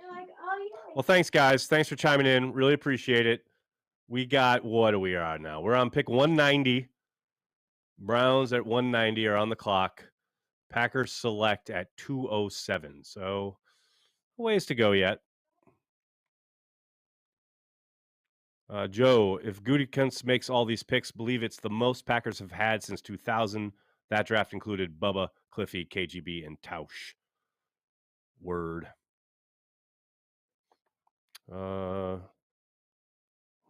Somebody was asking if we got or will Gutekunst take over from Murphy? No, he won't. That'll be Ed policy. I'm sorry, Nicole. Who was it? Who's ready? Scott, what's up, man? Hey guys, what's happening? Hey Nags, I was curious. Have you guys ever talked about doing something like this for game day? Because I bet you all of us have you guys on, watch party on our iPads during the game, right? We're listening in and having a good time. Have you guys ever talked about considering doing this for some of the for on game day? We have the trick is syncing the viewing experience, because everybody would be watching a different broadcast essentially, right? Like I'm watching the same thing Corey's watching. I'm watching the Green Bay feed, but if you're on DirecTV or which will now be YouTube, or if you're watching, say, an affiliate in Southern State or wherever, like everybody would be off just a little bit, most likely. Now, some people might be synced up, but so it's like, it's not something that I completely dismiss. Like, I think it'd be a fun idea. We've talked about it, but that's the one kind of component where it gets a little tricky. Now, what we might do, what we've talked about doing is, because Corey can share with me the broadcast that I watch, we might just make that available for Patreon members. So then we're all watching the same feed. So cool. It's something we've talked about. We don't even know yet, though, what our game day plans are for this year. There's a possibility I might be in Green Bay for all the games again. So we don't know. But it's something we've talked about. Hopefully, like we can grow it to that eventually. But again, there's a lot of balls in the air and a lot of different things, like sponsorship wise and trying to expand on Carry the G and working with the Packers and all this stuff and with the radio station. So a lot of stuff in the air, but like I said, it is something we've talked about. It's just a question of making sure everybody's watching the exact same thing.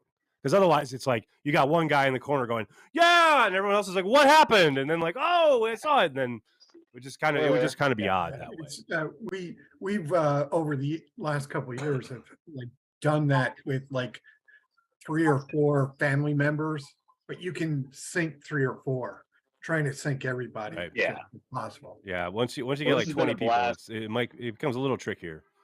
The only thing I always like is getting the fireworks alert, from Corey. That's like from Corey's house. First thing, no matter that's always ahead. Well, this has been great. Thanks, love it, and still want to play you on Madden, Nags. I'll send you a request. Send me the request, dude. Let's throw down. Like, I don't know if you caught it the other night. John Kuhn sounded like he wanted to take me on. I'm down. Let's do it, man. I need some new opponents. Let's do it. Let's go. Awesome. All in on it. Thanks for checking it out, man. Really appreciate it. We have a couple other people with their hands raised. Am I right? Am I wrong? Dan, what's up, man? Yeah, if Kuhn doesn't run, just fullback dives on Madden every play. I'll be so disappointed. Yeah, and as for the trying to match, I'm in Mexico, so my NFL Game Pass International stream is probably like 5 minutes behind, so that's never going to work. But I think you'd be surprised. I'll bet that's probably better than some of the places in the U.S., but you never know. It actually might be. It actually might. And Game Pass International, as everyone knows, is better than the nonsense that you guys. Way better. Jesus, it really is. It's really good. I've had a liter of cider, so I'm at the point whereby I was going to say the thing that I just find hilarious, and I do not understand. Right, so everyone was like, lots of people unhappy because Sean Clifford in the 5th, and they didn't think it represented value, whatever the hell that means. And then we picked Wicks, who was a high RAS guy, and then we picked Brooks, who looks like what a steal is meant to look like, And now everyone's feeling better, right? And it just seems hilarious to me. If they picked them in a different order, if they picked Brooks, then Wicks, then Clifford, would they all then be happy? Yep. And if so, of course, why do they care? So you pay, so the only difference is you pay Clifford a couple of thousand more than you pay Brooks. Why do you care? Are you an accountant for the Packers? Are you like what, why do you give a shit who, whether they pay someone slightly more because they're in the 5th rather than the 6th, you end up with the same guys. If that's affecting how you feel about the draft, it doesn't matter. It literally doesn't matter. What? I know. And the thing that kills me is it's like, because everybody watches in real time and they have these emotional roller coasters like you're talking about, like, oh, they were all upset about the Clifford pick, but now they're loving the Brooks pick. And it's like, you could just open the paper on Sunday morning, find out who they took. If you can't handle that's the thing I don't get. Like, why do you invest in it and get so upset about it, while it's happening? Like, let it play out. That's why I don't do any recap videos until the end of the draft. Like, I literally had someone ask me yesterday, they emailed me and said, did I miss your recap? And I'm like, no, when the draft is over, I will recap it. But this fucking shit, it's a first round, winners and losers, or okay, day 2 winners and what are we talking about? It's the draft class. Let it play out, see who they collect, and then we'll talk about it. That shit drives me nuts. Soder, what's up, man? New England took a punter. Oh yeah, they did. What I hate is that the draft industrial complex gives you a projection of where a player is supposed to go. Where the player is drafted is where the market set where that player was taken. The projection means nothing. Sean Clifford, good, bad, or indifferent, the value perceived by the Green Bay Packers was a 5th round pick. They expended a 5th round pick on him, and that is the value. And it doesn't matter whether somebody says, oh, he's a street free agent, or whether he should have been a 7th round pick at all, because in any way, shape, or I form. know exactly what his value is the moment he is picked, and it's just stupid. And then why people are upset that the Packers selected a quarterback in the 5th round who projects to be their backup quarterback is beyond me. It's not like we're trying to get, a starter out of that, because Jordan Love is the frickin' starter, and we planned for that 3 years ago. And it's just like, at this point, we just want to make sure we have somebody serviceable to come in. And it just makes, it's the curse of being a Packer fan, right? Because people actually care about the 5th round pick. But yeah. Well, and that, yes, they do get, that's the reason Cheesehead TV is able to exist, though. So I can never, belie the passion. I'm down with it. I get it. Just wish people would take, just have a little bit more perspective and more of a 30,000 foot view.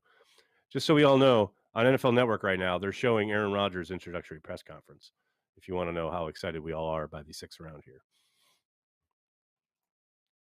Jerry, what's going on, man? I was did we lose Jerry? Clifford can't be too much worse than the guy that the Jets played a 2nd round draft check number 2 pick a couple of years ago. But the reason I wanted to say something is to put a period on the Keyshawn Boutte, the latest Patriot story. He was in fact injured. He had a bad ankle injury and a couple surgeries, and that could be part of the reason for the fall. I mean, it's possible, definitely. Yeah. There's zero question that he's a name that everyone was kind of looking at, and then once that happens, the attention, it's like, why is this not working out? It's kind of what Soda was talking about, like, why is this not working out the way I thought it was going to? Yeah. You know, that. Well, that after hearing David yesterday, after 4 surgeries, playing at a Pro Bowl level, that tells you that a lot of it's an individual thing. Okay, what do we got here, folks? All right. Any kickers today after the Niners yesterday? Yeah, one kicker and a punter.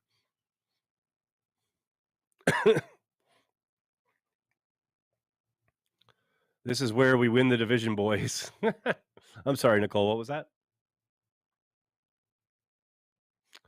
Before we go to Dan, can we roll the video on Carl Brooks? I don't think we've rolled that yet.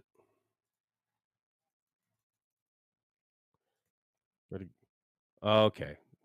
Sorry, I probably didn't give you a shout that it was in there. Here we go. Let's roll it.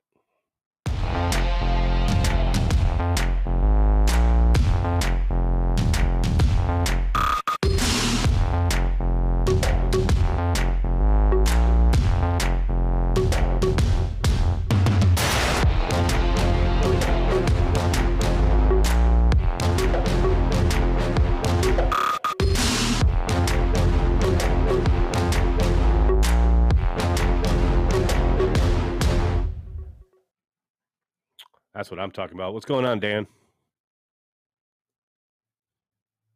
Yeah, great little video. I'd forgotten how hilarious. Carl Brooks' tape is so fun. It's so hilarious. But anyway, I just wanted to clarify what, it's not that, like, I care about every single player the Packers take. I'm such a crazy Packers geek. I care about every undrafted free agent they sign. I just don't care where they take them. Because that doesn't make a difference to me if they get the same 2 guys in the 5th and the 7th. I don't care where they take them. I care about all the picks they take, though. Because it matters what they do once they get there. It doesn't matter how they arrive there. I just wanted to answer Doug's question earlier, because I think Doug was asking sort of if the international people is sort of like new or whatever. So as you can hear, I'm British, but I live in Mexico these days. The last 3 years I've lived in Mexico. But I lived for years. I followed CHTV from England for years and years. From like only a couple of years after they started, I used to watch transplants every night at 3 to 4 a.m. It used to be. I used to watch 4 times. I made them send me prizes from competitions all the way to England, which they hated, which was great. That. I won 4 competitions over the years. I think at the beginning, actually, CZTV always got a bump from desperate international fans that didn't really feel there was much catering to us. So it's absolutely not a new thing. I feel like right from the beginning, there were guys like me who just felt like there was nothing around, nothing catered to like international fans. So no, me and some other international guys have been around forever. It's very true. When we first started, we got tons of people, not just like fans who lived internationally, but lots and lots of service members, like people who were stationed all over the world, who very much like you're talking about, like there just wasn't anything that was specifically about like connecting Packers fans together in a way that was just beyond like reading an article, which is fine, but that included. Was just kind of what. Yeah. I mean, that was literally all that was on offer when we started. All you could do was like read what the Journal Sentinel had put up the night before, and that was it. Yeah. So that was it. True story. I appreciate it, man. Really appreciate it. Oh, no, you're the best. So here we go. We got the Broncos on the clock at 195. Packers pick at 207. So still a bit of a stretch here. But we're working through it. We're working through the 6th round here. And the Packers have, 4 picks in the 7th? Good God, man. Don't tell me the Packers are going to take all of those picks. They probably are. Can we package them to move up into the 6th round and take a kicker? Let's do it. I'm all about that life. They literally have 4 picks in the 7th round. Good God, man. I can't handle it. I can't handle it. NFL Network's doing a segment right now on whether or not the Packers have done enough. I see it. Jordan Love. Have the Packers done enough in the draft to put Jordan Love in a position to succeed? This on the heels of have the Jets done enough for Aaron Rodgers? It's good that they have a template, you know? I'm happy they know when we haven't even had the 7th round yet. They're very clever. Did the Jets draft anybody offensive lineman? They need those. Yeah, center. I think so. I think they take a center. Yeah. Yeah, from Wisconsin. That's it? Wow. What else we got, folks? How we doing? How we living? Wasn't their offensive line a mess last year? It was They a problem. definitely need tackle. Absolutely. But man, tackle is so hard to get. That's why it was potentially a big deal for them to go down 2 spots in the 1st round. Like, it's awful needing a tackle, isn't it? Like, it's maybe the worst thing to need. It's so hard to find. You never get them as free agents. Tough. Well, they're not serviceable ones anyway. Exactly. Yeah, exactly. Oh, they did take a tackle too. Yeah, I thought they took more than one.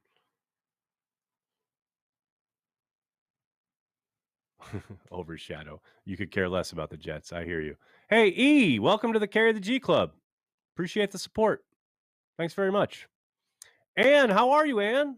Hi, Aaron and Patreon friends. Following from afar in Sweden this year, I'm liking our selections. Time for a safety. I mean, safety is a possibility. There's no doubt about it. I don't know if it's on the offer, though. I mean, this is a very weak class. We are way deep into the draft at this point. Kind of feel like they would probably just wait and sign somebody as an unrestricted free agent, but you never know. Thanks for checking out the stream in Sweden. Hope you're staying safe and travel safe back home. NFL Network likes our draft class. Yeah, Mel Kiper does too, which kind of worries me. Never really it.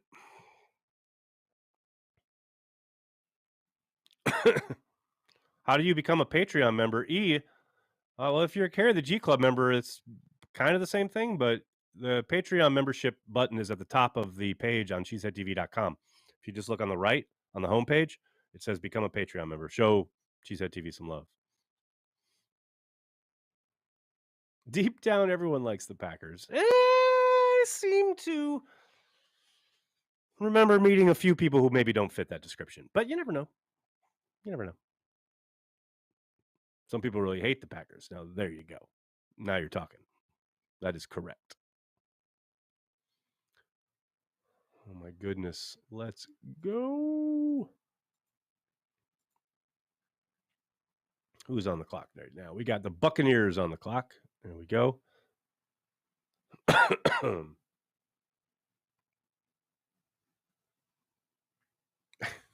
Man, the Adrian Amos talk just will not end. I mean, I don't know what to tell you guys. He had a rough year last year, and he's getting older.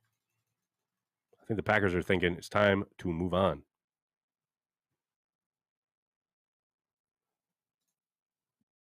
Hey, Nags. Yes. Jerry, it's worth remembering that. Hey, Jerry. It's worth remembering that Samori Toure was drafted in the 7th round. Am I not mistaken? He was indeed. You are correct. Excellent year for him. I think that's the thing. That's exactly it, right? I really saw promise in what little we saw last year. He wasn't given a ton of opportunity, but I really liked his game, and I am fascinated to see A, how much of an opportunity he's truly given this year, and B, what he does with it, because like there's not a thing that you look at and say, and this is why he lasted until the 7th most likely, but it's not a thing that you say, oh God, he does that better than anybody, right? But you certainly see a real player, somebody who's going to be dependable and hopefully is continuing to grow and develop. Yeah, he should not be forgotten because I do think he can contribute, and I think he'll have opportunities to do so, especially with the shakeup of the roster. There's zero doubt that he's got to make it happen in training camp. And I think he's got the ability to. So, yeah, you're right. 7th rounder. Didn't get a ton of playing time last year, but certainly made the most when he did. Yeah, he had 5 receptions, 16-yard average, and a touchdown. So, yay him. I'll take it, man. I will take it. Nicholas, who did you say? Robin? Robin, what's going on, man? Hey, it was just you'd mentioned earlier that maybe you're maybe potentially going to Green Bay for the games this year. Is there any other kind of I know you have to probably wait for like the schedule to come out, but is there any other plans or anything else any changes coming up for like scheduling or anything this year that you can tell us about? Nothing yet. Nothing yet. There's just way too much in the air at this point. But still absolutely we'll let you guys know. Yeah, but the schedule should be out early May. And then we'll start formulating our plans. I definitely think you have to definitely hold Bakhtiari down to the fact that the other night he said because he's not practicing too much, he will come over. I think you have to make something big out of that, because I remember sitting watching that thinking, if you guys do not jump all over that, I would be totally surprised, because he was like, yeah. Oh, no, we will. You guys will run over. Well, you gotta understand, every year, and this is no joke, every year I ask Dave to come on the draft stream, his initial response is always, yeah, okay, but what about going to Corey's house? Like, that's it. That's like all, because the first time he ever did that, it was like about 5 years ago, I think. But we legit had him over in the afternoon on his day off in camp, and he came over, I think, at noon. And I think he just was there all afternoon just drinking beer. Like, we had a short podcast that we did. And then he just sat at Corey's, like, bar, and we just talked for, like, hours. And he just drank beer with us all afternoon. And it was great. Like, seems so, like that kind of guy. but so every year since then, he's been like, can we just do that again? Because it was awesome. I was like, yeah, let's do that. It sounds great. Let's be honest, Nike. See, because he's got a young kid now, that's totally not going to happen. In his heart and in his head, he will look at that fridge and just I want to empty that bugger. But at the same time, he's like, yeah, I got to get home to the kid as well. It's like the different, like he's going through that stage that we've all went through, where it's like, you still have the mentality of, I want to drink 12 beers, but it's like, I can have one. Yeah, he does. I mean, you'll know better than any of us. He's one of those guys. He just seems like such a dude, such a fun guy, such a honest guy. And I think that, again, listen, we're also proud of so many Packers. I mean, let's be honest. Somebody like Clinton Dix, I know a reference, I know, but kind of flamed out. Wasn't the guy we thought he was going to be. Moved about, kind of dropped out of the league. But he was such a community guy. Corey Lindsley, and Bakhtiari seems like that kind of dude, like a good guy. And yeah, you definitely have to pin him down to come over again this year. Oh, it'll happen. There's zero doubt. Don't you worry. We'll blast that out. That'll happen. He'll be on a podcast. We'll do a video. Zero doubt. And I got to take him to Kroll's. I can't even believe he's only been there once. That's insane. Hold on real quick. Overshadow. Who was the kid we had in camp last year at wide receiver that wore 20, looked really good, but didn't make the 53? I think that's Danny Davis that you're thinking about, out of Wisconsin. He had a really promising summer, really nice camp, and then he hurt, I believe, his knee and was cut. I don't know where he is now. But yeah, that's a shame, because I really liked him. Last summer, I thought he had a good chance of making the roster before he got hurt. He looked good in that 49ers preseason game. Sorry, Nicole, who was it? Who we have? Jeff. What's up, Jeff? Speaking of 7th rounders, another guy, Rasheed Walker, is stuck on the practice squad. He was another 7th round pick, and he made it all the way through practice squad all year long. So I guess the other, what I'm thinking, obviously, and they'll obviously with 4 7th round picks, they'll probably prove me wrong, but this is really looking like they feel pretty good about the offensive line, like Zach Tom and the development. Well, once they got maybe Sean Ryan, they got Yosh back, right? And Yosh, but Sean with Zach Tom, and maybe Sean Ryan's going to get his stuff together, and he's coming to turn it into a pro, and maybe Rasheed Walker. So I think this is kind of looking like they actually feel pretty good about that overall group. Which I understand. I just thought there was like upside at the tackle spot earlier in the draft. I think maybe if the board falls a different way, they still maybe had looked there. But yeah, there's no doubt that once they got Yash in the fold, sure feels like they thought, okay, we're okay. We can compete with the guys that we have on hand. No doubt. So we got 9 selections to go, people. Or maybe even 8 now. I'm not sure. 1, 2, 3, 4, 5, 6, 7, 8. Yep, 8 selections to go till the Green Bay Packers are back on the clock in the 6th round. Somebody asking about Quay Walker in the chat. Man, I think Quay is going to have a really good second year. I understand the perception about Quay is kind of really colored by the 2 incidents, the one in Buffalo and the one at Lambeau, the last game of the season. But I really think he was playing well down the stretch, and I think you're going to see a guy, hopefully, who, takes everything he learned last year and is able to play in control but still explosive, and a guy who really knows the defense. It was clear, definitely overran things early on in the season, definitely out of position at times, but the explosiveness, the aggression, the physicality was absolutely on display the second half of the year. Yes, he's got to absolutely, without question, learn from his mistakes. But, yeah, I think he's going to be a real good player. Wait, is there a Jake Witt sighting? Did Jake Witt go? Somebody wake up Big B. Is this the Jake Witt pick? I'm trying to find it. Excuse me. Man, there's too much crap on Twitter. I need a streamlined version of Twitter. Way too many ads and too much junk. Dan, what's going on, man? Yeah, man. I know people, because getting thrown out of games, obviously Quay getting thrown out twice, you get lots of stories about it because it's great content. Totally understand it. Many, many, many years ago, I wrote Packers content as well back in the day, long time ago, so totally get it. But it's people getting fixated on that. I mean, I feel fantastic about Quay. That is a really hard position to play as a rookie. That is really tough. The difference between obviously with the run fits and then the coverage responsibilities and then, that's really hard to pick up. And he was good. He was good at a position that is hard to pick up as a rookie. I can't wait to watch Quay, man. I can't, some positions, everyone knows running back is much easier to pick up as a rookie. There are some that are a lot harder. Tight end, because you have to do multiple different things, really hard. The inside linebacker, again, difficult because you have to do multiple different things, defensive line tends to take a while.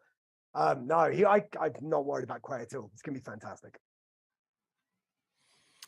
I'm with you, man. Where we go? So, A.T. Perry went to the Saints. That's a pick. That's a fun one. You see what they gave? So you guys know, we're deep into the 6th round when people are chatting. Why is it that people that smoke pot have to make a big deal out of it? That's where we're at. Just so we're all on the same page, so you know what's going on in the chat. That's where the discourse has been.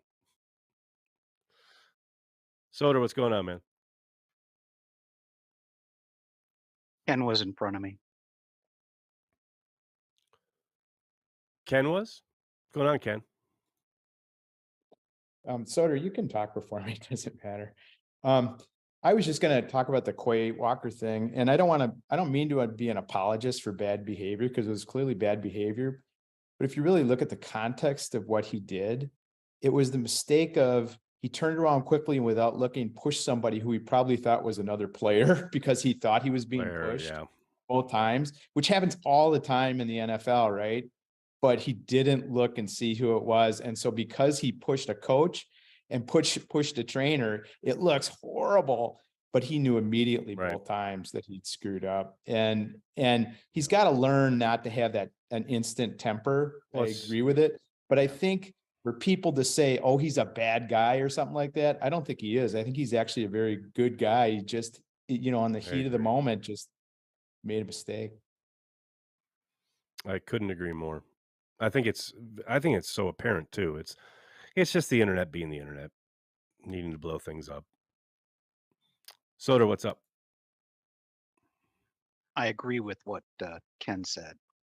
And really, the fastest way to get the interior linebackers better this year is to get better up front, because they just got smoked consistently on the defensive line, and the linebackers were put in some pretty bad positions trying to cover it up. So, Well, fingers especially when you're crossed, consistently playing light boxes and only using 2 down linemen. Yeah, 100%. Yeah.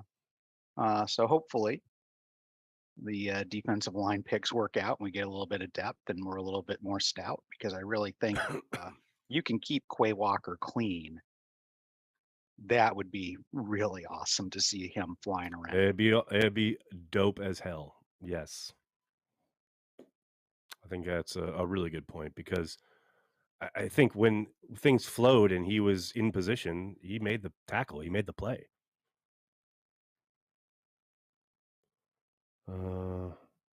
Quay was torn up when he did that. Yeah, he was. Okay, so we're coming up on the end of the round here. We got the Packers picking at 207. I'm going to open up the gallery for a little bit. I'm going to use the restroom real quick, and I'll be right back.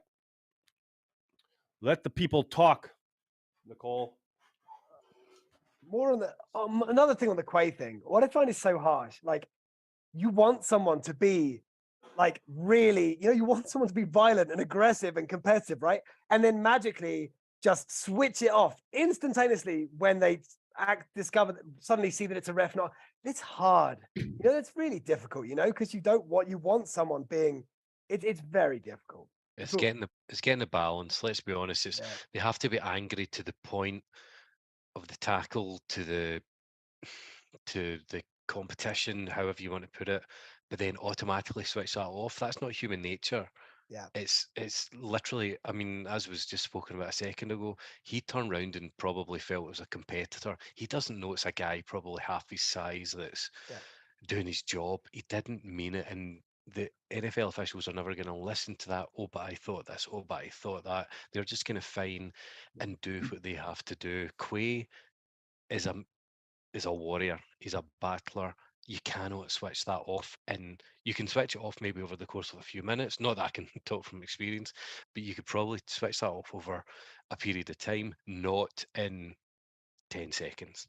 And it's not fair to ask them to do that. Yes, you have to ask them to control themselves, but something like that, come on. You'd rather have that in him and he makes a mistake than not do it and then whiff on a challenge.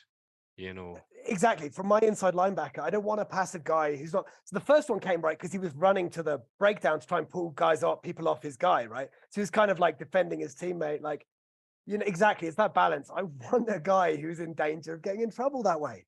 You know. Somebody's gonna hit. Sorry, carry on. I will say this though. I agree with you that you need the inside linebacker has to play with that edge, right? Because that's the enforcer. That's the guy who's attempting to control things within the box. But you can't be that guy when you're on the opponent's sideline, and you can't be that guy when the play is dead and there's a guy lying on the ground hurt. I mean, you just got to, and I understand the guy laying on the ground was one of his Georgia teammates, and he was really probably concerned and all that, but you just got to extract yourself from those situations. And find that balance, because I have no problem with him pushing people after the play is over while he's in the scope of the field, right? But not on the opponent's sideline and not during when the play is dead. Yeah. And I'm sure he's learned that, and absolutely, obviously, but it is hard. Like, it is difficult. See, that's the thing, is like last season was a bit of a shitstorm. What, 8-9? You'd rather he gets out of his system, learn from it, when it's like if we were on the verge of an NFC title game or in an NFC title game or even a Super Bowl, if he did it then, the fact that he did it last year, gets it out, hopefully gets out of his system, learns from it, moves on. Do you know what? That's what it's, if you're going to have a crap season like that, that's what that's there for learning, for advancing. And because we all saw him going down the tunnel. He was devastated. Yeah. And okay, so this year, right, we're probably not going to be competing for a Super Bowl. We've got a new quarterback in there, Jordan Love, who's young. If he gets like hit late or something, you know, there's normally every offensive line normally has that one guy. It used to be TJ Lang for us, you know, that one guy who's sort of the enforcer in the offensive line who goes in. And if it was someone takes a late hit on your quarterback, goes after them to show the quarterback that, like, you know, that they got you, that because they're meant to be your protectors, you know. This year, we're probably not competing for a Super Bowl. If like if someone hits Jordan Love really late and one of our like linemen, like it chooses to be that guy and goes in afterwards to like, you know, show that like they have Jordan Love's back and whatever. And yeah, it gets a penalty, 15 yards. I don't care. Like, did Lucas Patrick not get that couple of years ago, and he just Lucas the Rams game maybe. Yeah. And I feel like do you know what I mean? I just look, we're almost certainly not going to be competing for a Super Bowl. Yeah, you're probably going to get a 15-yard penalty, but it shows that they're all behind Jordan Love, that they're protecting him, that he's their guy. I just don't care. I want one or two of my offensive linemen to be wired like that, like TJ Lang always was. You know, and yeah, it gets a penalty, and yeah, it's kind of, you know, you can call it down, whatever, but like. There are bigger things, you know. These are people. Chemistry is important, and like, you know, they're real people, and people notice. They notice. Jordan Love will notice if his O-line go after a guy because he hit him late, you know. So I'm fine with it, to be honest. Well, the NFL is all about discipline, control violence. You know, that is the game, and that's what's going on. And if you go over that line, then unfortunately you're going to pay for it, either through a penalty or you know, creating a mistake that costs your team in some way, and it's too bad. So the NFL wants that they have to be seen to pull players up for this. You can't do this, and quite rightly so. Listen, the Soder said you have to have this line, you have to have this, you have to. But at the same time, we all want the gladiatorial mentality of defend, like a bit of blood. And I'm sorry, I probably shouldn't say that. The NFL is the modern gladiator sport. Yeah, exactly. I mean, like the number of I was watching the boxing a few weeks ago, and it was Anthony Joshua fighting, and he stood back so much, but you're sitting there like, punch him, hit him. We still have that in us to watch these sports, and as you say, Jeff, it's a modern mentality, and especially when it's teammates, when you're saying, Dan, you know, defending a friend, a teammate, a leader, like Jordan Love could get riled up by seeing his teammates potentially cost himself, what's it usually, about 10, 20 grand by just standing up for him. That's teammates. But honestly, it does make a difference. So I played non-league football, soccer, right? And like, I was this little striker. I used to get the shit kicked out of me on crappy, rainy pitches on Sundays, awful fields. And if I was playing for a new team and no guys like came and got themselves booked, like trying to defend me and trying to like go off, I noticed, and I felt alone out there. Like, it makes a difference. They're people, they're human beings, you know? And it's tricky. It's a tricky balance, you know, because you want those guys with that attitude who do protect their teammates, you know? I think you need, sorry, go ahead. No, go, please. I talk too much. I think the thing is that, like, it makes us question someone's awareness, right? If you're a middle linebacker, you're a quarterback of the defense, you need to be able to be rational, make decisions, and also be passionate at the same time. When he does something like that, we think like, hey, his decision-making might not be the greatest. His awareness might not be the greatest. Maybe he's a little bit too emotional, but that's something that can be improved. But hopefully he can get into that mindset where he can like focus that energy, because we hear about that, like the best teams in football are non-emotional. Look at teams like the Patriots defense and stuff. They're like a machine. They are consistent and deliver every play. They don't need to be emotional to be good. Now, of course, you want to have that passion for the game, but you have to be able to focus it and concentrate. So like, I did question him a little bit after all that stuff, being like, is this guy going to be mature enough? Right. Because you do need to have maturity, but you know, I think this draft was a lot about addressing these issues, like we said, with the D line, like giving those linebackers a little bit more space. Maybe he just needs to fly around. Maybe he's just a fly around guy. Maybe that, just like Savage, give him simple stuff to do, let him fly around and be athletic, kind of like they do with people like Devon White. I mean, I think he can handle all of it. And it looks like the team, like, I know he got thrown out twice, but I don't get the sense that the team don't like him or respect him, or like they look to him like he's calling signals. He's young, you know, it's as a rookie, you know, in a really hard position. So I really don't think that the team doesn't believe in him. And like, Devin Witherspoon got picked 5th overall, right? And you can't tell me that the fact that he's a tone setter isn't part of why the Seahawks wanted him so badly. Like, and there is something there, right? It is a sport that, like, the sport's really, really hard. And there is an aspect of, you know, a bunch of people trying to fight with each other. You know? Yeah, they'll never get back to it, but they want to pursue the Legion of Boom again. They know, they know how much they know more probably than anyone how much. I mean, Russell. No disrespect to Russell Wilson, but defense. As I've talked about it earlier, defense wins championship. We all know this. We all know the impact, and somebody like that, like especially under Pete Carroll, they want to set that tone, run the ball and stop the run. Yeah, and 100%.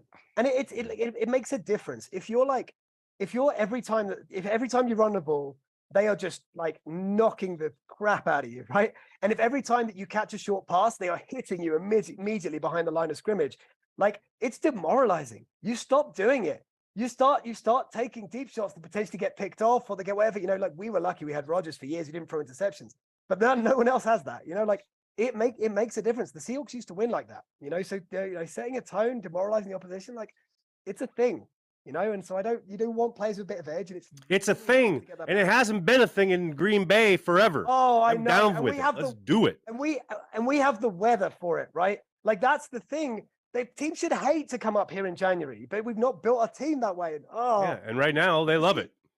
The Seahawks, when the Seahawks were good, they wished they'd had our weather.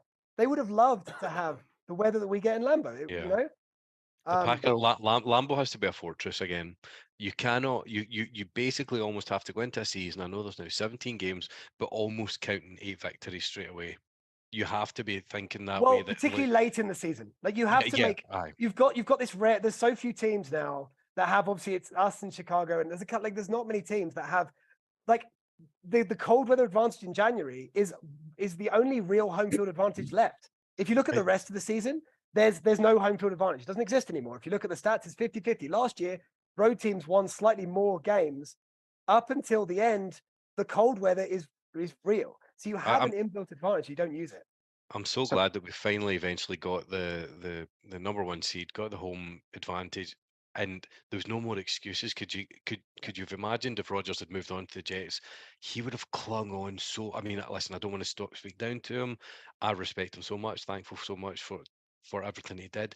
But you know that in an interview, I don't know, 3 months from now, he'd be saying, "Oh, if we would have won a Super Bowl if we'd have just he got home field advantage and still crapped to bed." And that he sorry. They weren't built for the Lambeau home field advantage. They were built around what Rodgers liked to do, and he liked to throw it around the yard, which suited a dome better. A dome stadium, yeah. Well, that's not where he played, and I thank God for that. But he would have, for a fact, had that not happened, he would have been saying, "Oh, if I'd only got this, if I'd only got that." And listen, it's not good for anybody that we didn't win it, but he would have used that as an excuse. You just know it. You just know him and his psyche and his personality. He would have used that as an excuse. But I think we all would have. We all would have. Yeah. Wouldn't we? Yeah. I mean, that is the thing. We all have been saying that, not just Rodgers. Yeah. So sick of watching him lose on the road. So let's watch him lose in Lambeau. Lord. So the irony of Packer history is this: when the Packers are successful, the Packers generally have a dominant offense, and it goes all the way back to Arnie Herber, and it runs all the way up through Rodgers, with probably the exception being that the Lombardi era was built much more around the defense. But other than that, it has been we aired the damn ball out and we whip it around. And so I mean, hell, Don Hudson and the forward pass, really came into prominence because of Green Bay. Because of Green Bay. We invented throwing it around the yard. Yep. Pretty much. And pretty much. And so, I know we like to think of the Packers as this outdoor team in cold Wisconsin and all this stuff, but historically the efficiency is the offense has to make things go. Yep. So it's fascinating. Teams just seem to have a DNA, right? Like it's fascinating. There are certain teams just seem to have a DNA, and the Packers' DNA just seems to be offense. And like, it's so hard. The Bears' DNA is sucking. Sucking, just suck. they just have the suck gene. It's incredible. They just, no matter what they do. The Bears still suck, man. But this is why Aaron Jones needs to be featured more.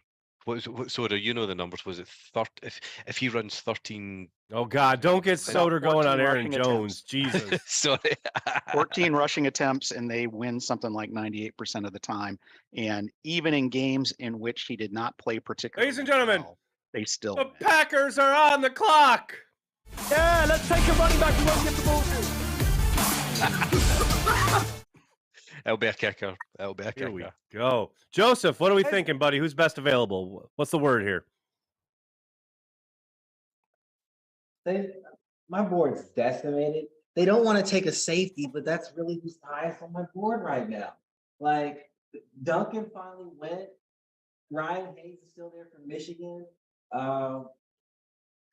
Running back, Zach Evans is still there, to my knowledge. Xavier Valade from Arizona State is still there if they're looking to take a running back. But other than that, like, can I?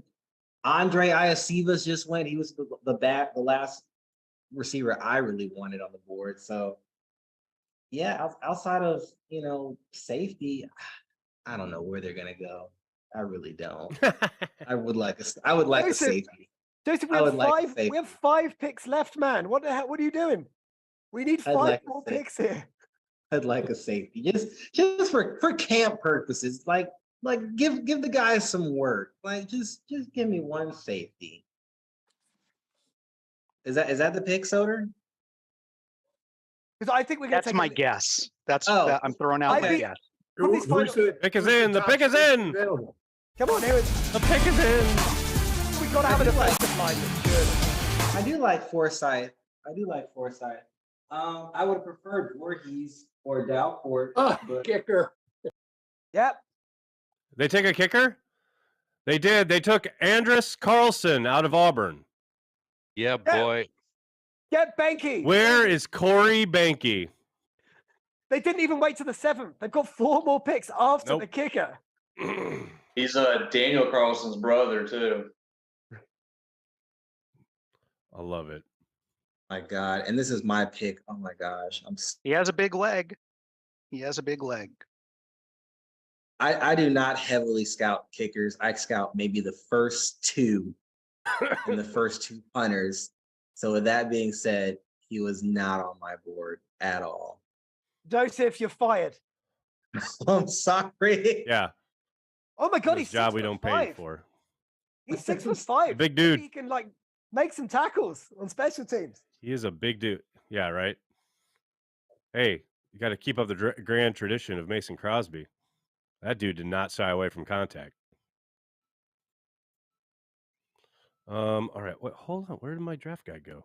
I think I minimized my draft. I just checked. Mason Crosby was pick 193, and this was pick 207. So basically identical. So there you go. He's going to play for another 20 years, guaranteed. Basically, yeah. I mean, it's lock it up. All right. Let's see. Let's see here.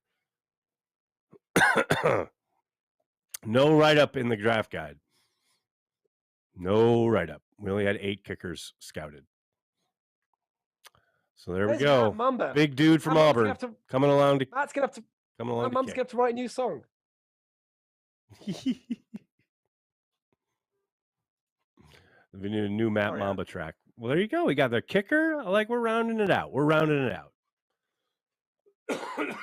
You just can't look at kicker. It is good value because if you believe with a kicker, he might not be good, but if he's good, he'll play for years in the 6th round. I love it. Yeah, I mean, this is where you want. This is where you want to take it. Exactly. I'm totally fine with that pick. Yeah, me too. Corey hates it, but I'm totally fine with it. And Matt Mumba's gonna be very upset. According to NFL.com, he was 5 of 17 on field goals over 50 yards.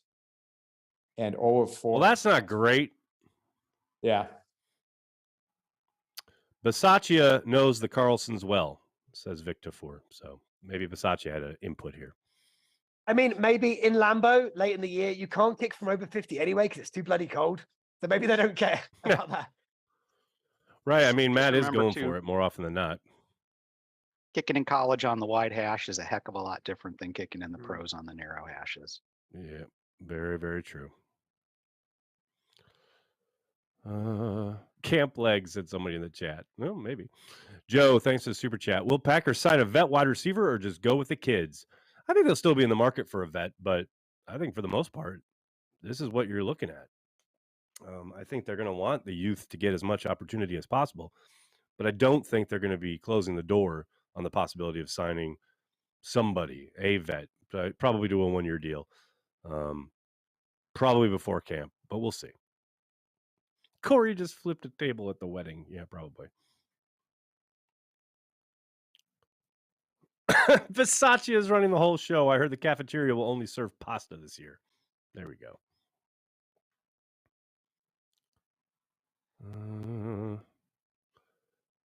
So now we've got what?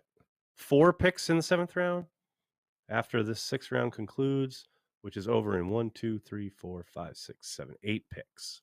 My God, man. Jocelyn, what's going on, man? Hey, Nagler, we're drafting kickers now, so I think I'm going to bail on this. Just wanted to say, understandable. Really appreciate everything you do. I haven't really taken part too much last couple of years with these kind of meetups, but I kept my Patreon membership going just because I really like you and your work that you do for Packer fans. It was really cool seeing the props that Bakhtiari gave you the other night. I'm sure that felt pretty special, but means less coming from me, I'm sure, but nonetheless, really appreciate everything. I just want to say cheers and catch you later. Really, really nice of you, man. Thank you so much. Really appreciate it. Yeah. And look, I understand. Like, I get emails sometimes from people who apologize because they're having to cancel their Patreon membership, and I understand each and every person that contributes and supports what we do. It really means the world. I get, like, if you can, it's great that you can hop on and participate, but if you can't, we're always incredibly appreciative of any support, whether it's monetarily with Patreon or if it's just a like and a subscribe on the channel. Or a buying of a beer or a t-shirt or whatever. All of it is incredibly appreciated. So thank you. That really means a lot, man. Absolutely. Salut. Thanks for checking in. And I understand, like, people are like, did we take a kicker, as Bori Kanki is saying here, and being like, okay, I'm out. I don't disagree, man. We got 4 other dudes, 4 other Mr. Irrelevance in the 7th round. Let's go. Soder, what's going on, man? It gets better. He tore his ACL in his non-kicking leg attempting to recover an onside kick. So awesome. Medical. It's just, yes. Medical kicker. Doesn't that just tell you next really and then a long like snapper? Him. Yeah, they must. That makes me feel using better, capital on him. Honestly, if you're drafting a kicker in the 6th round and he had an ACL on his non-kicking leg, like, that makes me feel better. They think he's really good.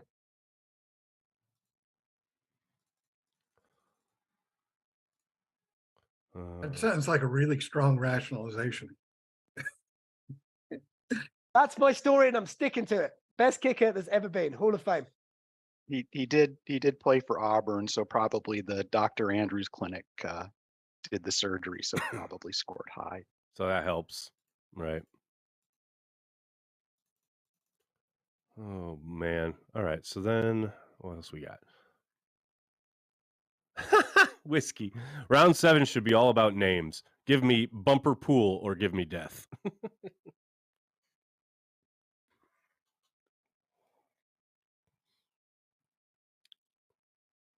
There have been quite a few picks this year with medical issues.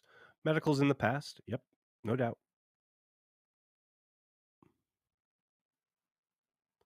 I was just typing rationalization. Most important thing to get through the week is good rationalization.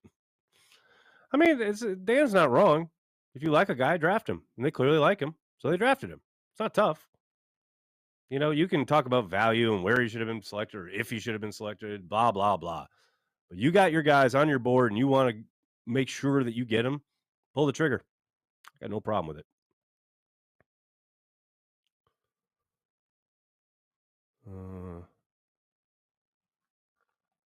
Time for a punter. They have a punter. Stop now. Stop with the punters. They are people too, no doubt about it. But the Packers have one, at least for one more year. He was signed a 2-year deal last year. Ooh, they mad on Twitter. Surely not. Soder, what's going on, man? I will say this. If you are the Packers, it is probably to your benefit to actually draft the kicker, because I can't imagine there's a lot of free agent kickers who, if they have options, are going to choose coming to Green Bay. Yeah, right. Right. So, I mean, would got you? the kicker? You like the Real kicker? tough. Pull the trigger on him because now he doesn't have a choice. I mean, yeah, and look, you no doubt are going to have competition. They have a kicker on the roster. They're going to bring in this kid. You know, it doesn't just because they drafted him doesn't mean he's going to make the roster. But we'll see. Could be anything. I wonder if they'd still bring back Ahmed. I really liked him last year, and then he got hurt. Jeff, thanks for the super chat. Got to go. I'm getting the side eye from the wife. Thanks for everything. Been a great 3 days. Cheesehead TV rules. Thank you, Jeff. Take it easy, man. Ryan, thank you for the super chat. Do you think Green Bay picking a second tight end is an insurance policy with Musgrave's injury history? Not really. I think it's much more about complementing their style of play. Musgrave is a missile. Once he gets the ball in his hands, he is gone. He's a threat to take it. And Kraft is just really physical and a guy who will maul you. And I think they'll complement each other really well. I don't really think it has much to do with trying to guard against Musgrave's injuries. I think it's much more about options for Matt LaFleur and the offensive design. Justin, I wouldn't be surprised, man. You say it, you're like, I think you're joking, but 4 straight offensive line selections in the 7th. I mean, Ted did 3 wide receivers. Or no, I'm sorry, Ted did 3 running backs. Brian has done 3 wide receivers. Why not 4 offensive linemen? Let's do it. We are now entering Ty Summers territory. Joe, don't say that. Well, Brandy's present. You're gonna have a freak out.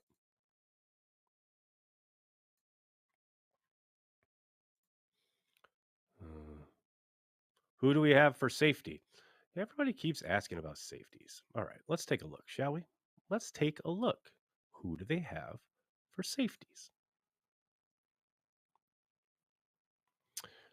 They have, well, not Tariq Carpenter because he's converting to linebacker. They have Rudy Ford, Innis Gaines, Dallin Levitt, who's probably never going to play from scrimmage, Tarvarius Moore, Darnell Savage, and James Wiggins. I think Tarvarius Moore is probably in the mix to start. You know what I mean? Like, they brought him over from San Francisco. They like his game. Everyone's saying they need to sign a vet safety. Well, they did. And I know he wasn't great his last year in San Francisco. He was playing a lot in the slot. I think he's much better suited to playing up high. And that's probably what he'll do in Green Bay. So we shall see how it shakes out. Savage is a bust.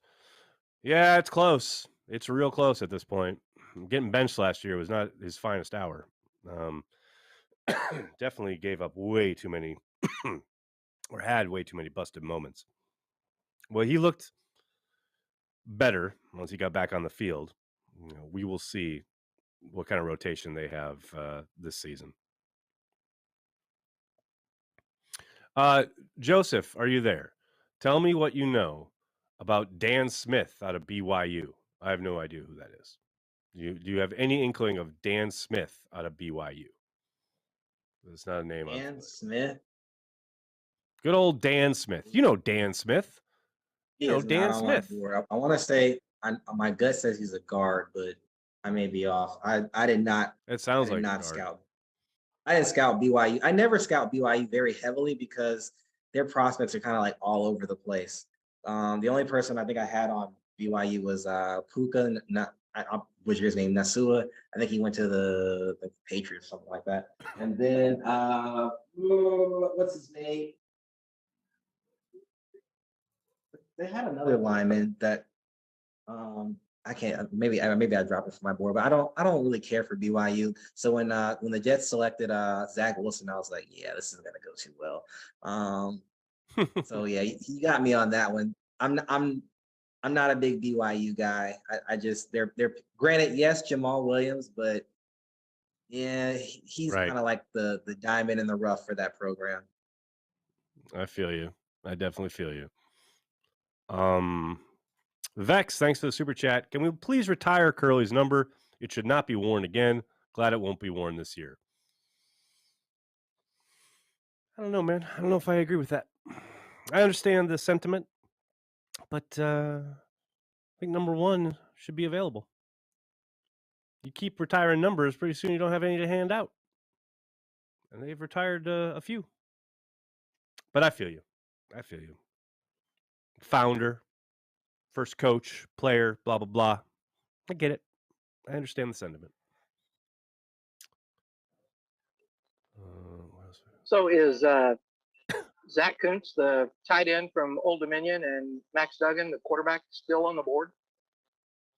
I think Max Duggan is. I don't know about Kuntz. Both are still on the board. Zach Kuntz is actually, I think, number 3 on Mel Kiper's best available.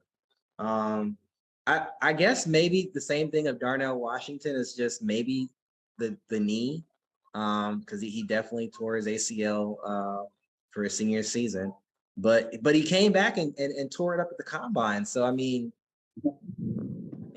but again, if it's about who did the surgery, then maybe that's the case. So I would love it if he was the 3rd tight end selected for us, but maybe Goot has other plans. Probably, most likely. Dan, what's up, man? I saw you got your hand up. Yeah, sorry, but then I got distracted by hilarious videos of our new kicker doing everyone. I saw that. Yeah, amazing. Hey, we're in the end of the 6th round, and there's still players being drafted that we can talk about. Like, this is pretty deep. I always say the depth of the draft is at what point is there no one left who I know anything about? The Cowboys just drafted Juice Vaughn. That's a fun player, like running back Juice Vaughn. He's the shortest player. That's somebody I know. A lot of Packers fans were jonesing for him. I know that. He's like 5'5". He was like the shortest guy. He's tiny, but he's tough as hell. He doesn't care at all. Yeah, he's a fun player. Man, that's the thing there, especially at running back. I think there's going to be talent, guys that are probably going to make rosters and make some waves across the NFL. Mac, thanks for the super chat. How do you feel about the draft so far? Obviously, lots of hate online. That's normal. I feel we're filling our needs. Need some O-line and quarterback or linebacker. At this point in the 7th round, man, you're not. I mean, these are guys who are going to be bubble guys for the most part. Now, every once in a while, someone breaks through. But this is who they've drafted is pretty much who they're going to draft, and that's your class, right? And I think the Packers clearly stayed true to their board for the most part. They knew there was a plateau where they could get a bunch of guys on day 2. That's why they traded down to grab these extra picks. But yeah, I think they've done a good job of addressing most of the needs. You can never ever fill every single need, but I just remind everybody that the Packers know better than anybody who they have in the building and what they can do with them and where their strengths and weaknesses are. And yes, would it be nice to be able to bring in outside help or draft a guy who could come right in and start? Yeah, of course. But that's not always realistic. It doesn't happen each and every year.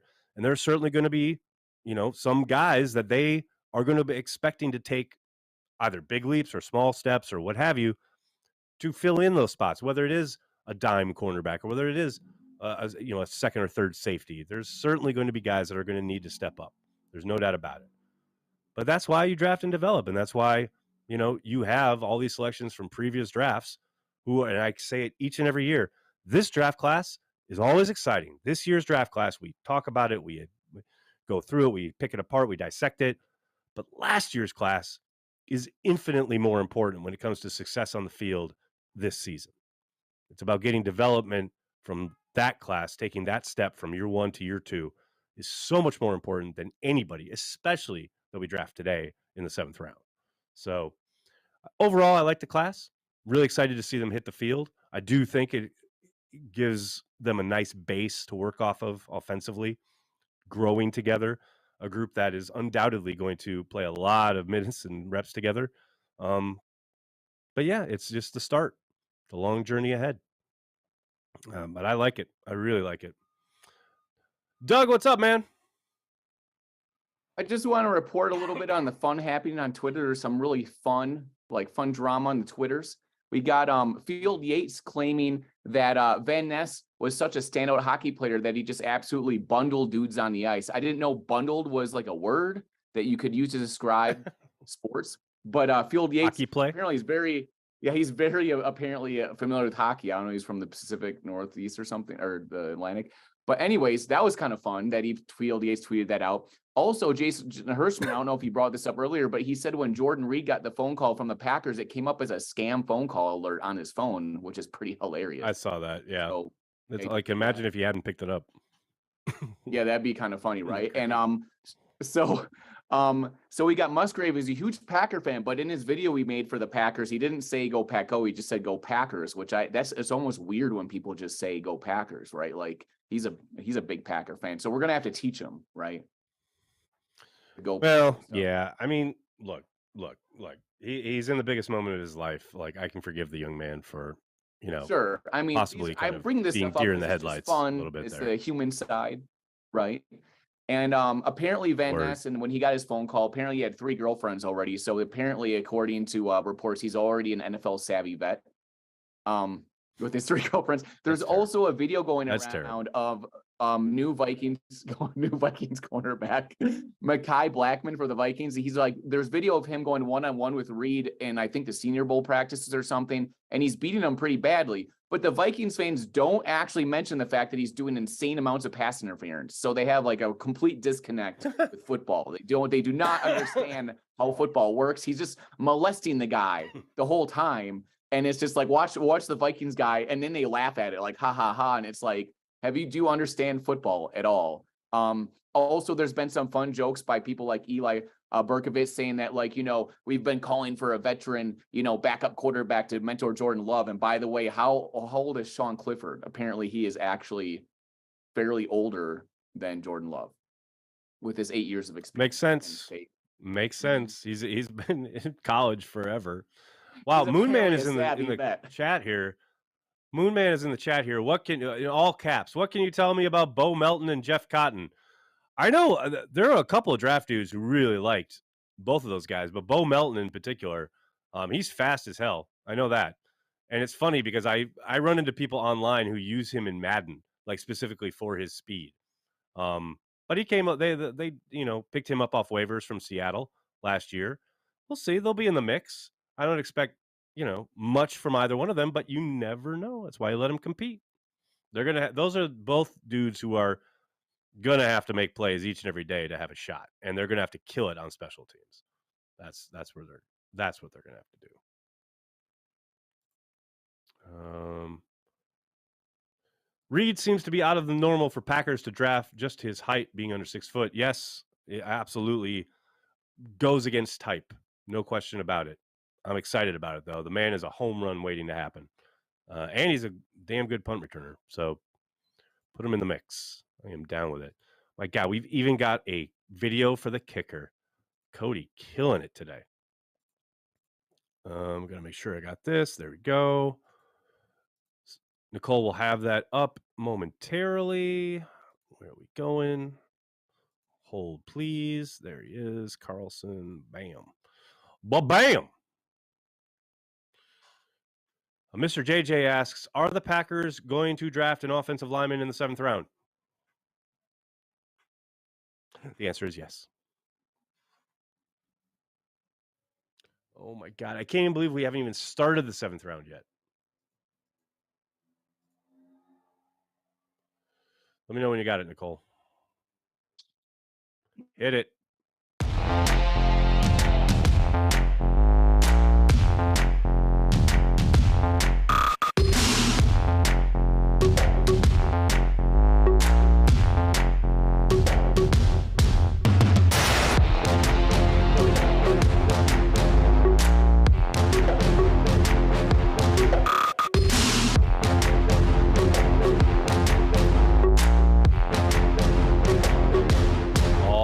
Yeah, that's what I'm talking about. Let's do it, people. I'm all in. Soder, what's up? Just remember back in the day, they did all of this in one day and there were 12 rounds. So the way God intended. In a ballroom with no TV. exactly in the Sheridan, right? They were in the Sheridan in downtown Manhattan. And now all this shit. Amazing. I'll tell you what, you know what I really loved? I loved the draft when it was at the Javits Center. And even before that, when they had it at the theater at Madison Square Garden, not in the proper Madison Square Garden, but down in the basement, the theater, that was awesome. And I'll tell you why, because they served beer and it was incredible. And that's when the Jets fans would go absolutely insane. That felt like a fight could break out at any minute. It was great. And I actually really loved the draft when it was at Radio City. That was amazing. Ken, what's up? I'm just wondering how long it took back in the days when they had 18 rounds. Like when Unitas was drafted that late and Bart Starr was drafted in what, the 17th Bart Starr was round? the 17th, right? Yeah. I mean, I tend to think they weren't taking as long on each of these picks. Well, smaller league then too, right? Yes. I mean, I gotta think it wasn't 5 minutes for each pick or any of that shit. Watch the NFL add another 3 rounds. Yeah, right. Helmet phones. Heck yeah, Kevin. Come on. All the helmet phones in the world. Round 7 has begun. The Packers have 4 selections in the 7th round. 4 selections. Packers' first pick is at 232 or 15th in the round. Bears are on the clock. Kyle, that's adorable. Nags, who is your favorite player left on the board? As if I know more than 1 or 2. Max Dugan. I love Max, but I don't think the Packers are going to take him. You love it, big talker. I love it. I love it. But yeah, it's just the start. A long journey ahead. Who is that? Who's listening to me on delay? Doug, what's up, man? Someone's got to mute me. Someone be muting. Not me. We have somebody with their hand up. Yeah, well done, Oz. I'm so impressed that you're awake. Nicole, somebody has their hand up.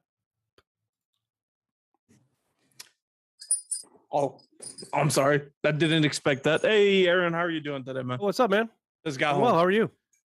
Dude, aren't you excited for this season, dude? We don't have to deal with anything waking up in the morning, hearing about your quarterback doesn't want to play. Maybe he does want to play. Maybe he does. Like fucking just a brand new team. Can't wait to see what it turns out.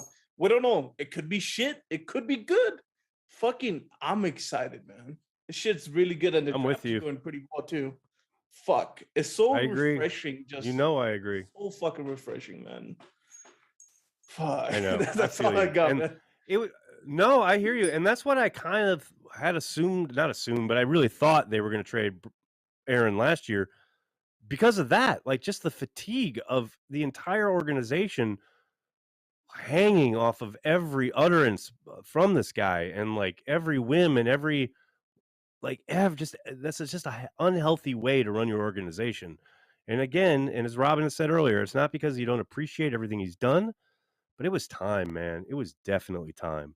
And I'm with you. It's funny. I see all these tweets about everything going on with the Jets, and I'm just like, that is all on you. Just guys. like you can have him, man. You can have him. We are done. With enjoy. I mean, he's a great player. You can't take away anything he's ever done. But man, I am just I'm done with interviews with ESPN that rip on the president of the United States the week of a playoff game. I'm done with talking about anything having to do with the man's health, decisions. I'm done with all of the will he, won't he, wants these people fired. No, I never wanted that. I didn't leak anything when you clearly did.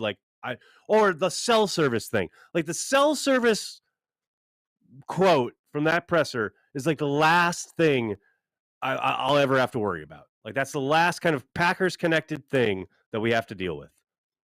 Okay, Brian said you didn't pick up. Okay, I got bad cell service. Okay, you're a New York Jet now. Done. Serenity now. I love it. I absolutely love it. It's so good. And again, it's not that you're not appreciative of everything he did for the organization, because you absolutely are. But god damn, it got tiring towards the end. No doubt. What is going on at NFL Network? Okay, we are definitely on day 3, 7th round. The truck is very excited. I like it. Jonathan, cell service thing got way more mileage than I expected. Yeah, I did think it was just kind of a funny way to kind of, dismiss it and we can move on. But yeah, it definitely took off. Steven, thanks for the super chat. 2 favorite Packer picks? Woo! Well, a Kraft has got to be one of them, just because I love his attitude. Yeah, I don't know, Kraft and I don't know. Kraft's absolutely there, but then after that, just say give me a second, just for the hell of it. Yeah, just the kicker. No. I want to say Reed. No, the but I really am intrigued by the 2. I know oh right, but I'm really intrigued by the defensive tackles. I'm really intrigued by the guys they got today. So yeah, probably those 3 for the most part. Mike, what's up, man? Can you hear me? Gotcha. How you doing, man? All right. Yeah, I just want to say, this is the time in the draft where you want to find, your depth players, and I know it can get kind of long, but I forgot who said it was. It was from yesterday, because I was watching yesterday's live. That these are the players that you find when in the clutchest moments that you need them, they'll come. Like they will come in clutch for you. And I'm just thinking about all the times that we lost, and I'm like, oh my gosh, a lot of those players have kind of not for example, like Brandon Brostic, if he just blocks instead of, not listening, yep, we're in the Super Bowl. Or EQ, if he just catches the 2-point conversion, that's within a touchdown instead of 8 points. Or that special team player that allowed that blocked the punt against the 49ers. He let the guy. The long snapper. Yep. If he just, have blocked him, that we win that game. We don't have to worry about that swing, that momentum. Or there was another player that I forgot. But if I keep looking at all these losses, I'm like, I never realized how close of error it was because of these, because yeah, you're right. Your star player gets you to the playoffs. He does all the heavy lifting during the season. And now's the time where everyone is in sync. And I feel like as a team, since 2010, we had never been in sync. It's like everyone's kind of mentally disturbed or something. I don't know what it is. I mean, I think you're right in the sense that, the guts of your team will come on day 2. I mean, those are the core players, right? You've added now a number of guys, both day 2 and 3, that should help reset the roster. And that's a big part of what this whole draft is about. There's little doubt that, there's, I won't say a purge, but certainly a jettisoning of a lot of older vets. And we're going to replace it with a lot of youth. We're about to pick 4 new guys here in the 7th round, apparently, to go along with all the other guys that they've added throughout this process. It's going to be a very different looking team. There are going to be a lot of opportunities. And yeah, you can make cases for each and every loss being tough and everybody pointing to what went wrong and what happened and blah, blah, blah. But, at some point, it is coaching, it is playing, and it's everybody. It's not just one guy or one mistake. Like, yes, the Bostic thing is atrocious, but there are other mistakes in that game. There are like 20 things that could have happened in that game that swing the other way and the Packers win, So, yeah, it's important. There's no doubt about it, but it's important every year. And it's a question of continuing to grow and continuing to develop all of these young guys. Dan, what's up?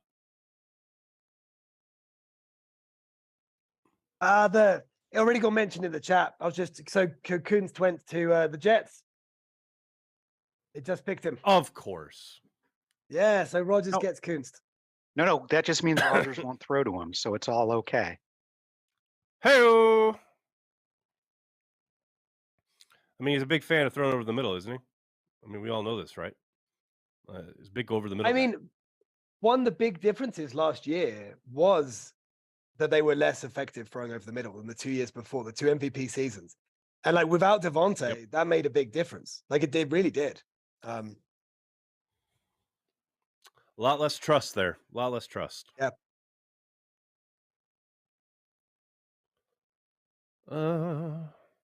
So where are we at? The Vikings are on the clock. Boo. The picks are really close together. So when we finally get there, all 4 picks are going to go really fast. They're really close together. Yep. It's going to be, there's no way they don't take an offensive lineman. I'd be astonished. Are they going to take at least? See, you say that, but then you say that, but their last pick is literally like the 4th to the end. You know? Yeah, no, there's 3 close together. Then there's a little gap. Trade that fucking Ryan. I'm begging you. Trade that fucking pick. My God, man. Come on. 257? No, 256. We're really going to take somebody at 256. 255 other dudes will have been taken when 256 comes off the board. So Nagler, the year of our Lord, 2023. Don't you think, given what happened last year with Mr. Relevant, that we should trade off 4 of our 7th round picks to drop into the last spot? Sure. Yeah, why not? Let's go. No. Well, I'm telling you what should happen. We should trade all these 7th rounders that we have for like a 6th or a 5th next year.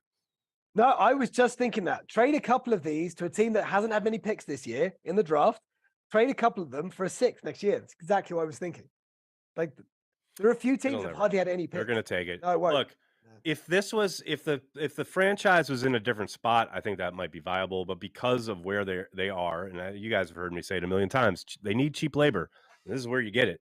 You know, they're gonna take all these dudes and they're gonna have them in. They're gonna have them compete, and they're in a big, humongous roster reset this year. So I get it. I understand. I hate it from the sense of it taking forever, but I totally understand the philosophy. Like, you want to get as much competition, foster as much competition as you can, get as many different types of dudes as you can, and you're going to have a really spirited camp. You know, I don't think there are a ton of opportunities for starters, but man, the stuff on special teams and your kind of fight for backup and rotational roles, that's going to be fun. That is going to be a good camp for that kind of stuff. So we shall see. Samori Toure was 258th last year. Yes, he was. He was indeed. And right now he's knocking on the door to be like probably the 5th or 6th option in the passing game. Luke, thanks to the super chat. I'm currently building a closet in our new house. Not fun, but this is helping a ton. These WIPAs are helping. Cheers. Carry the G. Salud, brother. We'll carry the G for you. Trade for Devin White. I just don't see it, man. Again, you're resetting your roster. I don't see giving up capital for an older player. That's why the Budda Baker stuff, and he's not old, but like, I just don't see them trading for a vet. They want to build a new team, a new roster, a new kind of identity, and getting older guys who have been in other programs. I just don't think that's the way they're going to go. Are the Packers the youngest team in the NFL now? David, I think they're on their way. I don't know if they are the youngest, but I think they're definitely in the conversation. Maybe someone out there is really much better at math than I am and will be able to tell me this, but I think they're definitely in the combo. Especially if they don't bring back, Big Dog, Mason, and Randall. It is certainly going to plummet their average age. What's the situation with Ahmed? He got hurt, and that was it. He didn't get a futures contract. I have no idea. And it's a shame because I really liked him this summer, and they kept him around all year. But yeah, I don't know. Packers should trade Peck 232 to 240. Let's stretch this out. Why you hate me, man? Doug, what's up, man? What's the word, Thunderbird? I I just want to get the word out that the Carry the G is apparently a cream ale, and I've not tried it yet, which is a travesty. And I'm going to find a way through the Underground Railroad to acquire some of this treasure. Someone, you got to do somewhere. it, man. There's ways to do it, man. One of my buddies from college in Madison, like, actually made a whole like feature like documentary about them like smuggling spotted cows. So like this is the new, version. Oh, that's of that, great. Right? There you go. Yeah, yes. it's good times. Can you get it across state lines?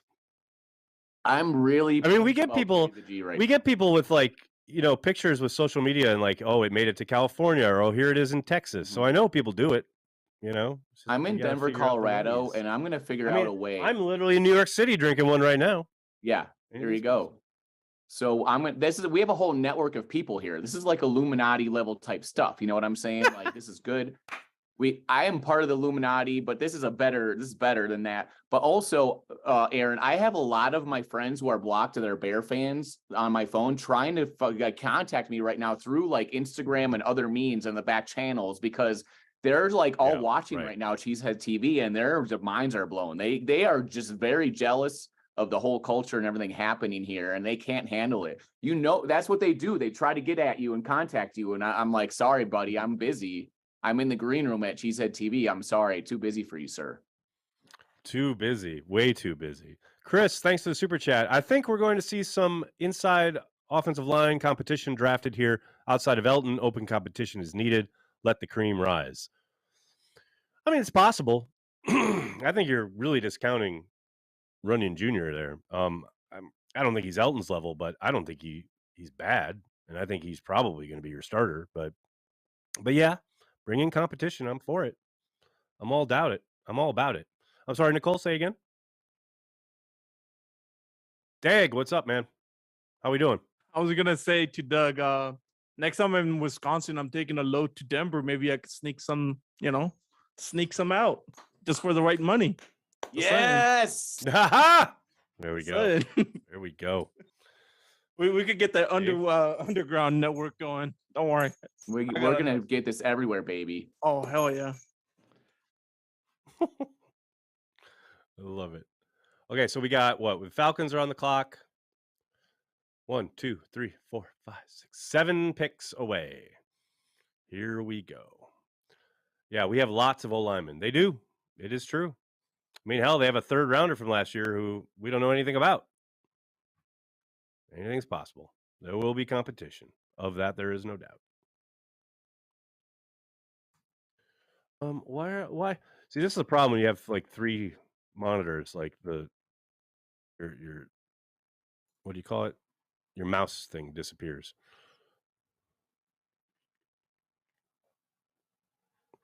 All right, there we go.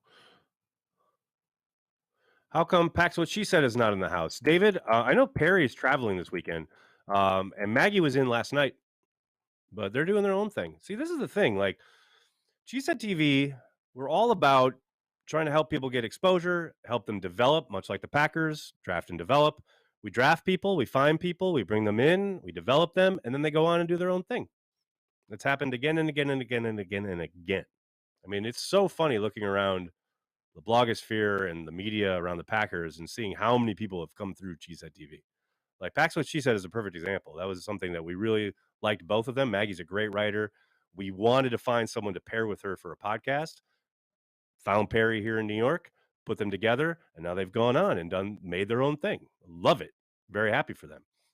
We've had, whether it's Zach, whether it's Ross, Zach Cruz or Jacobson, both come through Cheesehead TV.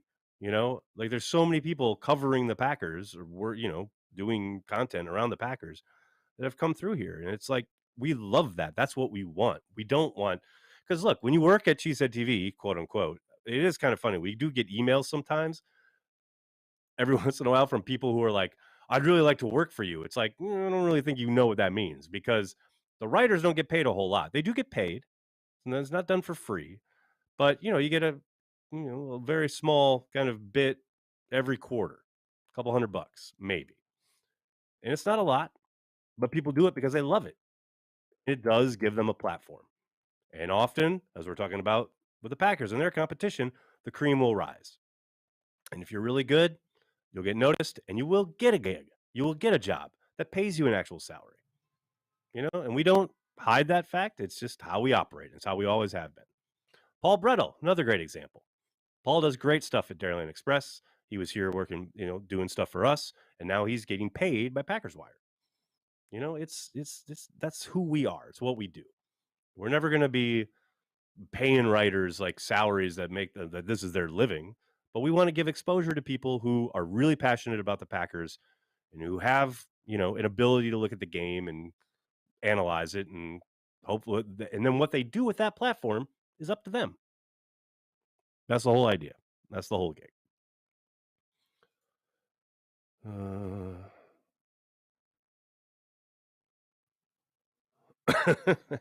I like it. I told Andy the site wasn't big enough for the two of us. I love it. And I mean, you do great work. You write all your write-ups, all the stuff that you do for on the college game. That's great. I mean, it's something I'm not doing. I love it. I love that you're in the mix, man. Okay, we got the Jaguars on the clock twice in a row, 226 and 227. Jacksonville living large in the 7th round.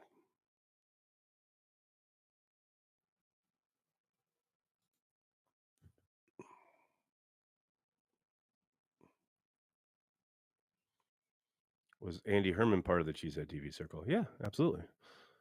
Matthew, Nags, my loyalty will always be you, buddy. Thanks for everything and your coverage of this draft. You are my top guy, even if you are a Chelsea fan. Drink through the pain of the 7th round. I feel you, Matthew. I feel you. And hey, I mean, the Chelsea fan thing, look, I'm going through it over here. Chelsea sucks. So you should be very happy that I'm a Chelsea fan. If you are not a supporter, you're probably sitting there enjoying my pain. So I get it. Eric from Dane City, what's up? Thanks for the super chat. Yeah, so how do I write for you guys? Money isn't the issue. You got to contact at cheeseheadtv.com. We'll put you in touch with Al. He's in charge of all the writers. You got to be tough to work for Al. It's not for everybody. Yeah, you do. He'll run you out. Yeah, you do. Over, under, how many 7th round picks do we hit on? David, I'm going to go with 2. So half of them. How about that? How about some excitement, people? Scotty, what do you need? It's the 7th round, for God's sakes, man. We've been sitting here all day since noon waiting on these damn picks. You should be happy there's a stream at all. Excitement. I'll give you a how's that for some excitement?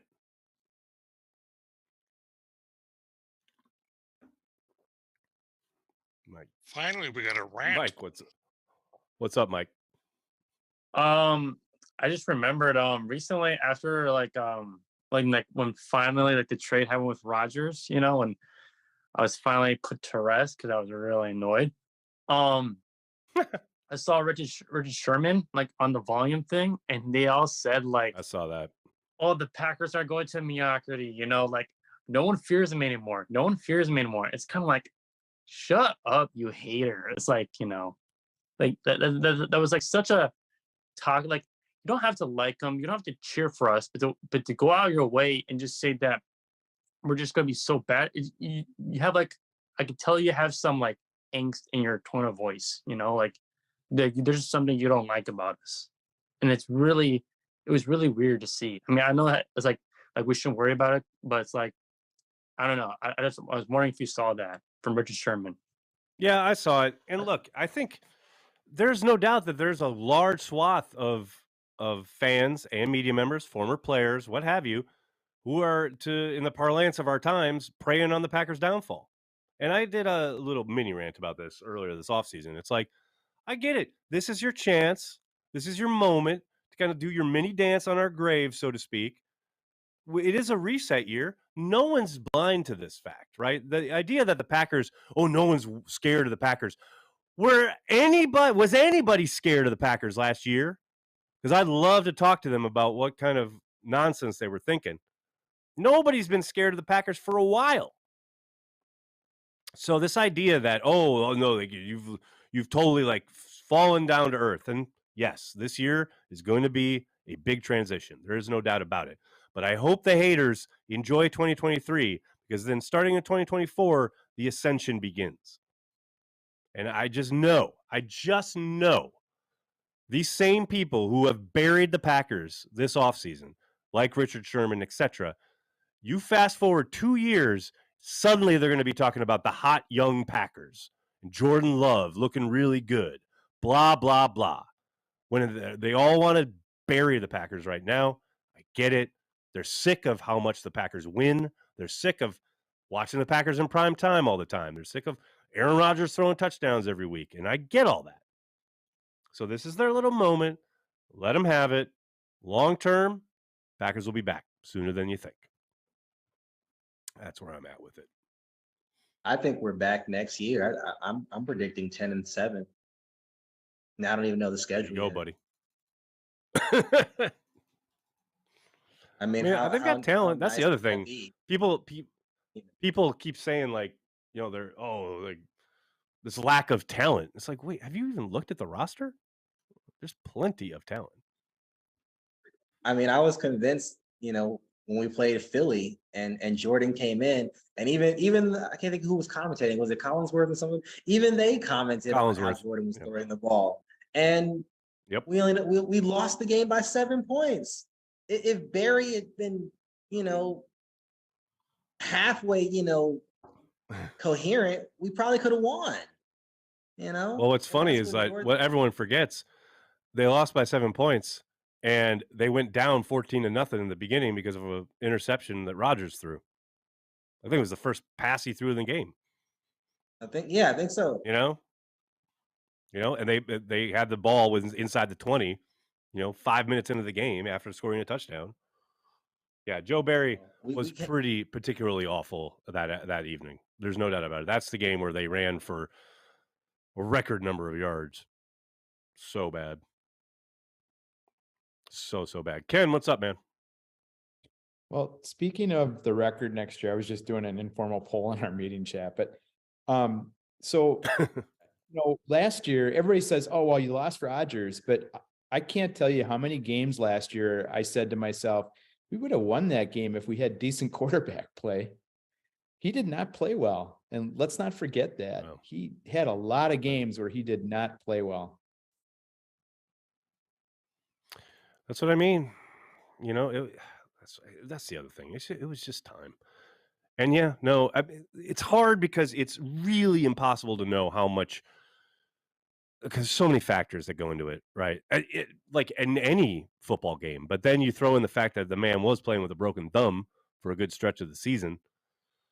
It's like I can't really sit there and say definitively, well, like clearly he's like did not play well, or I just don't know how much it was bothering him, how much was dealing with. I mean, in that Philadelphia game in particular, then he got his ribs hurt. It's like, and I'm not disagreeing with you on that, Aaron. I'm just saying they finished 8-9 with not very good quarterback play, whether it was because of his injuries or because he's falling off. It doesn't matter. They still finished 8-9 with that team, and he really didn't play very well.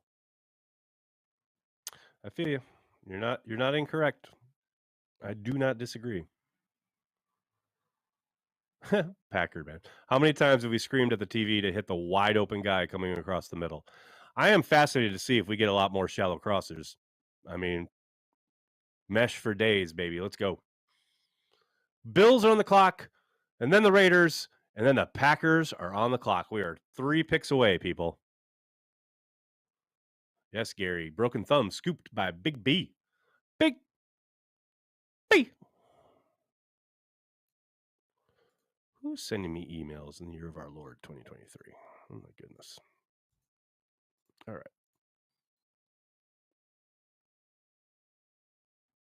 I got to say, I'm closer Anthony to falling Johnson is still out there? Oz is. What's that, Joey? I said, I think I'm closer to falling asleep than Oz is. I can't believe how spry Oz has looked this year. Hey, Yeah. Holding it together quite well there, old man. Yeah, it has to do with the beer. Yeah, that's probably it. Undoubtedly, that's it.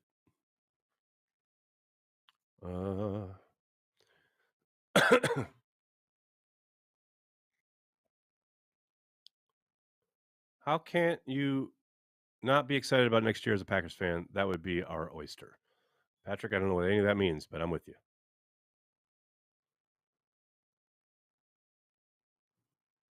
It's called jealousy. Yeah, some of it. Oh my God. How can you be taking long in the 7th round? I mean, you got to know who you want or who you like. What is happening on NFL Network right now? I do not. What? Who is this? What? The draft Motley concert Crue. series? Is it Motley Crue?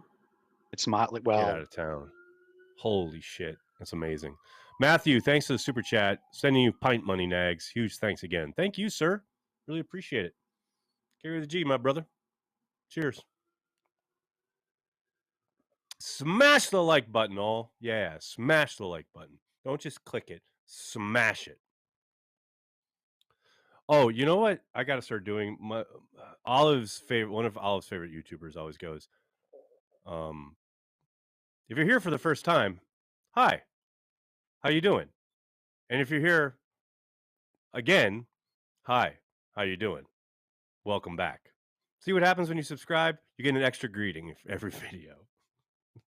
I love that. I'm excited about this defense. Dan, I want to get excited about the defense. And then I remember that Joe Barry is the defensive coordinator, and I have to temper my excitement. That's where I'm at right now. But looking at the people on offer, the talent on display, the tools to work with, I am excited about the defense. I just don't know about the man wielding the tools. It's put up or shut up time for Joe Barry. That's all I got to say about that. I only hit the like button if I'm FaceTimed. Yeah, I feel you.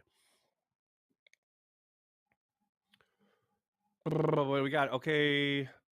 Come on, Raiders. Make that pick. Let's go. Let's go. So this is where they're like calling the dude to make sure he's alive, right? Which is always what's taking so long. Come on, Raiders. Make the pick. Man, there are some sirens out in here. Oh, Joe, you and me both. Excited about training camp. Just the idea of training camp. Love it. Mike, what's going on, man? I want to talk about Jordan Love here for a little bit. Yes, sir. I don't know why, but I have this weird faith with him.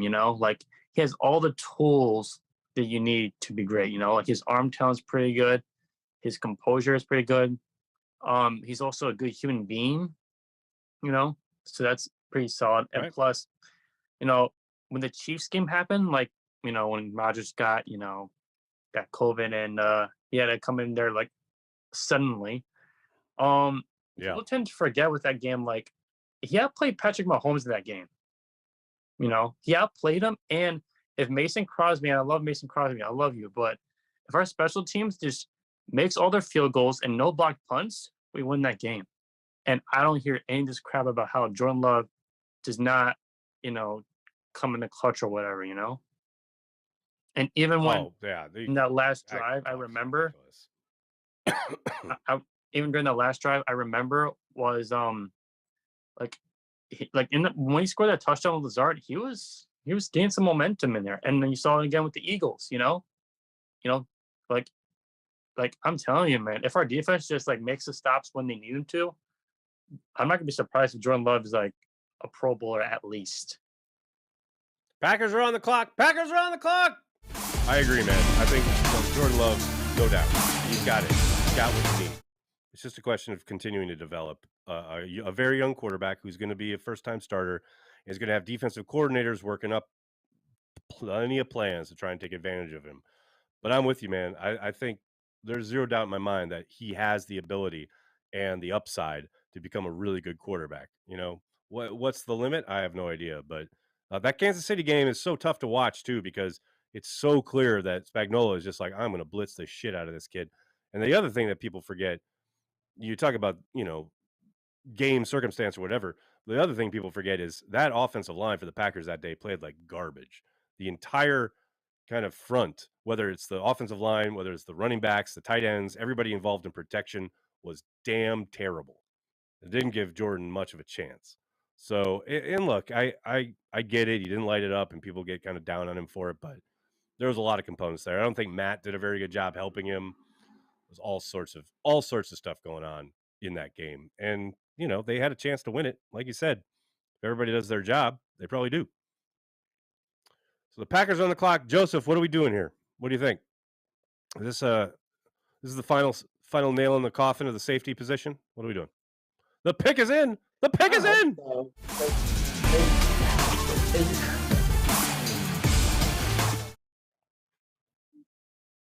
I think D line was probably out of it anyway, but the Raiders just took Nestor Jade Silvera. I believe he also had a top 30 visit with the Packers, but now he's off the board. But I think with Carl Brooks and Wooden, you're set there for a while. I really like a safety. I mean, there's so many of them that are still on the board. I get it.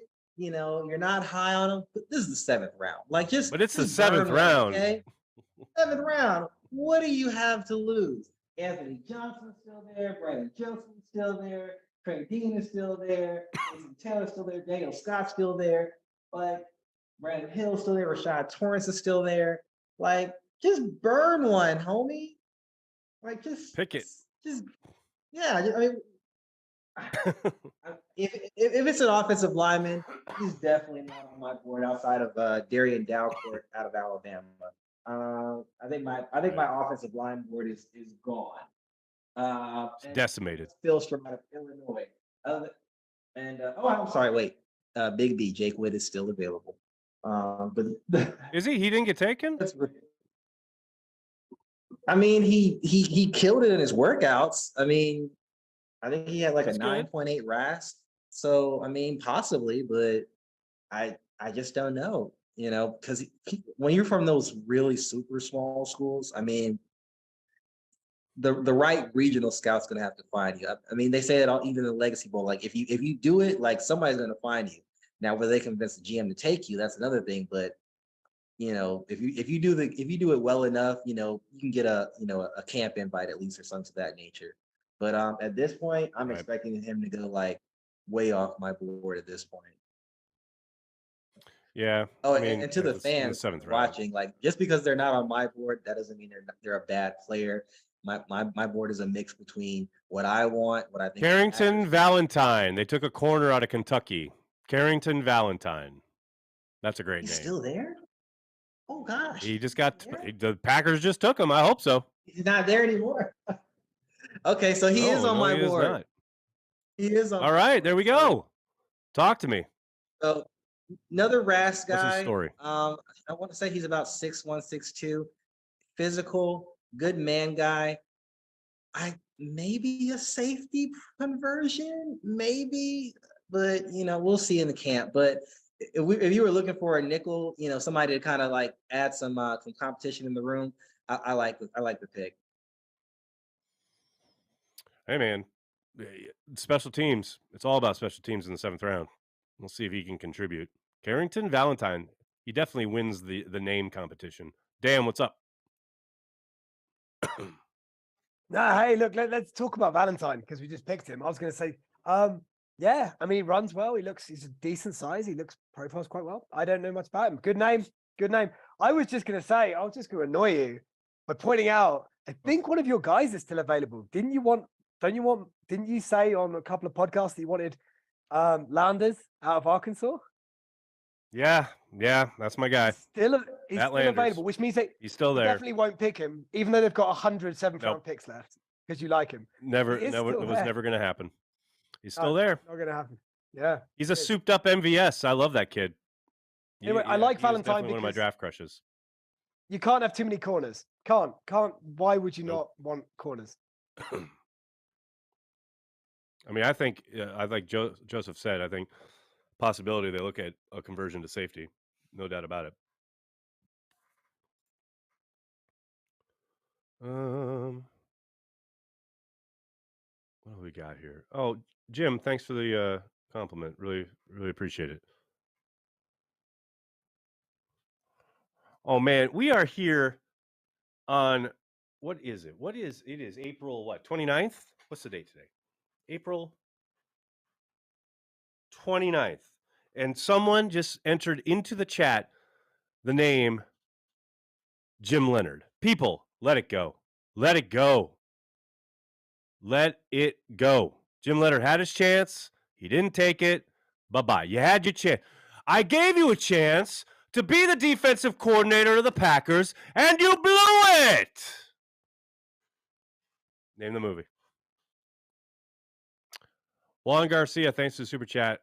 I want Jalen Cropper Moreno. Matter of fact, I need. That's a lot of words right there, Juan. And gotten really strong there at the end with the need. I don't think you need it. I think you'd be okay with it. You could do with it, but yeah. Packers are a pick away from picking again. Rams are on the clock, and then the Packers select again.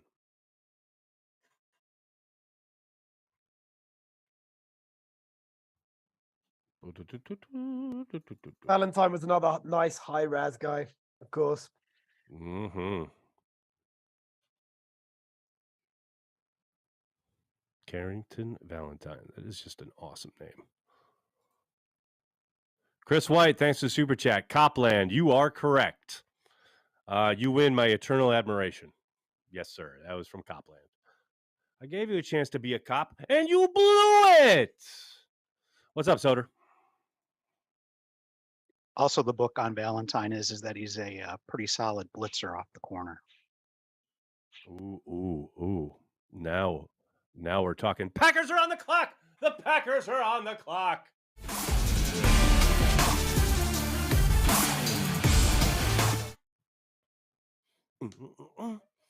Blitzer off the edge. It sounds like a safety to me. I'm down with it. Let's do it.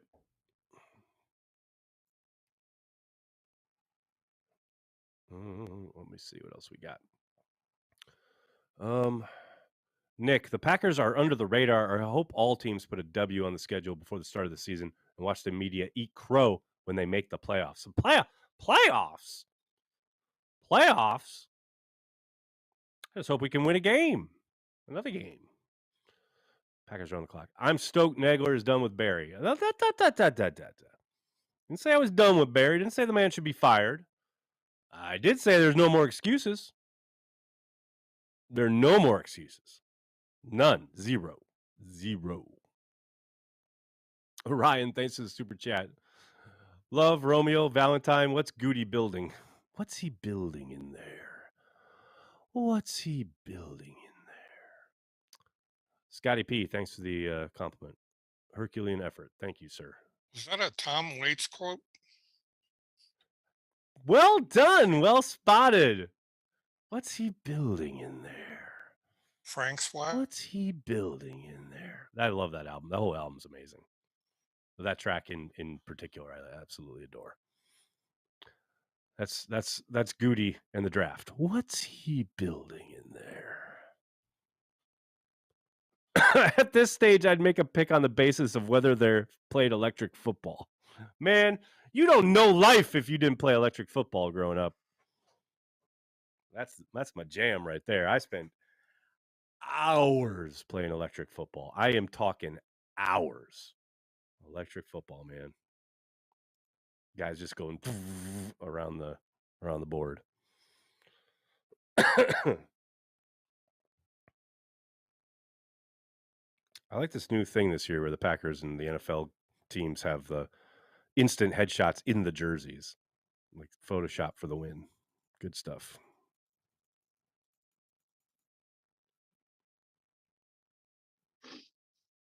Come on, Packers, make this pick. Now watch him trade down. Watch him trade down just to make my life what it is at this point.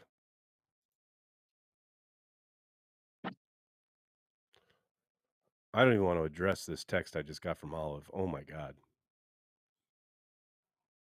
Dad, I'm sorry, but we are Cowboy fans. She's got to go. She's got to go. I'm sorry. I got a daughter for sale. What's going on? What is happening in my life? I just, okay, well, she's up for adoption. Whoever wants her. Thank God you've got depth for that position, mate. We do have depth at that daughter position in the Nagler house. No doubt about it. God, I can't even believe that just came across my text. I'm like a gut punch. I know we have a couple people with hand raised. I just want to wait to see who the Packers pick here. If we ever make the selection, God forbid. Let's see what we got. Come on, boys. Give it to me. Nope, still the same.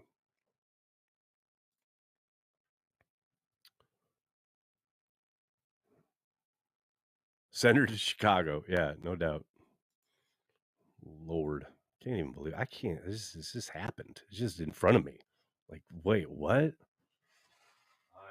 am disowning you on my live stream.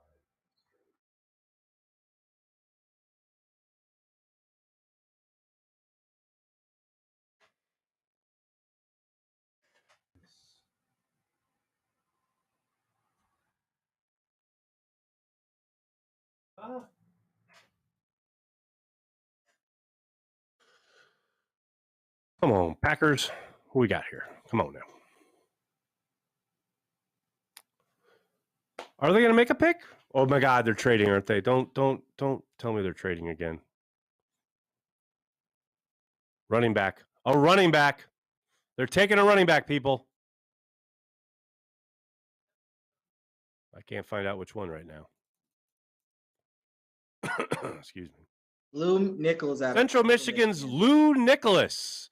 The guy we talked about earlier. Yeah, we talked about him earlier. There he is. One of the visits. Yeah, one of the three visits that they had. Yeah. So we're rolling. There you go, baby. Lou Nicholas. Well, what's the book on him again? Tell me, Joseph. Feed me. So he didn't test, which is probably why he fell as far as to the 7th round. I thought he'd be early day 3, but highly productive guy out there in Central Michigan. But I think really this projection is can he do that at the next level? Like he ran through folk, but Central Michigan doesn't necessarily play the most juggernauts of college football. So only time will tell, how he projects. So as a third, running back in the roster, I mean, you can certainly do a lot worse. I want to say he's about 6'1", around 211, somewhere around there. So, not small, not huge. He does most things pretty well. I wouldn't necessarily call him elite.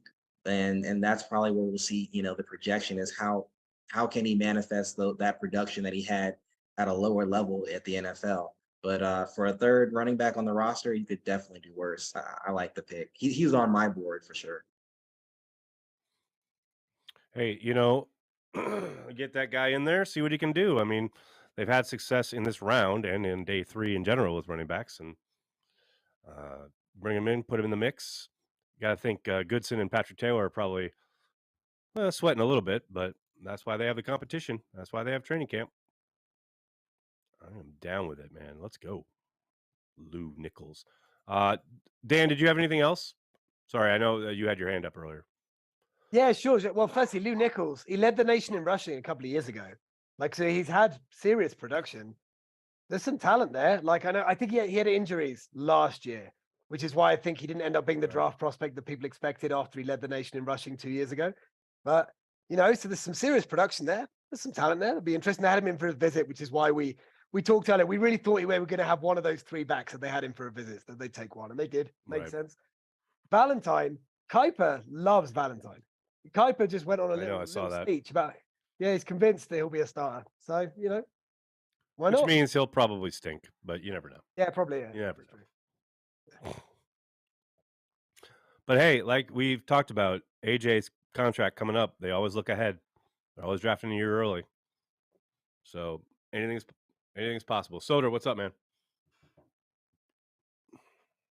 Yeah, the other thing is they like Central used to really like you. Oh, there's Jake Witt gone to the Colts.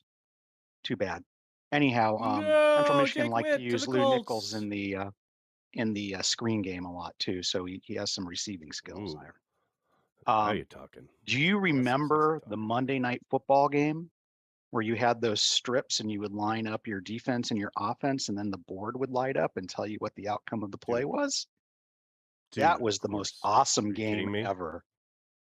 And it was branded Monday Night Football. I remember that. That was so cool. We are old, sir. We are old.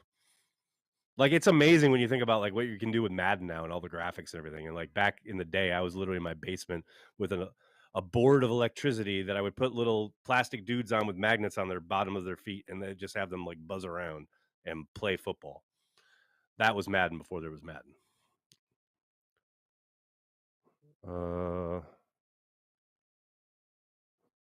Josh Myers Jr. jump. Let's hope so. Doug, what's up?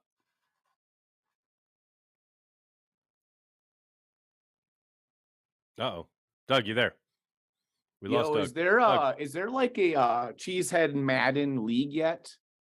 Do you have one of those going on? No, there's not a league. There's not a league. I don't have time for a league, but Patreon members know. Right. The G Club members know. There could be like a challenge tournament, me anytime. like where you.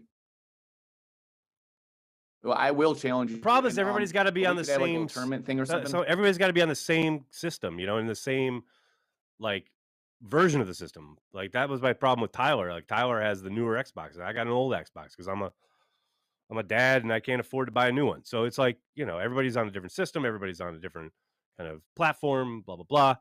Like it would be great if we could have a whole tournament where everybody's using the same thing, but that's hard to coordinate.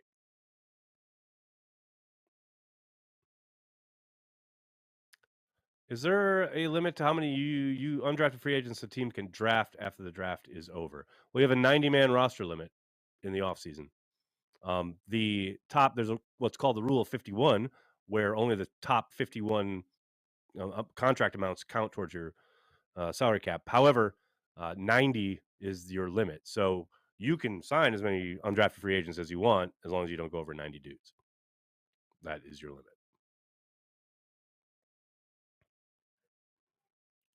Toure breakout season. Very possible. We shall see. Oh no, Matt Mamba is here. Oh, Matt Mamba. I'm so sorry, buddy. I'm so sorry. I know this is a tough day for you. I wish I could gaslight you and say they didn't take a kicker, but I friends don't lie to each other, and I consider us friends at this point, and I don't want to lie to you. So I'm sorry, man. Yeah, the Packers took a kicker. Hey, anything could happen, right? Anything could happen. He could come into camp, be a total disaster, and then they call Mason, and they're like, Mason, we're so sorry. Would you please come back and kick for us again? And then, Matt, you can, trot out your song and do a whole victory lap and rub it in the Packers' faces and say, you knew it all along. So, there's still upside possibilities here. So don't be too despondent. There's a lot of ball game left. That's what I'm trying to tell you here, man. A lot of ball game left.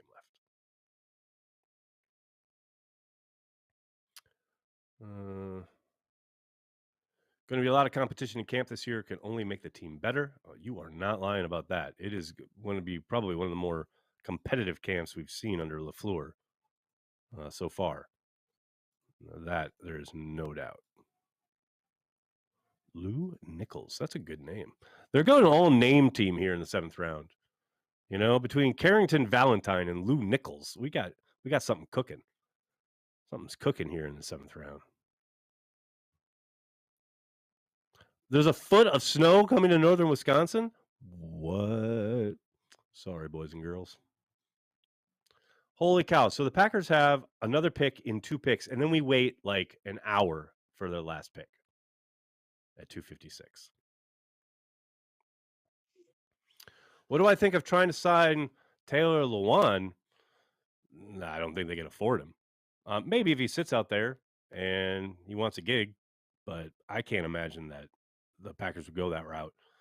They just brought back Josh Nijman. He's between him and Zach Tom. You got to think that's going to be the right tackle. But we'll see. Oh, the Chargers took Max Dugan. They took my dude, my guy. There you go. The dream finally dies. But Matt Landers is still available.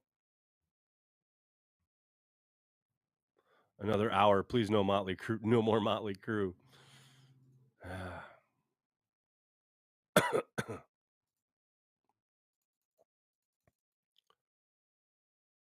Okay, what do we got here?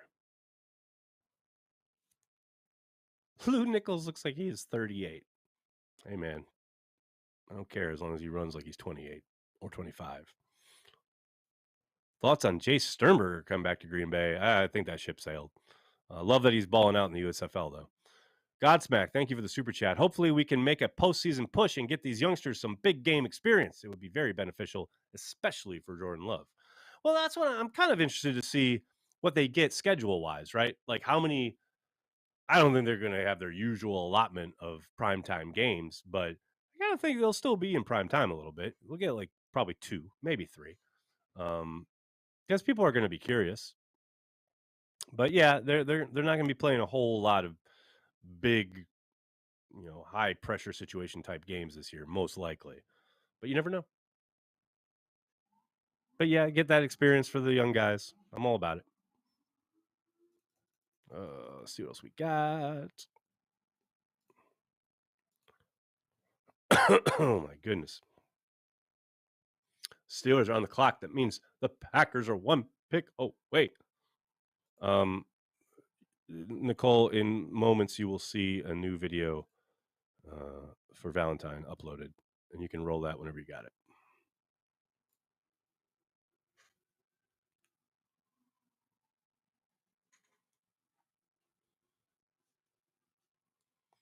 Yes, at least the Bears didn't take Dugan. That's saving grace right there. All right, roll it, Nicole.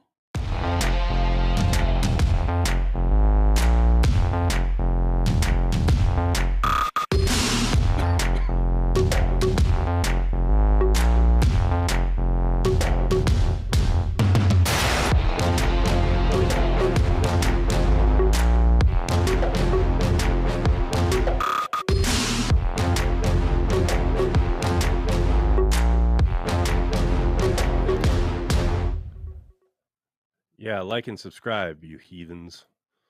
Peter, thank you for the super chat. Longtime listener, first-time contributor, you're a legend. Oh, that's really nice of you to say, man. Thank you so much.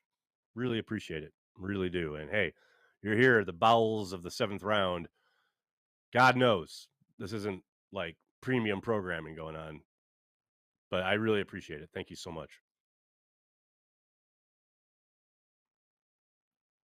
I have to drive 45 minutes to watch a game in Tyler, Texas, while Alaska has 3 freaking networks. Damn.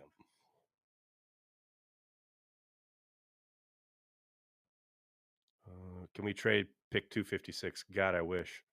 I mean, they can. I don't think they will. The Packers are on the clock. Let's go.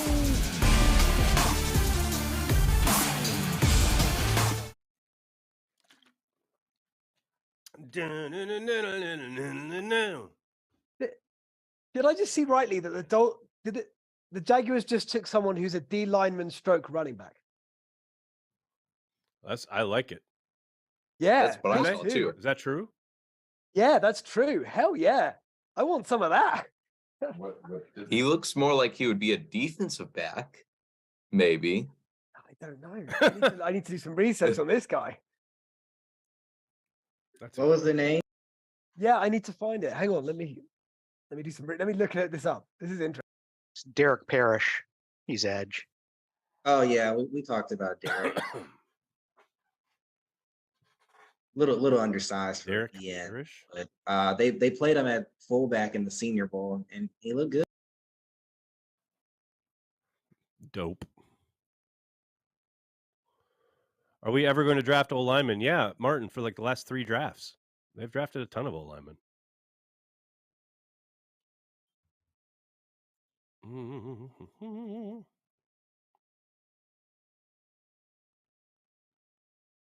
Nice Steelers pick there just before us.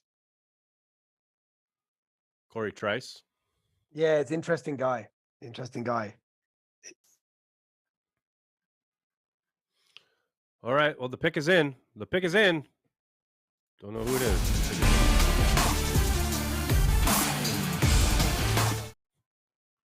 Aw, yeah. The motherfucking pick is in. Something like that. I think that's how that goes.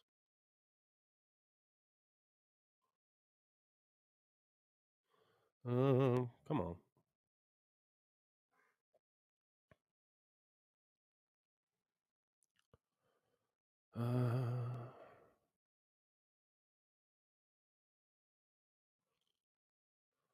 Oh, that's a kind of a cool storyline. Deuce Vaughn is the son of the Cowboys' assistant director of college scouting, Chris Vaughn. So, yeah, I guess we drew that line pretty good. Come on, Pack. Who we taking? Give it to me. Give me the info. Something we can use.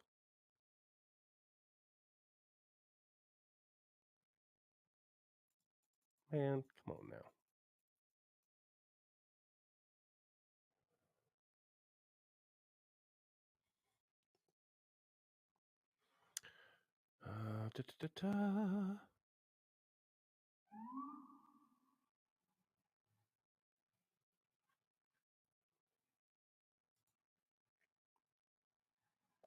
Sorry, guys. Don't want to miss this pick.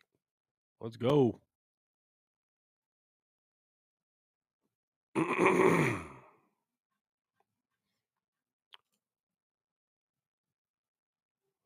Ooh, Matt, that's a tough one. Bigger folk hero, Yash or Zach Tom? I mean, Yash is a legend because he was there for 2.5 years and then kind of just got thrust into that starting role week 3 against the 49ers and really held his own. I think most people were surprised. What's that? Safety from Johnson. Anthony Johnson. Let's go. Johnson. There it is. There it is. Well, they're listing him as a corner. I thought he was a safety. He's a corner? Help me, Joseph. He can do both. Help me, Joseph. You're my only hope. He played corner the first 2 years at Ohio State. They moved him to safety. He performed admirably. I want him as a safety.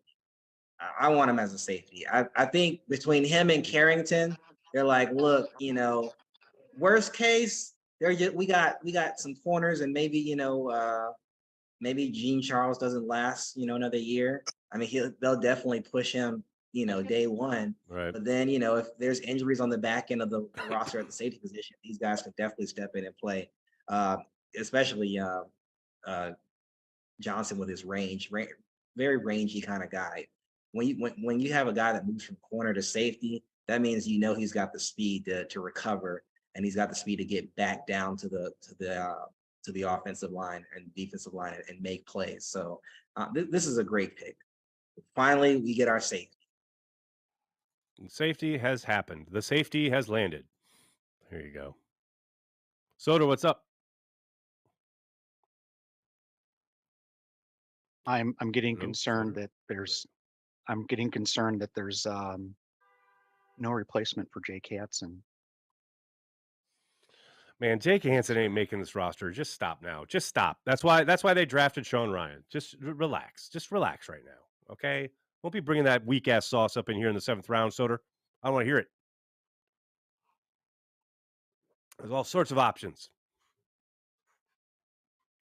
Now we're gonna cut to week 1 and Hansen's gonna be starting at right guard or something. God help me. So now we wait. Nicole, there's no way that gallery is not going to be starting.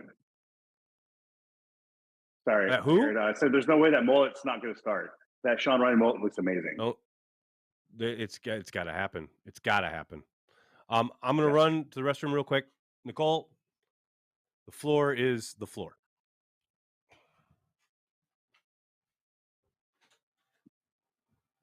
Did someone say mullet? Show me the mullet. Sean Ryan, if you saw the pictures from his the first camp practice they did this year, he has a really beautiful mullet now. I don't have it on my phone, but yeah, you got to look it up. I'm literally doing a mullet. I'm doing a mullet poll. You can see that there's mullets all over here, guys. I'm doing a poll on Twitter and people to post. I don't know the easiest way to do these polls for sports fans. What are the best sports mullets of all time? Does anybody have any guesses, or what would you say is your favorite mullet of all time? Which Don Mikowski's got to be up there, right? Because he like kind of made the mullet a thing, right, for Packer fans. Jeff Query. Everybody's like taking a nap now.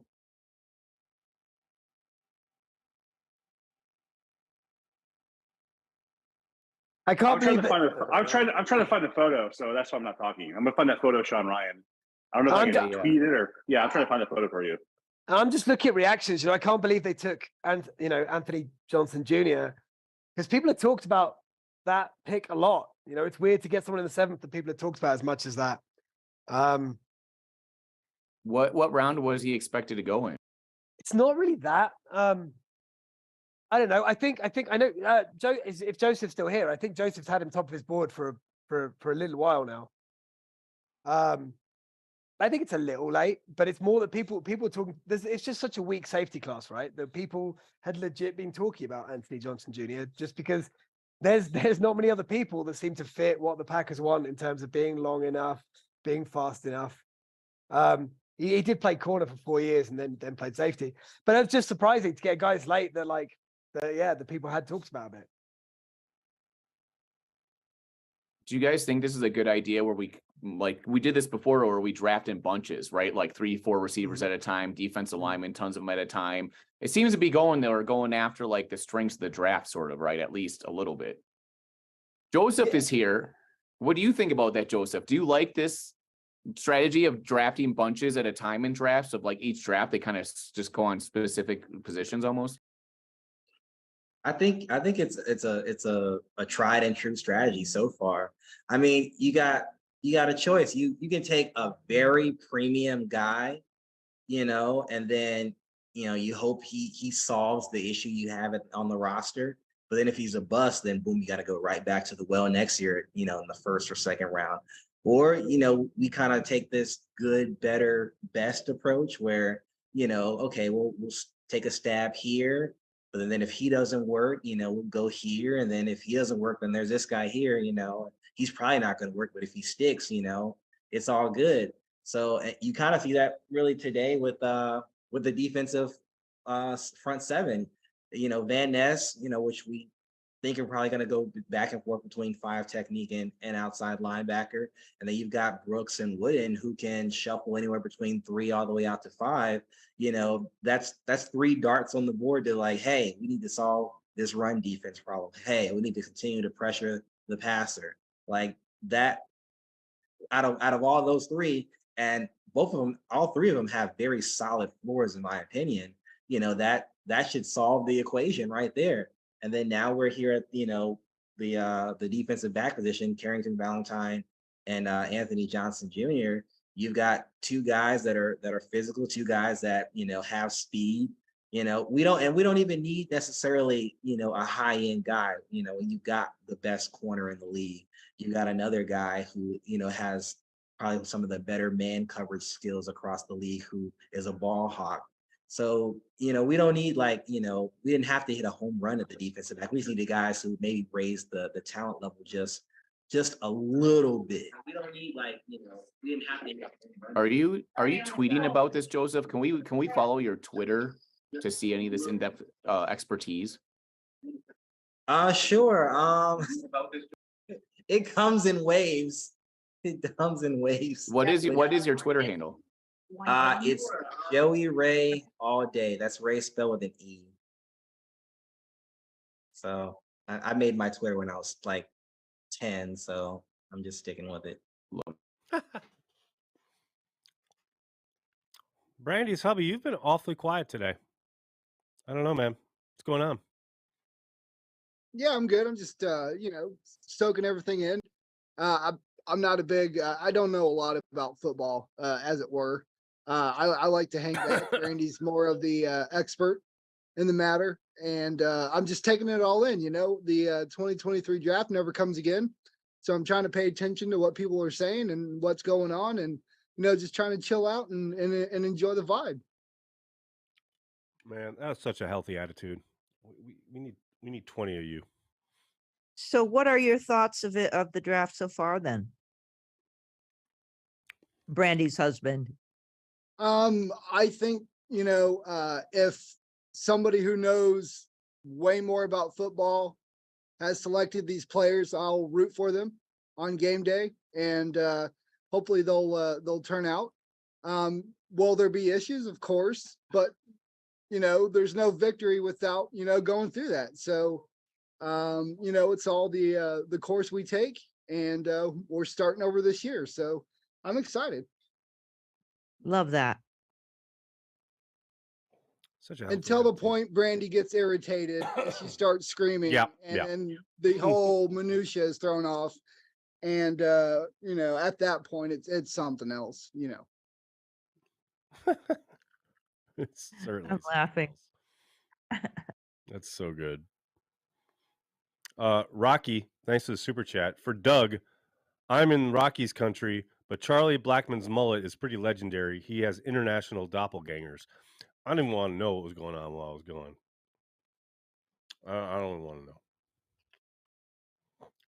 So I got a cough drop in now because I can't stop fucking coughing. It's just driving me nuts. I've gone to the doc multiple times. I got 2 different runs of antibiotics. Nothing is working. I cannot get rid of this cough. It is driving me insane. And I'm really sorry that you guys have had to put up with it for 3 days. Interesting that several of our picks had great 2021s, but not so much in I think Pack Daddy, I think you mean 2022.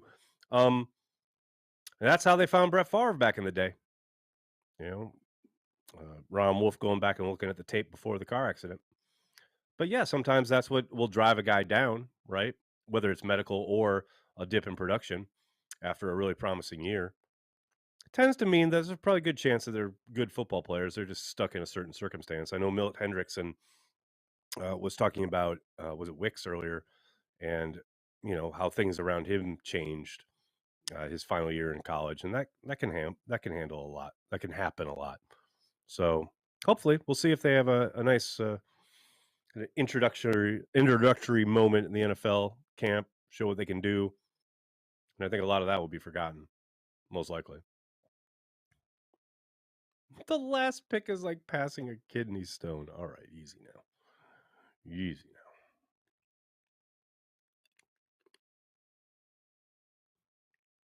Last pick is like waiting for a post-credit scene. Now, there you go. Now that, I think, is correct. Matt says the Packers are going to win the division. Okay. We are definitely in the 7th round of optimism right here. Packers winning the division. I love it. Let's go.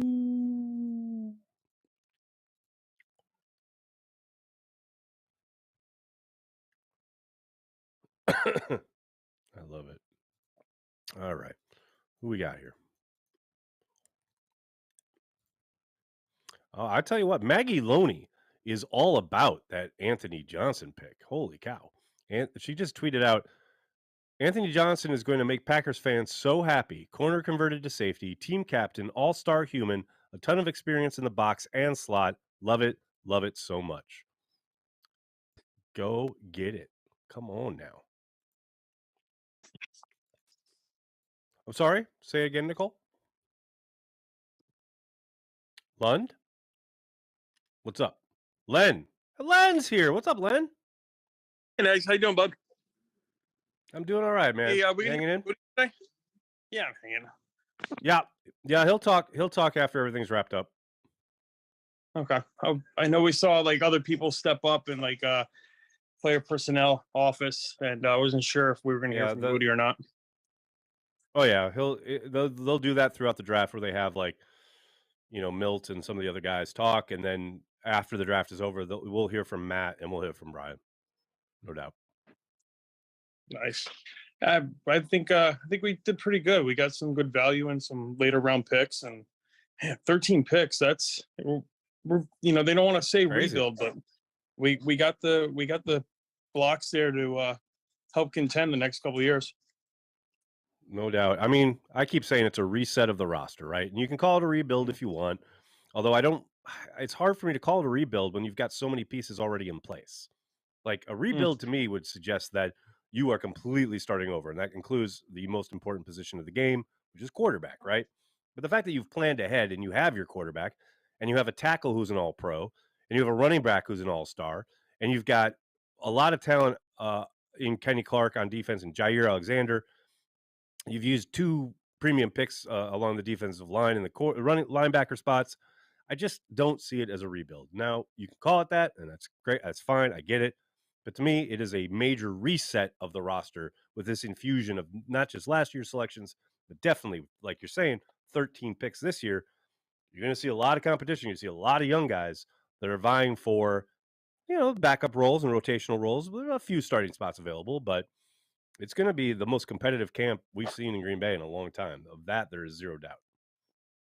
I kind of feel like we're going to see a competitive team on the field, too. I think a little bit of shift in the offense, a little bit of difference than what we were used to seeing with LaFleur's offense with 12 behind center, and maybe a little bit different, a little bit more mobile with Love.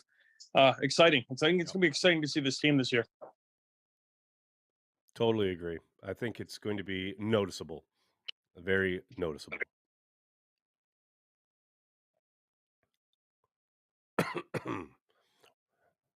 Mr. What is it? Mikey Riggs. Why can't the Packers make the playoffs? 7 teams make it in the NFC. Go Pack, go.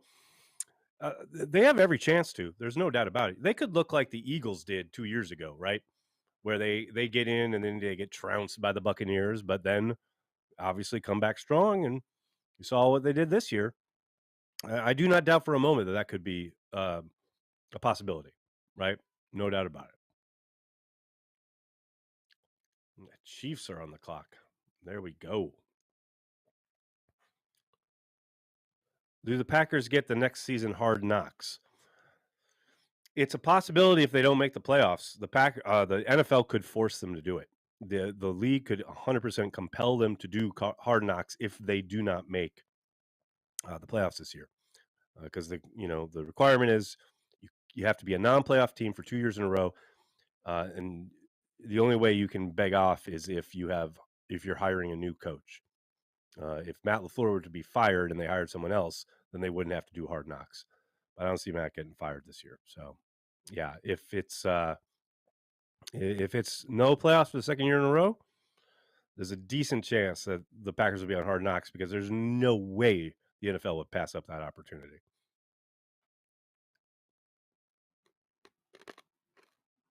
Soder, what's up, man? I'm going to disagree with you on that. The NFL seems to have an aversion to putting events on in Green Bay. Yeah, but it's not an event. It's a television program. It's different. And, yeah. But still run by the league, and the league just, Yeah, no, I hear you. Can't do anything in Green Bay. Yeah, they're certainly not running to give them the draft, are they? That's for sure.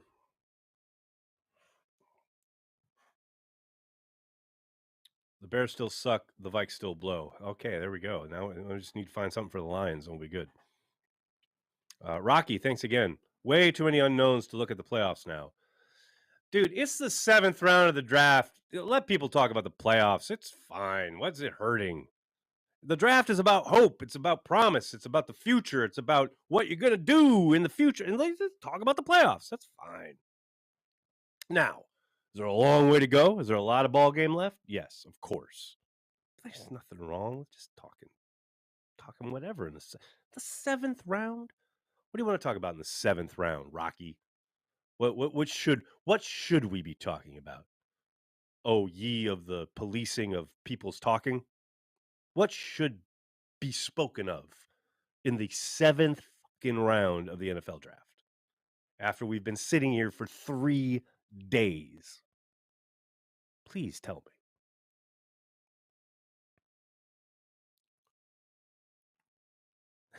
Lucas. Exactly, Rocky. Too many unknowns. So let us talk about the playoffs now. Exactly. Oh, here we go. They traded the best safety to the Lions. No, they didn't. They traded the selection to the Lions, which they used on safety. They also missed out on Quan Martin right after trading down and take a 5th round receiver. REC. I don't know if that means what I think it means. Rocky, thanks again. I'm less concerned about safety. That Johnson pick got people all excited. No doubt about it. I don't know if he's the answer or anything, but he certainly helps in the mix, no doubt. Patrick, thank you for the super chat. Packers about to get all the O-linemen undrafted free agents, aren't they? I don't know, man. They have 13 under contract. It's not like they are lacking for competition. I think if there's the possibility that one or two come in, sure. No doubt. Number one Packer fan. All this talent, and I still don't trust Joe Barry. I don't blame you. What have you seen to give you confidence? I just, I like the guy. I think he's a decent dude, but man, the inconsistency, given the talent he's been handed, is concerning. There's zero doubt.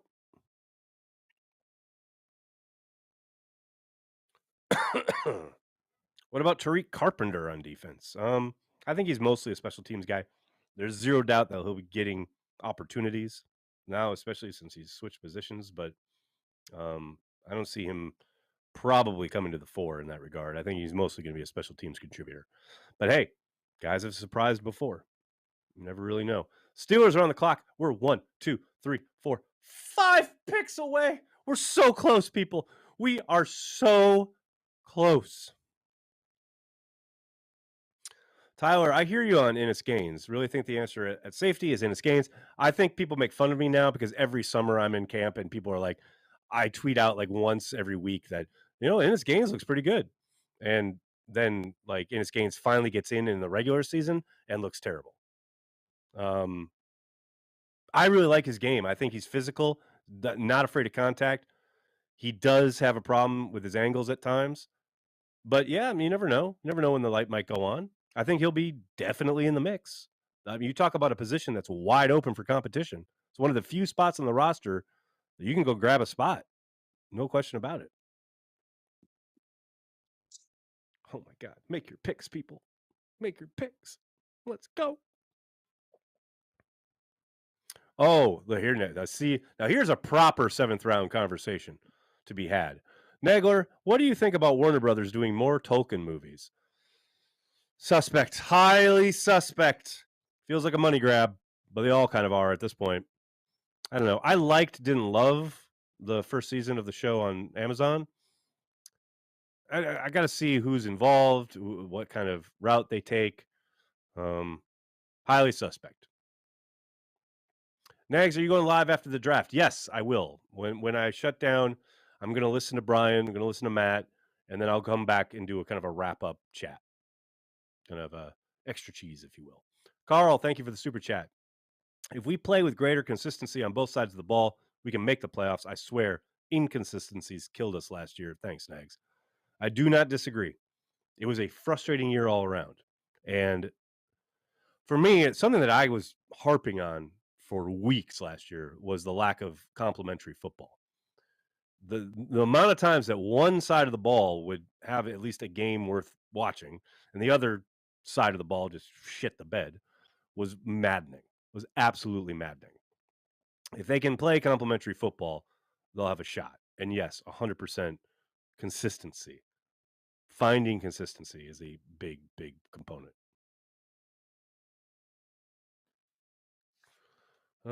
Is it possible that Caleb Jones can be a good O-lineman, or is he too big to be effective and or healthy?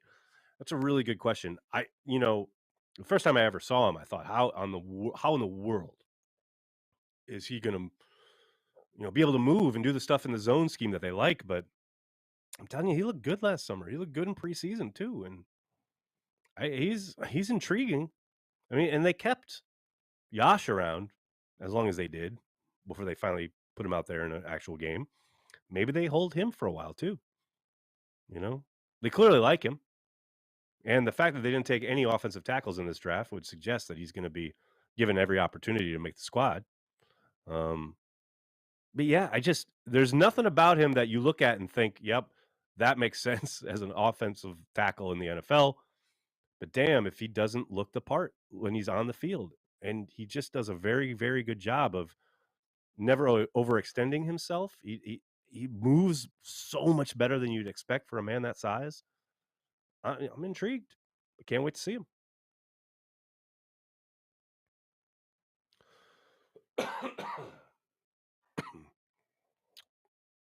Matt, thank you for hanging out, man. Appreciate it. Oh yeah, I love the gallery view now because everyone is just like done. It's over. We got one more pick to go, and it's like we got somebody asleep, and it's not Oz for a change. I love it. It's great. These are the diehards. This is the crust of the earth right here. This is the true. And we're going to be here when they pick community. And they're about to pick the next Donald Driver, and we're going to be here for it.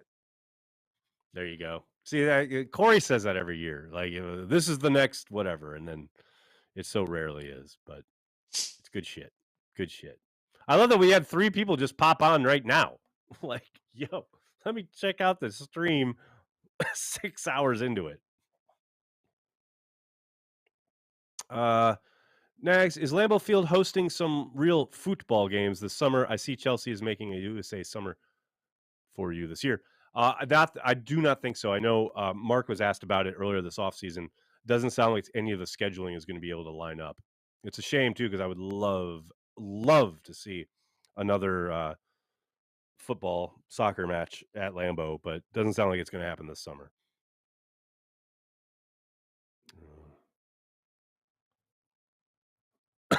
Thanks for everything, Nags. Great time all weekend. Everyone be safe and go pack go. Thank you, Eric. Thanks for hanging out. Thanks, Kevin. Thanks for checking out the stream, man. Appreciate it. We are 3 picks away. Wake up! 3 picks away. Let's go. Is Banky Joey's doing excited. Okay with the selection of the kicker?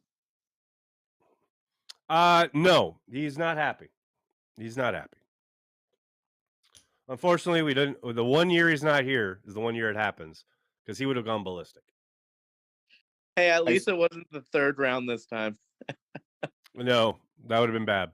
That would have been very bad. Joe, don't put that on the picture of Packer mullets just to make him feel better. There you go. Will Levis at 256. Pack Daddy, Will Levis went a long time ago. 49ers are on the clock, which means the Packers are 1 pick away. Let's go! We so close. Oh, and so shout out to somebody gifted me a Carry the G Club membership, so thanks for that. Awesome. Yeah, I think it was Pumpkin Pie. Pumpkin Pie on the YouTube channel. That's good stuff, man. That is good stuff. Oh, man. If this is Matt Landers, I will absolutely lose my mind. That would be incredible. That would be absolutely incredible. But it's not going to happen. I'm not holding my breath. Why would you even say that? There's no chance. I know. Overshadow, thanks for the super chat. So after 3 days, my draft guide for our Green Bay Packers is dig it. Thanks, Nags, Cheesehead TV, and everyone on chat and Zoom for riding it out. Go Pack Go. Thank you, Overshadow. Appreciate it, buddy. Truly appreciate the support, man. You've been there for the long haul, both this year and in general with Cheesehead TV, man. Really appreciate your support. Come on now.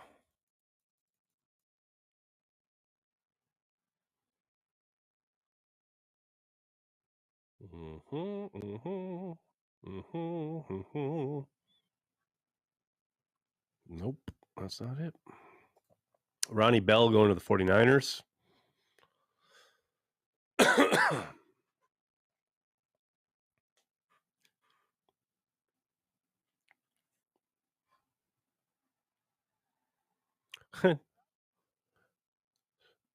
Doug, what's up? Real quick. What's going on, man? Just want to give a shout out to let people know what is the deal with Carry the G and also the Patreon. Just there might be new people that don't know all about it, and maybe you could tell them. Yeah, the Patreon and the Carry the G Club membership both support Cheesehead TV. They're monthly memberships. Slightly different benefits to each. The Packers are on the clock. The Packers are on the clock. Carry the G is really much more about if you're a creature of YouTube. If you're on YouTube a lot, you want to do Carry the G. If you just want to support Cheesehead TV, probably you want to do Patreon. Both give you access to our weekly happy hour where we basically do this, but it's just not on YouTube. Like we get on a Zoom each week and chat Packers for an hour each and every week on Zoom live. It's a good time. We have a whole bunch of people who kind of are regulars now, and we'd love for anyone to join us. It's a lot of fun. Oh my gosh, come on now. Give me Matt Landers. Make it happen. Let's do it. Come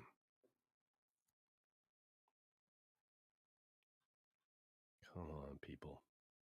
Who are we thinking here, Packers? Joseph, what do you think? Who's the pick going to be?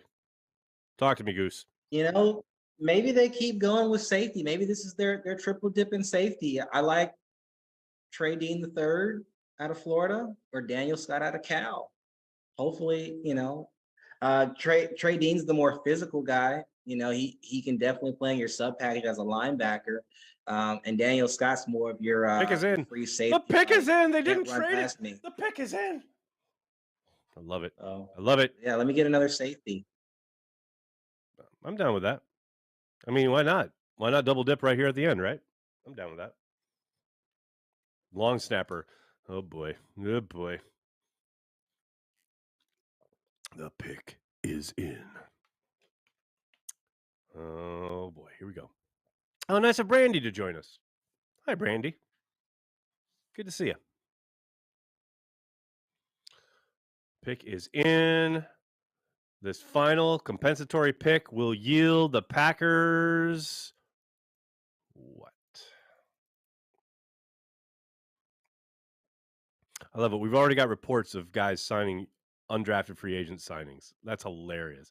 Draft isn't even over, and the Lions have already signed an offensive tackle. This pick is effectively from the Vikings because it's for signing Chandon Sullivan. So it'd be extra sweet if this was there a you go. Player. There you go.